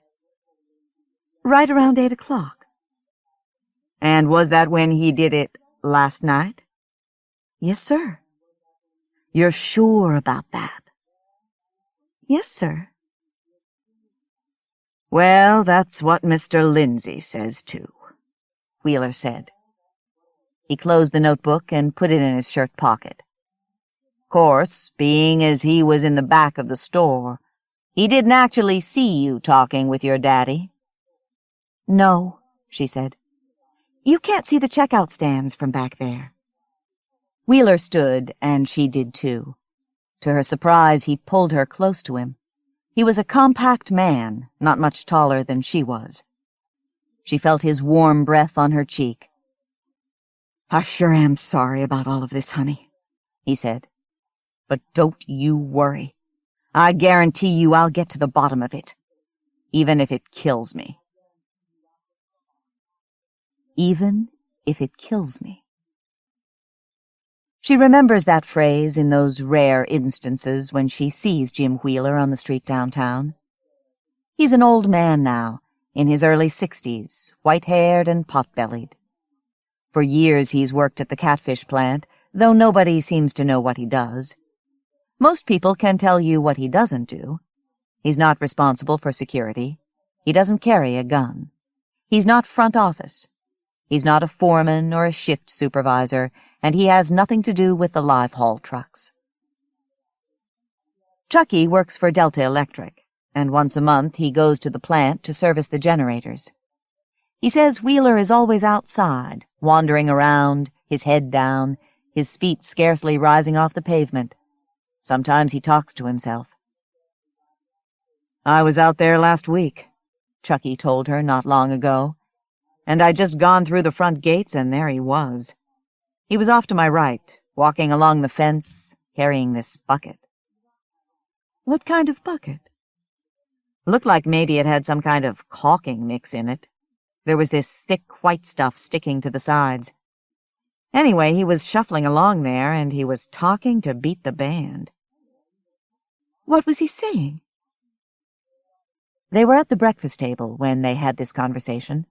Their daughter, Cynthia, was finishing a bowl of cereal and staring into an algebra textbook. Chucky glanced toward Cynthia, rolled his eyes at Deanne, then looked down at the table. He lifted his coffee cup, drained it, and left for work. But that night, when he crawled into bed beside her and switched off the light, she brought it up again. "I want to know what Jim Wheeler was saying to himself," she said, "when you saw him last week." They weren't touching. They always left plenty of space between them. But she could tell he'd gone rigid. He did his best to sound groggy. "Nothing much." She was rigid now, too, lying stiffly on her back, staring up into the dark. Nothing much is not nothing. Nothing much is still something. Won't you ever let it go? You brought his name up. You bring his name up, then you get this reaction from me, and then you're mad. He rolled onto his side. He was looking at her, but she knew he couldn't make out her features. He wouldn't lay his palm on her cheek, wouldn't trace her jawbone like he used to. "Yeah, I brought his name up," he said. "I bring his name up, if you've noticed, about once a year. I bring his name up, and I bring up Lou Pierce's name, and I'd bring up Barry Lancaster's name, too, if he hadn't had the good fortune to move on to bigger things than being D.A. in a 10-cent town. I keep hoping I'll bring one of their names up, and after I say it, it'll be like I just said John Doe, or Cecil Poe, or Theodore J. Bilbo. I keep hoping I'll say it, and you'll just let it go." The ceiling fan, which was turned off, had begun to take shape. It looked like a big dark bird, frozen in mid-swoop. 3 or 4 times she had woken up near dawn and seen that shape there, and it was all she could do to keep from screaming. One time she stuck her fist in her mouth and bit her knuckle. What was he saying? He was talking to a quarterback. What? He was talking to a quarterback. He was saying some kind of crap like, "Hit Jimmy over the middle." He probably walks around all day thinking about when he was playing football in high school, going over games in his mind. He rolled away from her then, got as close to the edge of the bed as he could. "He's just like you," he said. "He's stuck back there, too." She had seen her daddy several times in between that Saturday night, when Chucky walked into the kitchen murmuring, "Mrs. Williams? Mrs. Williams?" and the funeral, which was held the following Wednesday morning. He had come to her grandmother's house Sunday evening, had gone into her grandmother's room and sat by the bed, holding her hand and sobbing. Deanne remained in the living room, and she heard their voices, heard her daddy saying, "Remember how she had those big rings under her eyes after Deanne was born? How we all said she looked like a pretty little raccoon?"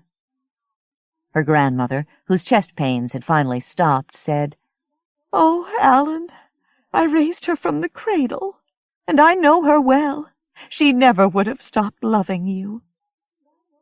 Then her daddy started crying again, and her grandmother joined in.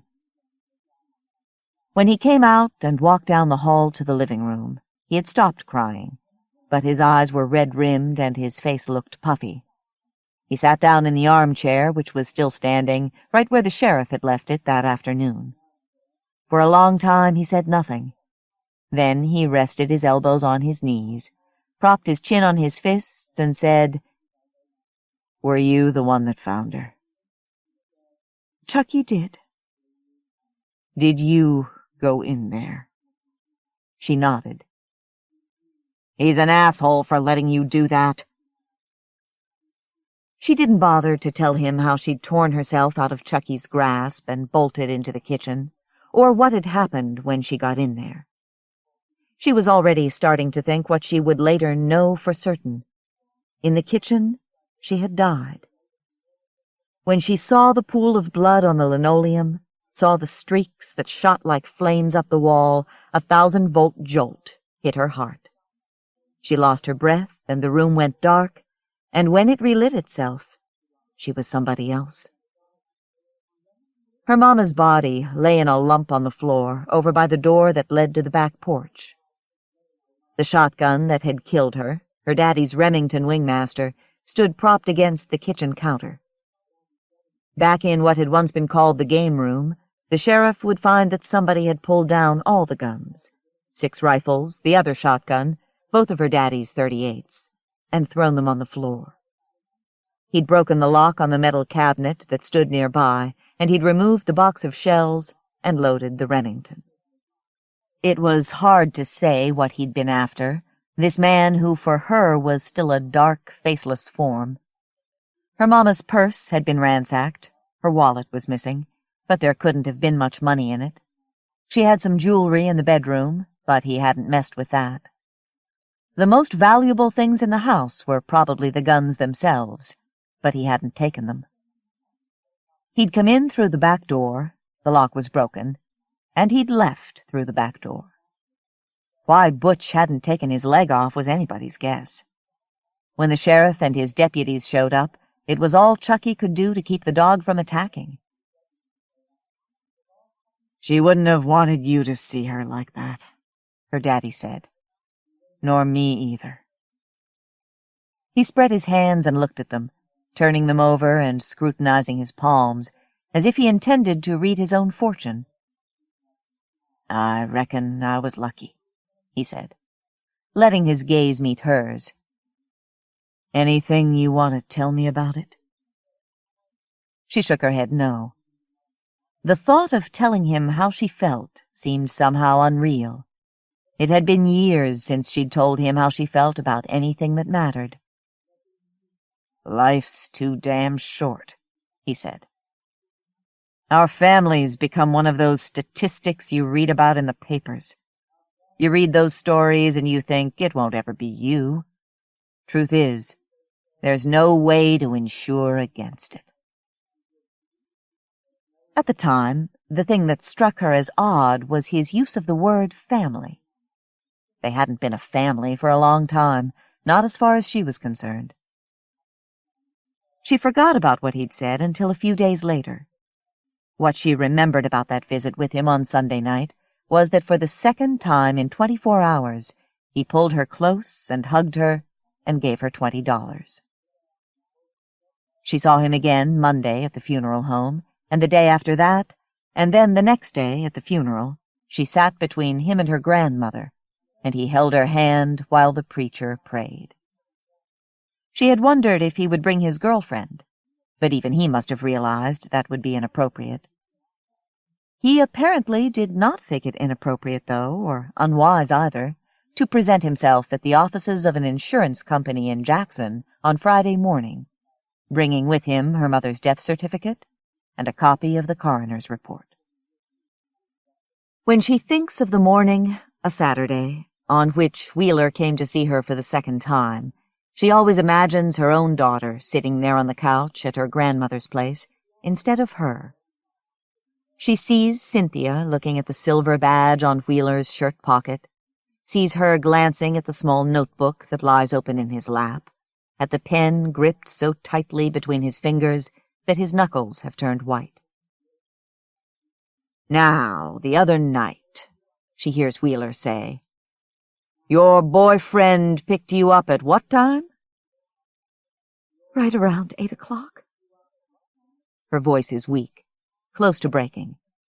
She just talked to her boyfriend an hour ago, and he was scared. His parents were pissed. Pissed at Wheeler, pissed at him, but above all, pissed at her. If she hadn't been dating their son, none of them would have been subjected to the awful experience they've just gone through this morning. They're devout Baptists, They don't drink or smoke. They've never seen the inside of a nightclub. Their names have never before been associated with unseemly acts. Now the sheriff has entered their home and questioned their son as if he were a common criminal. It will cost the sheriff their votes come November. She's already lost their votes. She lost them when her daddy left her mama and started running around with a young girl. "The reason I'm kind of stuck on this 8 o'clock business," Wheeler says, "is you say that along about that time's when your daddy was there to see you." "Yes, sir."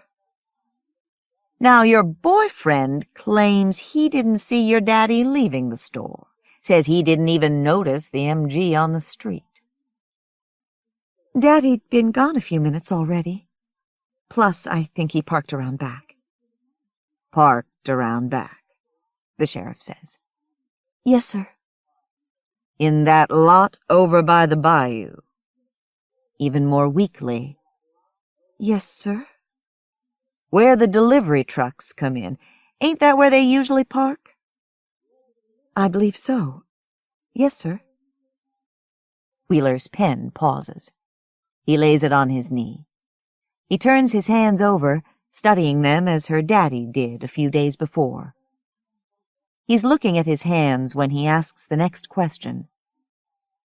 "Any idea why your daddy'd park his car behind the Safeway, where there generally don't nothing but delivery trucks park, when Main Street was almost deserted and there was a whole row of empty spaces right in front of the store?" The sheriff knows the answer as well as she does.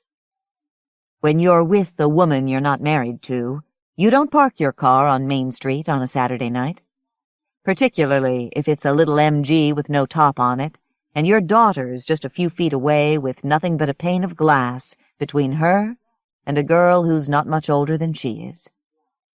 That's how she explains it to herself, anyway. At least for today. "I think maybe he had his girlfriend with him."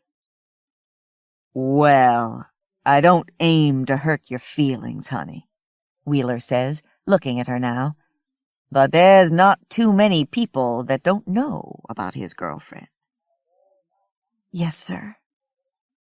"You reckon he might have parked out back for any other reason?"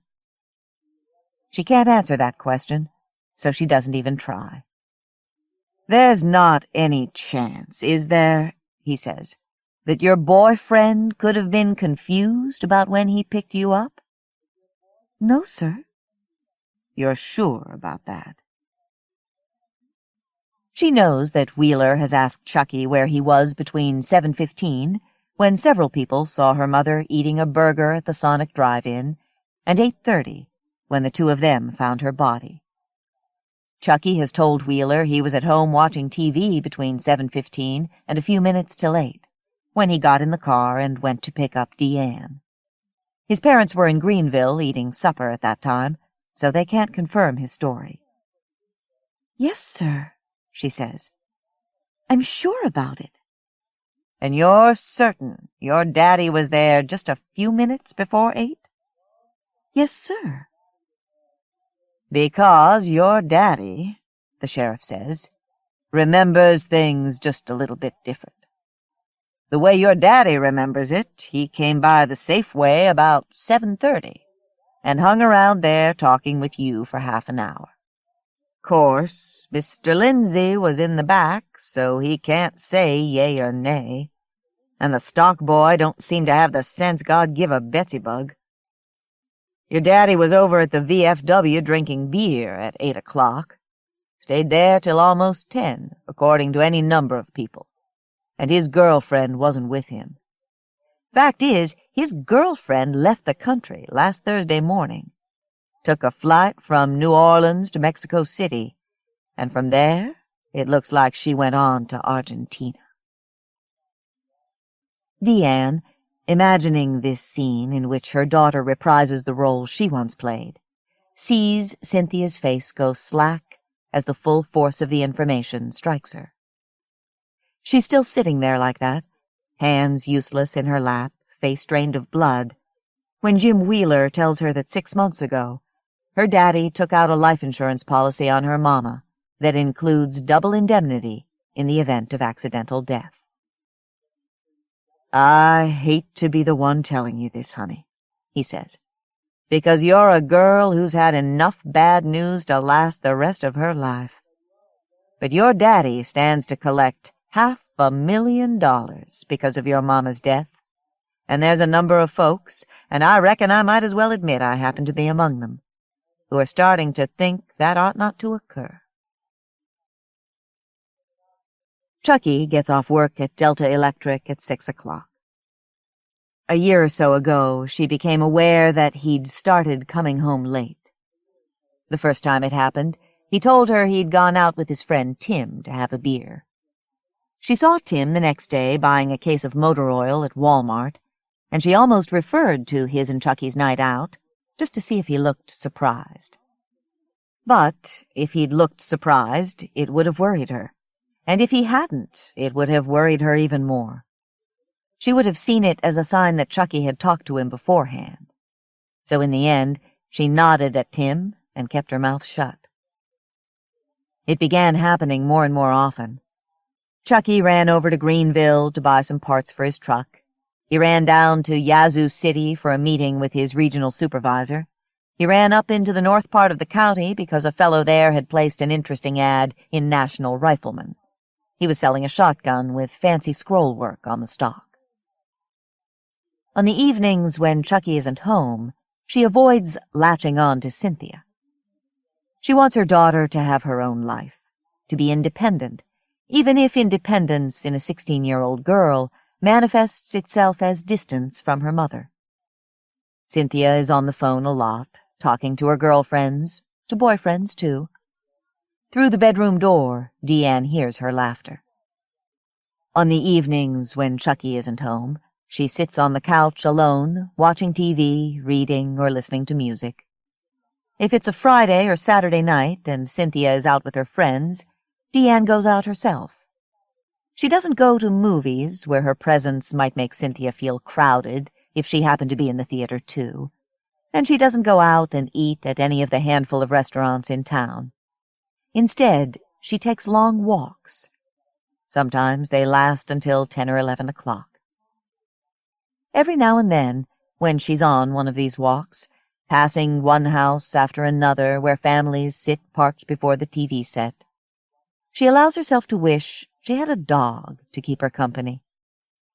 What she won't allow herself to do, has never allowed herself to do as an adult, is actually own one. The arrest of her father is preserved in a newspaper photo. He has just gotten out of Sheriff Wheeler's car. The car stands parked in the alleyway between the courthouse and the fire station. Sheriff Wheeler is in the picture, too, standing just to the left of her father, and so is one of his deputies. The deputy has his hand on her father's right forearm, and he is staring straight into the camera, as is Sheriff Wheeler. Her daddy is the only one who appears not to notice that his picture is being taken. He is looking off to the left, in the direction of Loring Street, which you can't see in the photo, though she knows it's there. When she takes the photo out and examines it, something she does with increasing frequency these days, she wonders why her daddy is not looking at the camera. A reasonable conclusion, she knows, would be that since he's about to be arraigned on murder charges, he doesn't want his face in the paper. But she wonders if there isn't more to it. He doesn't look particularly worried. He's not exactly smiling, but there aren't a lot of lines around his mouth, like there would be if he felt especially tense. Were he not wearing handcuffs, were he not flanked on either side by officers of the law, you would probably have to say he looks relaxed. Then there's the question of what he's looking at. Lou Pierce's office is on Loring Street, and Loring Street is what's off the page, out of the picture. Even if the photographer had wanted to capture it in this photo, he couldn't have, not as long as he was intent on capturing the images of these three men. By choosing to photograph them, he chose not to photograph something else, And sometimes what's outside the frame may be more important than what's actually in it. After all, Loring Street is south of the alley, and so is Argentina. "You think he'd do that?" Chucky said. "You think he'd actually kill your mama?" They were sitting in his pickup when he asked her that question. The pickup was parked on a turn row in somebody's cotton patch on a Saturday afternoon in August. By then, her daddy had been in jail for the better part of 2 weeks. The judge had denied him bail, apparently believing that he aimed to leave the country. The judge couldn't have known that her daddy had no intention of leaving the country without the insurance money, which had been placed in an escrow account and wouldn't be released until he'd been cleared of the murder charges. The cotton patch they were parked in was way up close to Cleveland. Chucky's parents had forbidden him to go out with Deanne again, so she'd hiked out to the highway, and he'd picked her up on the side of the road. In later years, she'll often wonder whether or not she and Chucky would have stayed together and gotten married if his parents hadn't placed her off limits. "I don't know," she said. "He sure did lie about coming to see me. And then there's Butch. If somebody broke in, he'd tear them to pieces. But he wouldn't hurt Daddy." "I don't believe it," Chucky said. A can of Bud stood clamped between his thighs. He lifted it and took a swig. "Your daddy may have acted a little wacky, running off like he did and taking up with that girl. But to shoot your mama and then come in the grocery store and grin at you and hug you? You really think anybody could do a thing like that?" What Deanne was beginning to think was that almost everybody could do a thing like that. She didn't know why this was so, but she believed it had something to do with being an adult and having ties. Having ties meant you were bound to certain things, certain people, certain places, certain ways of living. Breaking a tie was a violent act, even if all you did was walk out door number 1 and enter door number 2, and one act of violence could lead to another. You didn't have to spill blood to take a life, but after taking a life, you still might spill blood, if spilling blood would get you something else you wanted. "I don't know what he might have done," she said. "Every time I was ever around him," Chucky said, "he was in a nice mood. I remember going in the flower shop with Mama when I was a kid. Your daddy was always polite and friendly, used to give me free lollipops." "Yeah, well, he never gave me any lollipops. Besides, your Mama used to be real pretty." "What's that supposed to mean?" "It's not supposed to mean anything. I'm just stating a fact." "You saying she's not pretty now?" His innocence startled her. If she handled him right, Deanne realized, she could make him do almost anything she wanted. For an instant, she was tempted to put her hand inside his shirt, stroke his chest a couple of times, and tell him to climb out of the truck and stand on his head. She wouldn't always have such leverage, but she had it now, and a voice in her head urged her to exploit it. "I'm not saying she's not pretty anymore," Deanne said. "I'm just saying that of course Daddy was nice to her. He was always nice to nice-looking women." "Your Mama was a nice-looking lady, too." "Yeah, but my Mama was his wife." Chucky turned away and gazed out at the cotton patch for several seconds. When he looked back at her, he said, "You know what, Deanne? You're not making much sense." He took another sip of beer, then pitched the can out the window. "But with all you've been through," he said, starting the engine, "I don't wonder at it." He laid his hand on her knee. It stayed there until 20 minutes later when he let her out on the highway, right where he'd picked her up. Sometimes, in her mind, she has trouble separating all the men. It's as if they're revolving around her daddy and Chucky and Jim Wheeler and Lou Pierce and Barry Lancaster. As if she's sitting motionless in a hard chair in a small room, and they are orbiting her so fast that their faces blur into a single image, which seems suspended just inches away. She smells them, too. Smells aftershave and cologne, male sweat and whiskey. Lou Pierce was a man she'd been seeing around town for as long as she could remember. He had red hair and always wore a striped, long-sleeved shirt and a wide tie that was usually loud-colored. You would see him crossing Loring Street, a coffee cup in one hand, his briefcase in the other. His office was directly across the street from the courthouse, where he spent much of his life, either visiting his clients in the jail, which was on the top floor, or defending those same clients downstairs in the courtroom itself. Many years after he represented her father, Lou Pierce would find himself up on the top floor again, on the other side of the bars this time, accused of exposing himself to a 12-year-old girl.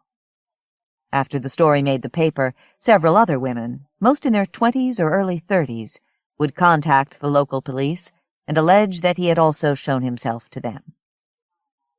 He showed himself to Deanne, too, though not the same part of himself he showed to the 12-year-old girl. He came to see her at her grandmother's on a weekday evening, sometime after the beginning of the fall semester. She knows school was in session because she remembers that the morning after Lou Pierce visited her, she had to sit beside his son Raymond in senior English. Lou sat in the same armchair that Jim Wheeler had pulled up near the coffee table. He didn't have his briefcase with him, but he was wearing another of those wide ties. This one, if she remembers correctly, had a pink background with white fleur-de-lis. "How you making it, honey?" he said. "You been holding up all right?" She shrugged. "Yes, sir. I guess so." "Your daddy's awful worried about you." He picked up the cup of coffee her grandmother had brought him before leaving them alone. "I don't know if you knew that or not," he said, taking a sip of the coffee. He set the cup back down. "He mentioned you haven't been to see him." He was gazing directly at her. "No, sir," she said. "I haven't gotten by there." "You know what that makes folks think, don't you?" She dropped her head. "No, sir." "Makes 'em think you believe your daddy did it." That was the last thing he said for 2 or 3 minutes. He sat there, sipping his coffee, looking around the room, almost as if he were a real estate agent sizing up the house. Just as she decided he'd said all he intended to, his voice came back at her. "Daddies fail," he told her. "Lordy, how we fail. You could ask Raymond. I doubt he'd tell the truth, though, because sons tend to be protective of their daddies, just like a good daughter protects her mama.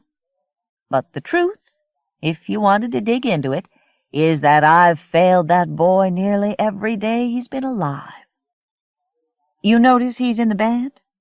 Hell, he can't kick a football or hit a baseball, and that's nobody's fault but mine. I remember when he was this tall." He held his hand, palm down, 3 feet from the floor. "He came to me dragging this little plastic bat and said, 'Daddy, teach me to hit a baseball.' And you know what I told him. I told him, 'Son, I'm defending a man that's facing life in prison, and I got to go before the judge tomorrow morning and plead his case. You can take that bat, and you can hitch a kite to it, and see if the contraption won't fly.'" He reached across the table then and laid his hand on her knee. She tried to remember who else had done that recently, but for the moment she couldn't recall. When he spoke again, he kept his voice low, as if he were afraid he'd be overheard. "Deanne, what I'm telling you," he said, "is I know there are a lot of things about your daddy that make you feel conflicted. There's a lot of things he's done that he shouldn't have, and there's things he should have done that he didn't. There's a bunch of shoulds and shouldn'ts bumping around in your head, so it's no surprise to me that you'd get confused on this question of time. She'd heard people say that if they were ever guilty of a crime, they wanted Lou Pierce to defend them. Now she knew why. But she wasn't guilty of a crime, and she said so. I'm not confused about time. He came when I said he did. As if she were a sworn witness, Lou Pierce began, gently, regretfully, to ask her a series of questions. Did she really think her daddy was stupid enough to take out a life insurance policy on her mother and then kill her? If he aimed to leave the country with his girlfriend, would he send the girl first and then kill Deanne's mama and try to claim the money?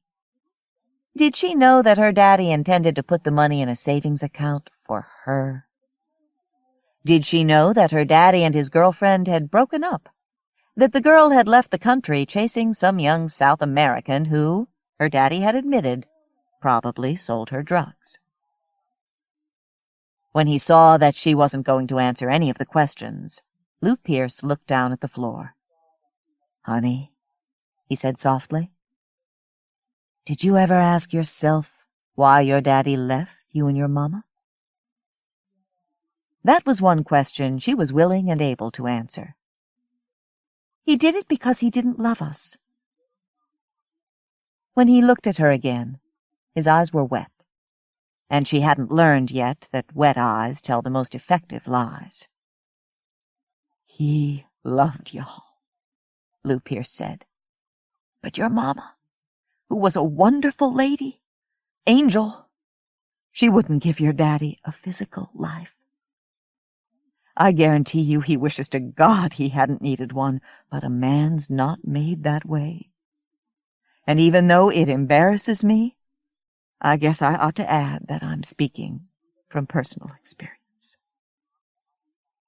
At the age of 38, Deanne has acquired a wealth of experience, but the phrase personal experience is one she almost never uses. She's noticed men are a lot quicker to employ it than women are. Maybe it's because men think their experiences are somehow more personal than everybody else's. Or maybe it's because they take everything personally. "My own personal experience," Chucky told Cynthia the other day at the dinner table, after she'd finished 9th in the voting for one of 8 positions on the cheerleading squad, "has been that getting elected cheerleader's nothing more than a popularity contest, and I wouldn't let not getting elected worry me for 2 seconds." Deanne couldn't help it. "When in the world," she said, "did you have a personal experience with a cheerleader election?" He laid his fork down. They stared at one another across a bowl of spaghetti. Cynthia, who can detect a developing storm front as well as any meteorologist, wiped her mouth on her napkin, stood up, and said, "Excuse me." Chucky kept his mouth shut until she'd left the room. "I voted in cheerleader elections." "What was personal about that experience?" "It was my own personal vote." "Did you have any emotional investment in that vote?" "You ran once. I voted for you. I was emotional about you then." She didn't even question him about his use of the word then. She knew perfectly well why he used it. "And when I didn't win," she said, "you took it personally?" "I felt bad for you." "But not nearly as bad as you felt for yourself." "Why in the hell would I feel bad for myself?" "Having a girlfriend who couldn't win a popularity contest, wasn't that hard on you? Didn't you take it personally?" He didn't answer. He just sat there looking at her over the bowl of spaghetti, his eyes hard as sandstone and every bit as dry. Cynthia walks home from school, and several times in the last couple of years, Deanne, driving through town on her way back from a shopping trip or a visit to the library, has come across her daughter. Cynthia hunches over as she walks, her canvas backpack slung over her right shoulder, her eyes studying the sidewalk as if she's trying to figure out the pavement's composition. She may be thinking about her boyfriend or some piece of idle gossip she heard that day at school. Or she may be trying to remember if the 4th president was James Madison or James Monroe. but her posture and the concentrated way she gazes down suggest that she's a girl who believes she has a problem.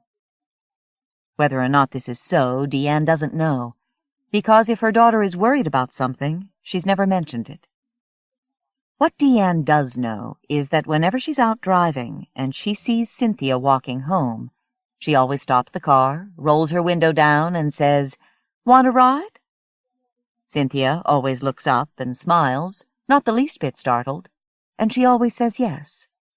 She's never once said no, like Deanne did to 3 different people that day 20 years ago, when, instead of going to her grandmother's after school, she walked all the way from the highway to the courthouse and climbed the front steps and stood staring at the heavy oak door for several seconds before she pushed it open.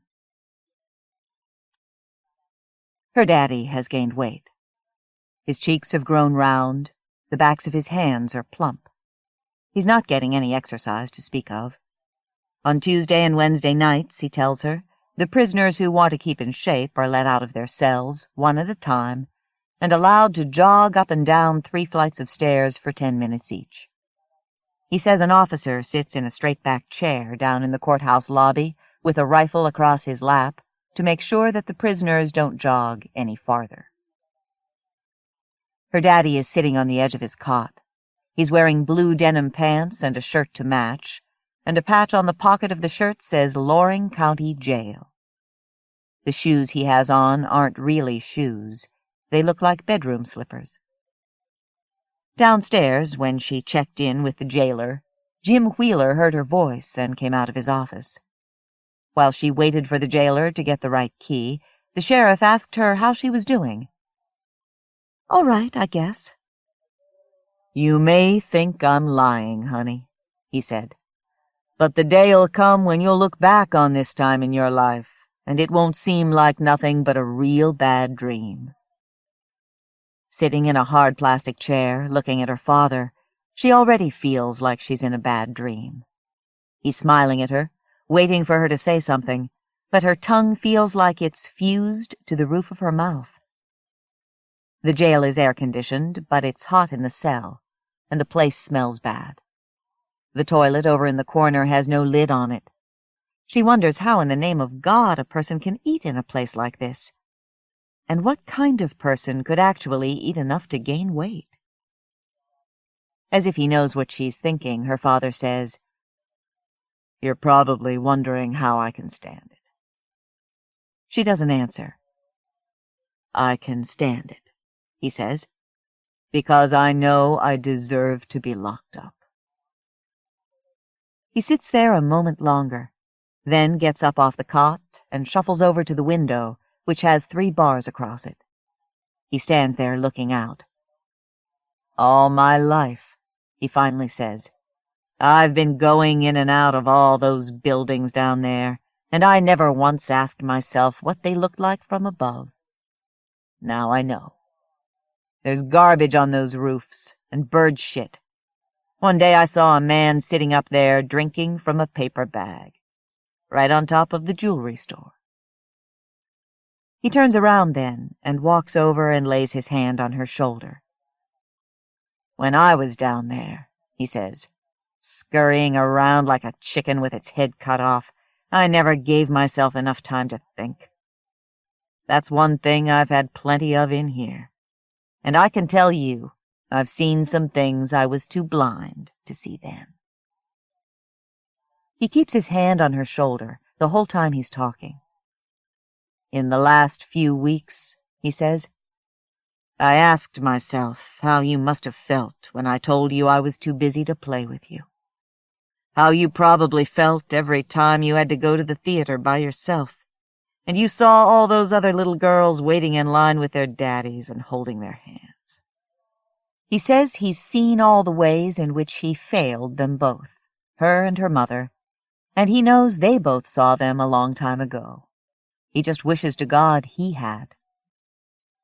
He takes his hand off her shoulder, goes back over to the cot, and sits down. She watches, captivated, as his eyes begin to glisten. She realizes that she's in the presence of a man capable of anything, and for the first time, She knows the answer to a question that has always baffled her. Why would her mama put up with so much for so long? The answer is that her daddy is a natural performer, and her mama was his natural audience. Her mama lived for these routines. She watched till watching killed her. With watery eyes, Deanne's daddy looks at her, here in a stinking room in the county courthouse. "Sweetheart," he whispers, "you don't think I killed her, do you?" When she speaks, her voice will be steady. It won't crack and break. She will display no more emotion than if she were responding to a question posed by her history teacher. "No, sir," she tells her daddy. "I don't think you killed her. I know you did." In that instant, the weight of his life begins to crush her. 10:30 on a Saturday night in 1997. She's standing alone in an alleyway outside the Loring County Courthouse. It's the same alley where her father and Jim Wheeler and the deputy had their pictures taken all those years ago. Loring is the same town it was then, except now there are gangs, and gunfire is something you hear all week long, not just on Saturday night. Now people kill folks they don't know. Chucky is supposedly at a deer camp with some men she's never met. He told her he knows them from a sporting goods store in Greenville. They all started talking about deer hunting, and one of the men told Chucky he owned a cabin over behind the levee and suggested Chucky go hunting with them this year. Cynthia is out with her friends. She may be at a movie, or she may be in somebody's back seat. Wherever she is, Deanne prays she's having fun. She prays that Cynthia's completely caught up in whatever she's doing, and that she won't come along and find her mama here, standing alone in the alley beside the courthouse, gazing up through the darkness as though she hopes to read the stars. The room reminds her of a Sunday school classroom. It's on the second floor of the courthouse, overlooking the alley. There's a long wooden table in the middle of the room, and she's sitting at one end of it in a straight-back chair. Along both sides, in similar chairs, sit 15 men and women who make up the grand jury. She knows several faces, 3 or 4 names. It looks as if every one of them is drinking coffee. They've all got styrofoam cups. Down at the far end of the table, with a big manila folder open in front of him, sits Barry Lancaster, the district attorney, a man whose name she's going to be seeing in newspaper articles a lot in the next 20 years. He's just turned 30, and though it's still warm out, he's wearing a black suit with a sparkling white shirt and a glossy black tie. Barry Lancaster has the reputation of being tough on crime, and he's going to ride that reputation all the way to the Mississippi Attorney General's office, and then to a federal judgeship. When he came to see her a few days ago, it was his reputation that concerned him. After using a lot of phrases like true bill and no bill, without bothering to explain precisely what they meant, he said, "My reputation's at stake here, Deanne. There's a whole lot riding on you." She knows how much is riding on her, and it's a lot more than his reputation. She feels the great mass bearing down on her shoulders. Her neck is stiff and her legs are heavy. She didn't sleep last night. She never really sleeps anymore. "Now, Deanne," Barry Lancaster says, "we all know you've gone through a lot recently, but I need to ask you some questions today so that these ladies and gentlemen can hear your answers. Will that be okay?" She wants to say that it's not okay, that it will never again be okay for anyone to ask her anything, but she just nods. He asks her how old she is. 18. What grade she's in. I'm a senior. Whether or not she has a boyfriend named Chucky Nelms. Yes, sir. Whether or not on Saturday evening, August 2nd, she saw her boyfriend. Yes, sir. Barry Lancaster looks up from the stack of papers and smiles at her. "If I was your boyfriend," he says, "I'd want to see you every night." A few of the men on the grand jury grin, but the women keep straight faces. One of them, a small red-haired woman with lots of freckles, whose name she doesn't know and never will know, is going to wait on her in a convenience store over in Indianola many years later. And giving her change, the woman will touch Deanne's hand and say, "I hope the rest of your life's been easier, honey. It must have been awful what you went through." Barry Lancaster takes her through that Saturday evening, from the time Chucky picked her up until the moment when she walked into the kitchen. Then he asks her, in a solemn voice, what she found there. She keeps her eyes trained on his tie-pin, a small amethyst, as she describes the scene in as much detail as she can muster. In a roundabout way, word will reach her that people on the grand jury were shocked and even appalled at her lack of emotion. Chucky will try to downplay their reaction, telling her that they're probably just saying that because of what happened later on. "It's probably not you they're reacting to," he'll say. "It's probably just them having hindsight." Hindsight is something she lacks, as she sits here in a hard chair, in a small room, her hands lying before her on a badly scarred table. She can't make a bit of sense out of what's already happened. She knows what her daddy was, and she knows what he wasn't, knows what he did and didn't do. What she doesn't know is the whys and wherefores. On the other hand, she can see into the future. She knows what's going to happen, and she also knows why. She knows, for instance, what question is coming, and she knows how she's going to answer it and why. She knows that shortly after she's given that answer, Barry Lancaster will excuse her, and she knows, because Lou Pierce has told her, that after she's been excused, Barry Lancaster will address the members of the grand jury.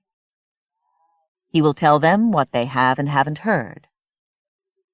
"Now she's a young girl," he'll say, "and she's been through a lot, and in the end, this case has to rest on what she can tell us. And the truth, ladies and gentlemen, much as I might want it to be otherwise, is that the kid's gone shaky on us." She told the sheriff one version of what happened at the grocery store that Saturday night when her daddy came to see her, and she's sat here today and told y'all a different version. She's gotten all confused on this question of time. You can't blame her for that. She's young and her mind's troubled. But in all honesty, a good defense attorney's apt to rip my case apart. Because when you lose this witness's testimony, all you've got left is that dog. And that dog, ladies and gentlemen, can't testify. Even as she sits here, waiting for Barry Lancaster to bring up that night in the grocery store, that night which, for her, will always be the present, she knows the statement about the dog will be used to sentence Jim Wheeler to November defeat. The voters of this county will drape that sentence around the sheriff's neck. If Jim Wheeler had done his job and found some real evidence, they will say, that man would be on his way to Parchman. They will tell one another, the voters of this county, how someone saw her daddy at the Jackson airport as he boarded a plane that would take him to Dallas, where he would board yet another plane for a destination farther south. They will say that her daddy was actually carrying a briefcase filled with money, with lots of crisp green hundreds, one of which he extracted to pay for a beer. They will say that her daddy must have paid her to lie, that she didn't give a damn about her mother. They will wonder if Chucky has a brain in his head to go and marry somebody like her, and they will ask themselves how she can ever bear the shame of what she's done. They will not believe, not even for a moment, that she's performed some careful calculations in her mind. All that shame, she's decided, will still weigh a lot less than her daddy's life. It will be a while before she and Chucky, and a girl who isn't born yet, learn how much her faulty math has cost. Barry Lancaster makes a show of rifling through his papers. He pulls a sheet out and studies it, lets his face wrinkle up as if he's seeing something on the page that he never saw before. Then he lays the sheet back down. He closes the manila folder, pushes his chair away from the table a few inches, and leans forward. She's glad he's too far away to lay his hand on her knee. "Now," he says, "let's go backwards in time." Contributors' Notes. David Ballard was born and raised in Middletown, Ohio, the son of 2 teachers. He majored in English at Miami University, and he received his law degree from the Ohio State University. He lives in South Bend, Indiana, with his wife Jean and his son Jack. Child Support is his first published story. I am addicted to games. I also love reading suspense stories where a character encounters some sort of contest or wager, whether by choice or coercion, and naturally the stakes are high. My earliest influences are the stories of Roald Dahl, Richard Matheson, and the early non-supernatural stories of Stephen King. Child Support is that kind of suspense story. The idea began as a what-if scenario while I was throwing frisbee in the park with Jake, our black Labrador, and Jack was watching in his stroller. I began playing a mental game of how many Jake could catch in a row, and then it struck me just how secluded we really were in that park as it was getting darker. I listen to movie soundtracks as I write. I'll pick a certain one to set the right mood for a particular story, and then I'll play it over and over until the story is finished. For Child Support, I must have listened to the soundtrack for Pulp Fiction at least 300 times. Charles Raish at New Mystery Magazine accepted my story and published it as an author debut, something he tries to accomplish in each issue. I cannot imagine any better care and handling of a new writer than what the folks at that magazine gave me. Scott Bartels is a graduate of the University of North Florida, where he won the North Florida Young Writers Award. This is his first published piece. He doesn't use the F word nearly as often as this story might lead you to believe. Swear Not by the Moon started with nothing more than a title, Creole the Killer, and the last sentence. Then I set about crossing the twain that separated the two. It was never a matter of wanting to see how the title and that last line intersected, but a matter of needing to. I paced the streets of the quarter with Creole, rattled about in his empty house, traversed I-10 on a shared pilgrimage. So you can imagine my consternation when Tamaqua offered to publish the piece, but asked me to change the title to Almost Anything Else. For whatever it says about me, I agonized over this as much as I did the names of my children. I finally settled on Juliet's admonition about pinning one's love to things variable, although I ultimately disagree with her, since we all wax and wane. This story is about a number of things, among them reconciling obligations with addictions. Creole's is heroin, and I'd like to think that he beats it. Mine is writing, and I hope I never do. Born in Buffalo, Lawrence Block has lived in New York City most of his adult life, though he travels almost as much as Keller, if to less purpose. His 50-plus books range from the urban noir of Matthew Scudder to the urbane effervescence of Bernie Rodenbar, and include 4 volumes of short stories. An MWA Grand Master, Block has won a slew of awards, including 3 Edgars, and been presented with the key to the city of Muncie, Indiana. Short stories, I've come to feel, ought to speak for themselves. Writers, on the other hand, probably shouldn't. I'll just say that Keller first saw the dark of day in a short story called Answers to Soldier. I never thought I'd have more to say about him, but what do I know? A few years later, I wrote Keller on Horseback and Keller's Therapy, and realized I was writing a novel on the installment plan. The novel, Hitman, consists of 10 short stories, of which Keller on the Spot is the 8th. It is, like its fellows, a variation on a theme. And it was written by hand, with a ballpoint pen and a yellow pad, aboard the SS Nordlys off the coast of Norway. I don't know that Norway got into the story at all, and the only water's in the swimming pool, salt-free but heavy on the chlorine. But it seemed like an interesting thing to mention. Mary Higgins Clark is the author of 15 novels, beginning with Where Are the Children, and 3 short story collections, each of which has been an international bestseller. She is the mother of 5 and lives in Saddle River, New Jersey. I took my first writing course when I was 21. The professor gave our class the best advice I've ever heard. Take a dramatic situation, one that appeals to you. Ask yourself 2 questions, suppose and what if, and turn that situation into fiction. That was a long time ago, and I've been doing it ever since. I did add a 3rd question, why? Because a strong motive is vital. Last year, when I was doing publicity for my newly released book, I was in the Midwest and read about a man who had been arrested for breaking into his neighbor's home by cutting the cinder blocks in the common basement wall between his townhouse and hers. The situation made me feel creepy, and I began to ask myself the 3 questions, suppose, what if, why? The Man Next Door is my answer.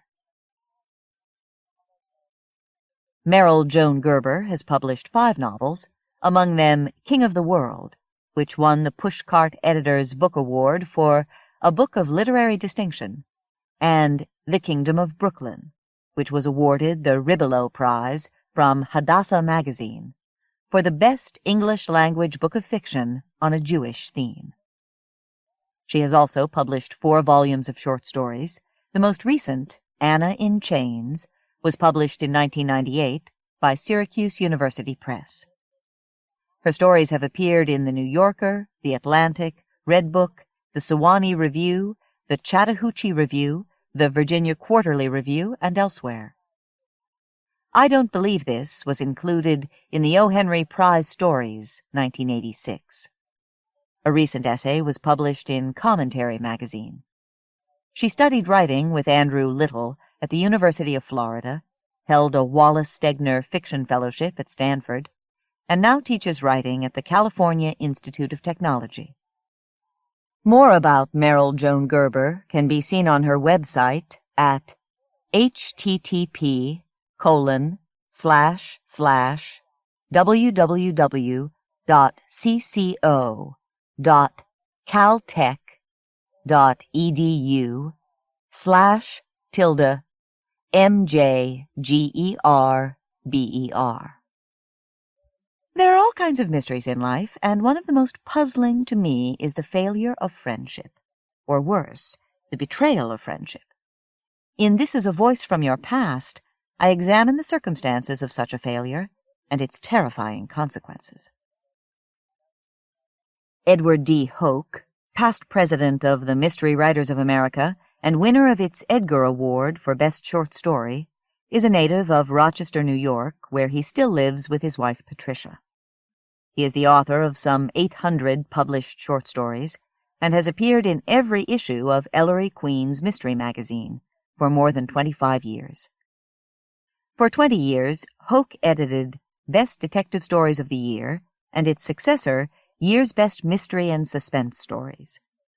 He has published 42 books in all, including his 2 most recent collections, Diagnosis Impossible and The Ripper of Storyville. Just thinking about writing a story like The Old Spies Club makes me feel old. My former British code expert, Geoffrey Rand, was introduced to readers of EQMM back in 1965, and for many years I made the mistake of aging him along with the calendar. Though he took early retirement from British intelligence in 1976, he still manages to find mystery and intrigue just about everywhere. And happily, he isn't aging nearly as fast these days as he once did. Pat Jordan is a freelance writer living in Fort Lauderdale, Florida. He is the author of hundreds of magazine articles: New York Times Magazine, GQ, Playboy, Men's Journal, Los Angeles Times Magazine, Life, etc., and 9 books. Beyond Dog continues the adventures of Saul, Bobby, and Sheila, all of which have been published in Playboy. Saul, who was the inspiration for my story The Mark, which was selected for last year's Best American Mystery Stories, was again the inspiration for this year's selection, Beyond Dog. Before Saul was sent to prison on a marijuana smuggling conviction, he lived in the apartment next door to mine and my wife's. When I took my dog, Hashi, for a walk, I often stopped first at Saul's apartment to talk about his latest scam. One day, Hashi was annoyed that Saul was delaying his walk, so he raised his leg and pissed on the chair Saul was sitting on. Saul was very amused. It appealed to his perverse sense of humor, and after that he took a liking to Hashi, whom he called either the Hosh or my man. Then Saul went away on his sabbatical to a prison in Georgia. Often my wife Hashi and I would visit him. Hashi had to remain in the car while we talked to Saul in the prison visitors' room. When we returned to the car, Saul would already be walking across a field to his dormitory, so we would let Hashi out of the car. Hashi would smell Saul off in the distance and begin to howl pitifully while Saul waved to him. After Saul returned from his sabbatical, he would often go with me to Hashi's obedience classes. One day, Hashi's trainer tried to introduce him to a 130-pound Rottweiler. Hashi took a distinct dislike to the Rottie and leaped at him with a great gnashing of teeth. The trainer pulled back the Rottie and just looked at my 40-pound Hashi in disbelief. Saul was looking at Hashi, too, with a smile. "Hey, you should make that little fella look in the mirror," the trainer said. "Let him see what a little dog he is." Saul, not smiling now, snapped at him, "Hey, Slick, don't ever call him a dog, you hear? The Hosh is beyond dog." Hence the story. Stuart M. Kaminsky lives, survives, and thrives in the sunshine and rain of Sarasota, Florida, where his story in this collection is set.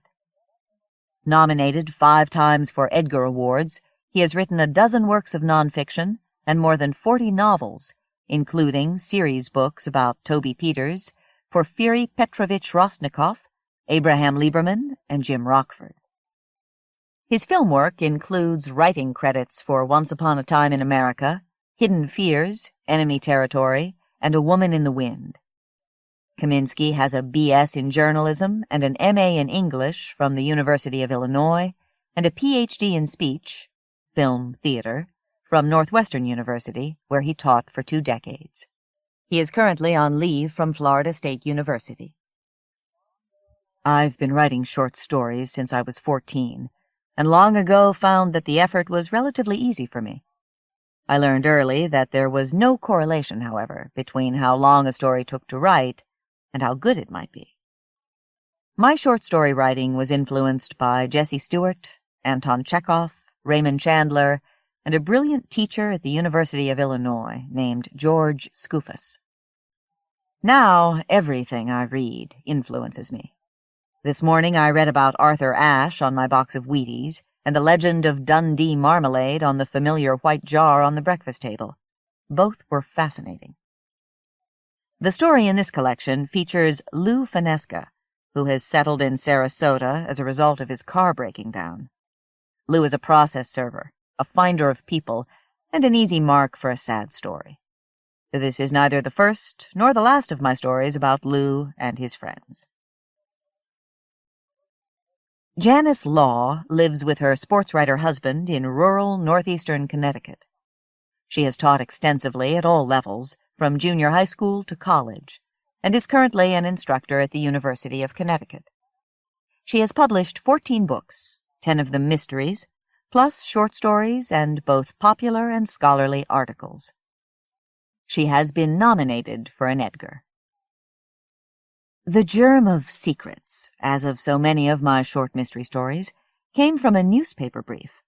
The unconventional weapon disposal method used in the story was a gift from the press. Characters to go with the plot emerged only when I thought of setting the story in an immigrant neighborhood like the ones on the west side of Hartford, Connecticut, familiar to me after many years of living in a neighboring town. As the child of immigrants myself, I was especially sympathetic to the mother and daughter in Secrets, and it was a pleasure to put this story of violent emotions and remarkable self-control amid the mundane streets, triple-deckers, and small businesses of Connecticut's capital city. In stories like Secrets, I am chiefly interested in the surprises afforded by characters, in their unexpected capacities for good and evil, and in their ability to cope with disaster and opportunity. John Lescroart has published 10 novels.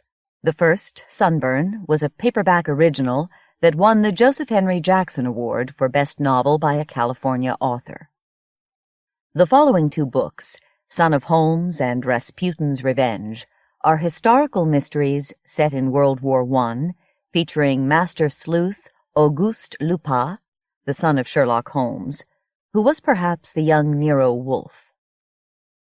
The Dismas Hardy novels include Dead Irish, nominated for the Shamus Award for Best Novel, The Vig, Hard Evidence, The 13th Juror, a New York Times bestseller, nominated for the Anthony Award for Best Novel, and The Mercy Rule.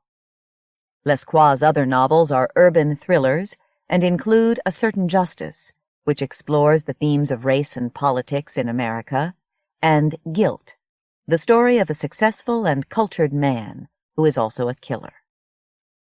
All of Lescroart's thrillers have been selected by various book clubs, and all his books since Dead Irish have been translated and published extensively abroad. He lives in Northern California and is working on his next Dismas Hardy novel. Years after first reading Watson's delightful tease about the missing story of the giant rat of Sumatra, and after I'd already enjoyed a couple of the humorous takes, Firesign Theatre, etc., on this most famous of the apocryphal Holmesian titles, suddenly one day it came to me. I simply knew the story. It was amazing to me that it hadn't already been written, for what else could a Holmes rat story be about except for the plague? It has to be the plague, a missing or found serum, and of course Professor Moriarty. I was far from being in Holmes mode, as the last Holmesian thing I'd written was about a decade ago, but this one hit me in a bolt. The idea was so grandly obvious, surely it was floating around in the ether that day, that I was afraid somebody else would pluck it out and grab it before I did, so I started writing as fast as I could. This was one of the times that really felt almost as if someone were dictating the words to me. Watson, Doyle, and I were a mere conduit. I started writing around 10 in the morning, and by 4 o'clock that same day, I'd finished it. Sometimes they write themselves, and this was one of those times. John Lutz's first short story was published in 1966, and he's been writing ever since. The author of over 30 novels and 200 short stories and articles, Lutz is a past president of both Mystery Writers of America and Private Eye Writers of America. He won the Mystery Writers of America Edgar Award in 1986 and the Private Eye Writers of America Shamus Award in 1982 and 1988. He is also a recipient of the Private Eye Writers of America Life Achievement Award. Lutz's work has been translated into virtually every language and adapted for foreign radio and television. His novel, The X, was produced as a film of the same title, and his SWF Seeks Same was made into the hit movie Single White Female. He divides his time between St. Louis, Missouri, and Sarasota, Florida. I've long been a fan as well as a writer of Florida mystery fiction. One of the main reasons for this is that it has a special relationship with one of the most primal environments in the country. The lush foliage, teeming animal life, the sultry climate with its brilliant, revealing sunlight, pervade Floridians' lives as well as their fiction. The heat is always on, and getting hotter. In writing Nightcrawlers, I wanted to make maximum use of that unique Florida atmosphere. Originally, I was going to title the story Primal, because my object was to appeal to the primal part of the reader's mind, the dark and merciless area where simple survival rules. Some researchers call it the crocodile part of the brain. I hope this story provides a path to that dim and desperate arena, but only for a brief visit. Born and raised in eastern North Carolina, Margaret Moron lived off for several years before returning to her family's home place. In addition to a collection of short stories, she's also the author of 15 mystery novels featuring Lieutenant Sigrid Harold, NYPD, and District Court Judge Deborah Knott of Colleton County, North Carolina. Her works have been nominated for every major award in the American mystery field and are on the reading lists of various courses in contemporary Southern literature. In 1993, her North Carolina-based Bootlegger's Daughter won the Edgar Allan Poe Award and the Anthony Award for Best Mystery Novel of the Year, the Agatha Award for Best Traditional Novel, and the McCavity for Best Novel, an unprecedented sweep for a single novel. She is a past president of Sisters in Crime, current president of the American Crime Writers League, and a director on the National Board for Mystery Writers of America. The best thing about short stories is that they're short, which is why I spent the first 12 years of my career writing them. I was too intimidated by the novel's length even to attempt one. My first book, Sigrid Harold's First Appearance, started out as a short story that kept growing, and Deborah Knott also began as a character in a short story. Although I've managed to fill 300 consecutive manuscript pages 15 times now, I think I'll always prefer the shorter form. Gardenias are the smell of summer in North Carolina, and for anyone who grew up with huge bushes of those fleshy white blossoms planted beneath every open window, they evoke a tangled web of memories. Prayer for Judgment details a young child's memory in the making. Jay Mcinerney is still recovering from the tumult occasioned by the publication of his first novel, Bright Lights, Big City, in 1984. To date, Bright Lights has been translated into 20 languages. Mcinerney accepts full blame for the screenplay of the United Artists movie, starring Michael J. Fox and Jason Robards. His subsequent novels include Ransom, 1985, Story of My Life, 1988, Brightness Falls, 1992, and The Last of the Savages, 1996. He is a frequent contributor to The New Yorker and writes a monthly wine column for House and Garden. His new novel, Model Behavior, will be published by Alfred A. Knopf in the fall of 1998.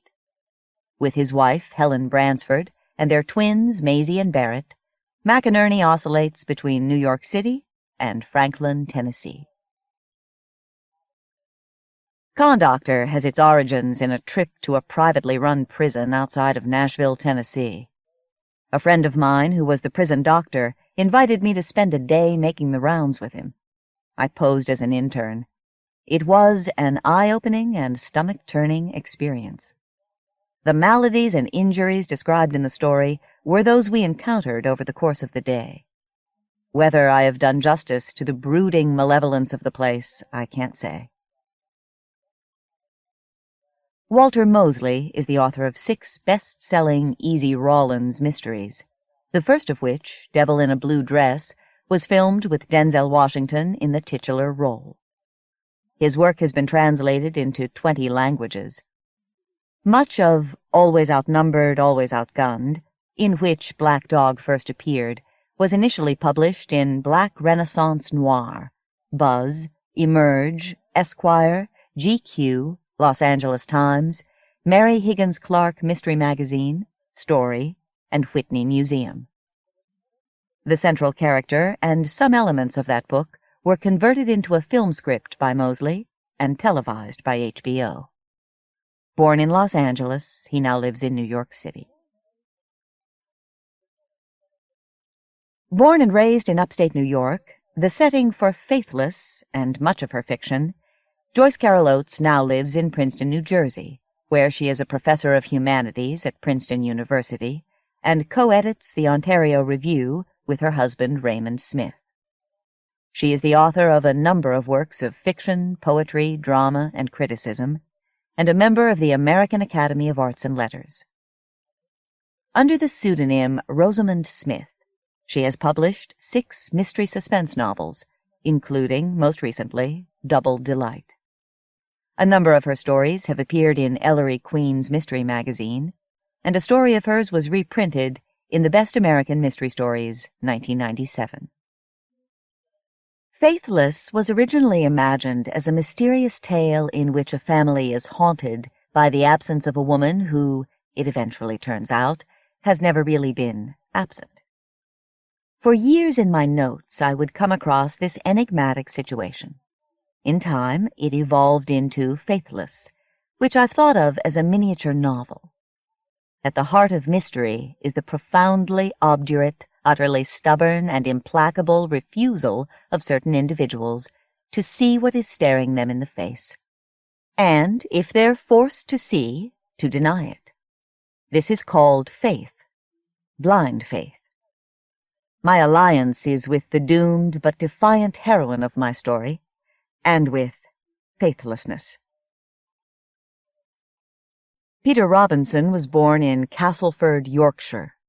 His first novel, Gallows View, 1987, introduced Detective Chief Inspector Alan Banks, who has since appeared in 8 more books and 3 short stories. Past Reason Hated, his 5th, won the Crime Writers of Canada's Arthur Ellis Award for Best Novel in 1992. Wednesday's Child, the 6th, was nominated for an Edgar in 1995, and Innocent Graves, the 8th, also won the CWC Arthur Ellis Award. His short story Innocence won the CWC Award for Best Short Story. A collection of his short stories, Not Safe After Dark, is to be published by Crippen and Landru in the fall of 1998. He now lives in Toronto, where he occasionally teaches writing courses. Because I spend most of my time writing the Inspector Banks series, I find it especially liberating once in a while to try something different, and short stories provide the perfect outlet for this impulse. Though part of The Two Ladies of Rose Cottage takes place in Eastvale, Banks's patch, it takes place in the 50s, before Banks was born, and it is far from being a police procedural. I have been a great Thomas Hardy fan for some years now, and this story has its origins in a visit my wife and I paid to the house in Higher Bockhampton, Dorset, where Hardy was born and lived on and off until shortly after his marriage to Emma Gifford in 1874. We stood in the room where Hardy was cast aside as dead by the doctor who delivered him, only to be revived by a quick-thinking nurse. We also looked out on the same view he saw as he wrote his early books, up to far from the madding crowd. And somehow the idea for a story about someone who actually knew Hardy began to form. It didn't have a murder at that point. The crime came later. But it did have the 2 elements that most of my stories have in their early stages: a sense of place and an interesting character to explore. As it turned out, The Two Ladies of Rose Cottage became my first historical mystery. Dave Shaw spent his youth playing baseball on a small field near his house in Loudonville, New York. He received his MFA from the University of North Carolina at Greensboro, and since then his stories have appeared in the Southern Anthology, the Quarterly, Southern Exposure, and many other magazines throughout the United States and abroad. His work has been awarded the Southern Prize for Fiction, a Pushcart Prize nomination, and a Wurlitzer Foundation grant. He lives with his wife in Pittsboro, North Carolina, where he plays on a slow-pitch softball team and is completing Cures for Gravity, a collection of stories. The best satire, I think, leaves us naked in a room with our clothes at our feet, clothes which, we suddenly realize, were see-through all along. In 12 Days Out of Traction, I found a narrator and situation which I liked a great deal. A con man whose crimes have more to do with anarchy and identity than with any willful cruelty.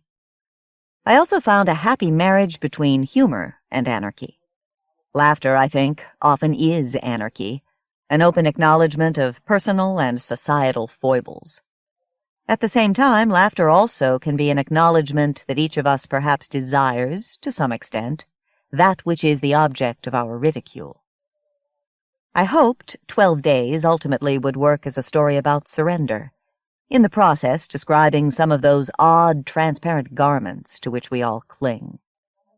If the story fails to achieve these aspirations, though, I hope it will at least make the reader laugh. Helen Tucker grew up in Lewisburg, North Carolina. A former newspaper reporter and writer for radio, she also worked in the editorial department of Columbia University Press in New York and as director of publicity and publications at the North Carolina Museum of Art in Raleigh. She is the author of 18 novels and a number of short stories. In 1971, she became the first woman to receive the Distinguished Alumni Award from Wake Forest University, and in 1992, the Franklin County, North Carolina Arts Council named her Artist of the Year for outstanding service in the field of literary arts. She and her husband, William Beckwith, live in Raleigh, where she writes fiction full-time. Included on my beat as a newspaper reporter was Superior Court, and I was completely fascinated, not only by the machinations of the lawyers and the court system, but also by the criminals. Studying them, their motives, and exactly how their crimes were committed became almost second nature to me. I think probably the idea for the power of suggestion first came to me as I watched one of those TV commercials for psychics, and I began to solve the mystery in my mind of how a woman could convince her husband that she was psychic. Donald E. Westlake was born many years ago in the Dorp of Brooklyn, New York, but was raised in exile in Albany, also in the great state of New York. He began telling lies at an early age, then figured out how to do so at a profit, and has never looked back. Telling lies for money, he has published over 70 novels, been credited or debited with 5 produced screenplays, and filled the interstices with short stories, criticism, and the occasional essay, aka occasional. The only flaw in his happy existence is that he now finds it impossible to lie for free. It was a dark and stormy night. Fortunately, I was indoors, at a party that had something to do, as I recall, or more accurately, do not recall, with the Mystery Writers of America. As in uffish thought I stood, Mary Higgins Clark approached to say that she and Liz Smith were assembling a collection of original short stories to be published in a book called The Plot Thickens, to raise money in aid of literacy. Now, if it weren't for a general run of literacy in this world, I have no idea what would have become of me. Farmhand, perhaps, losing limbs one at a time. So that was a charity I felt I could wholeheartedly support.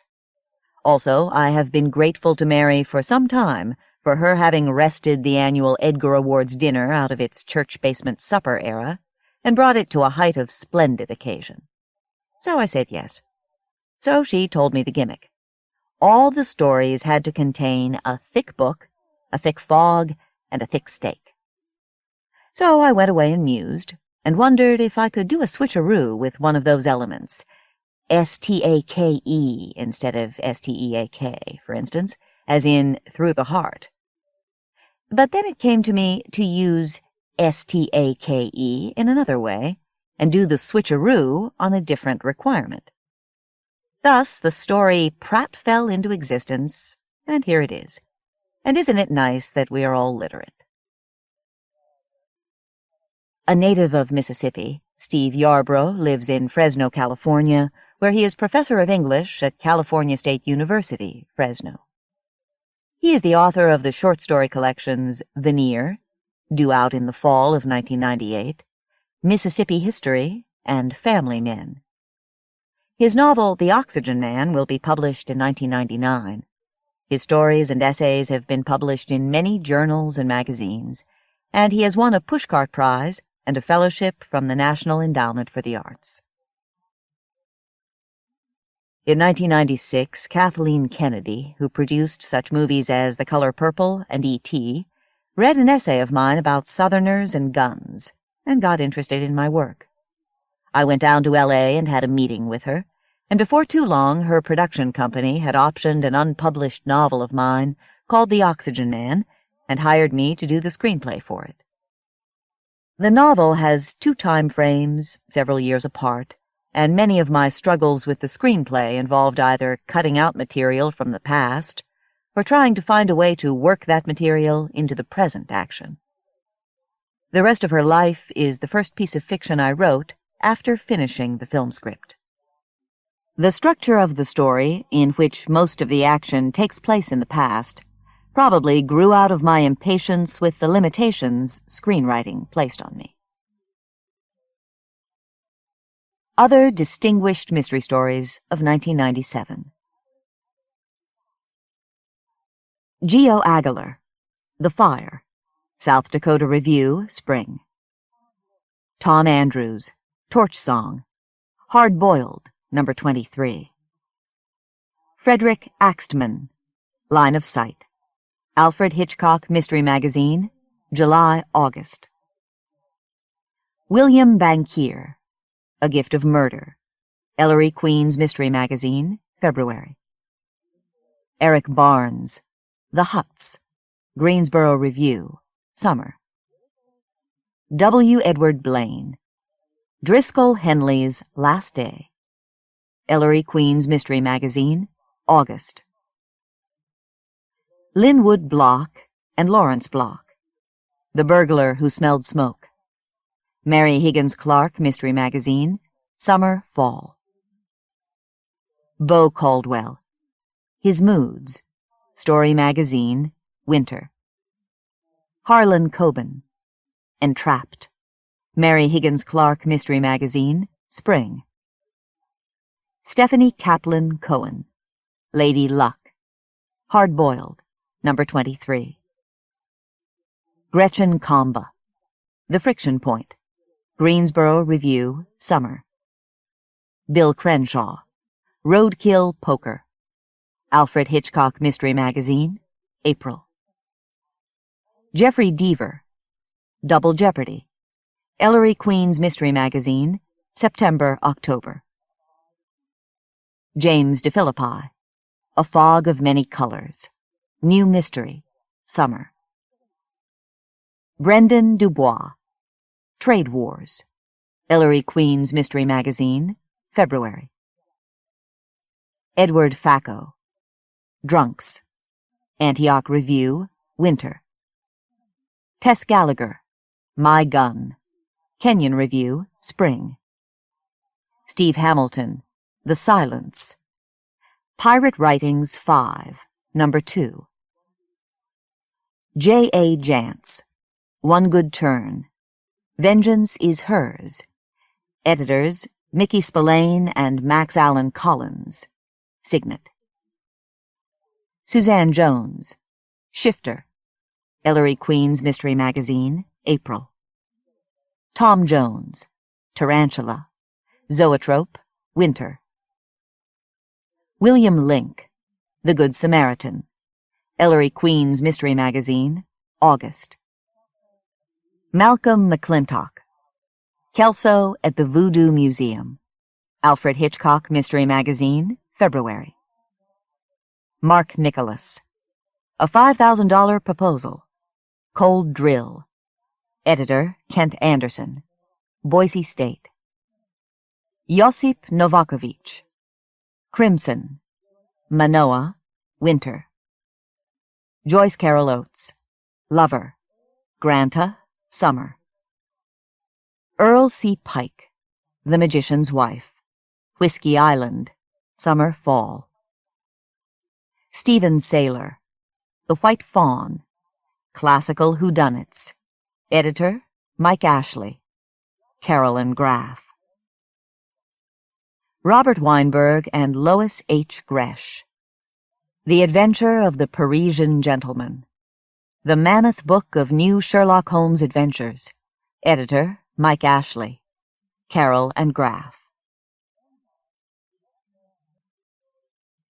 End of The Best American Mystery Stories, 1998. Edited by Sue Grafton. Read by Kimberly Schraf in the studios of Potomac Talking Book Services, Incorporated, for the Library of Congress, February 2000. Published by Houghton Mifflin Company, 215 Park Avenue South, New York, New York, 10003. Further reproduction or distribution in other than a specialized format is prohibited. End of book.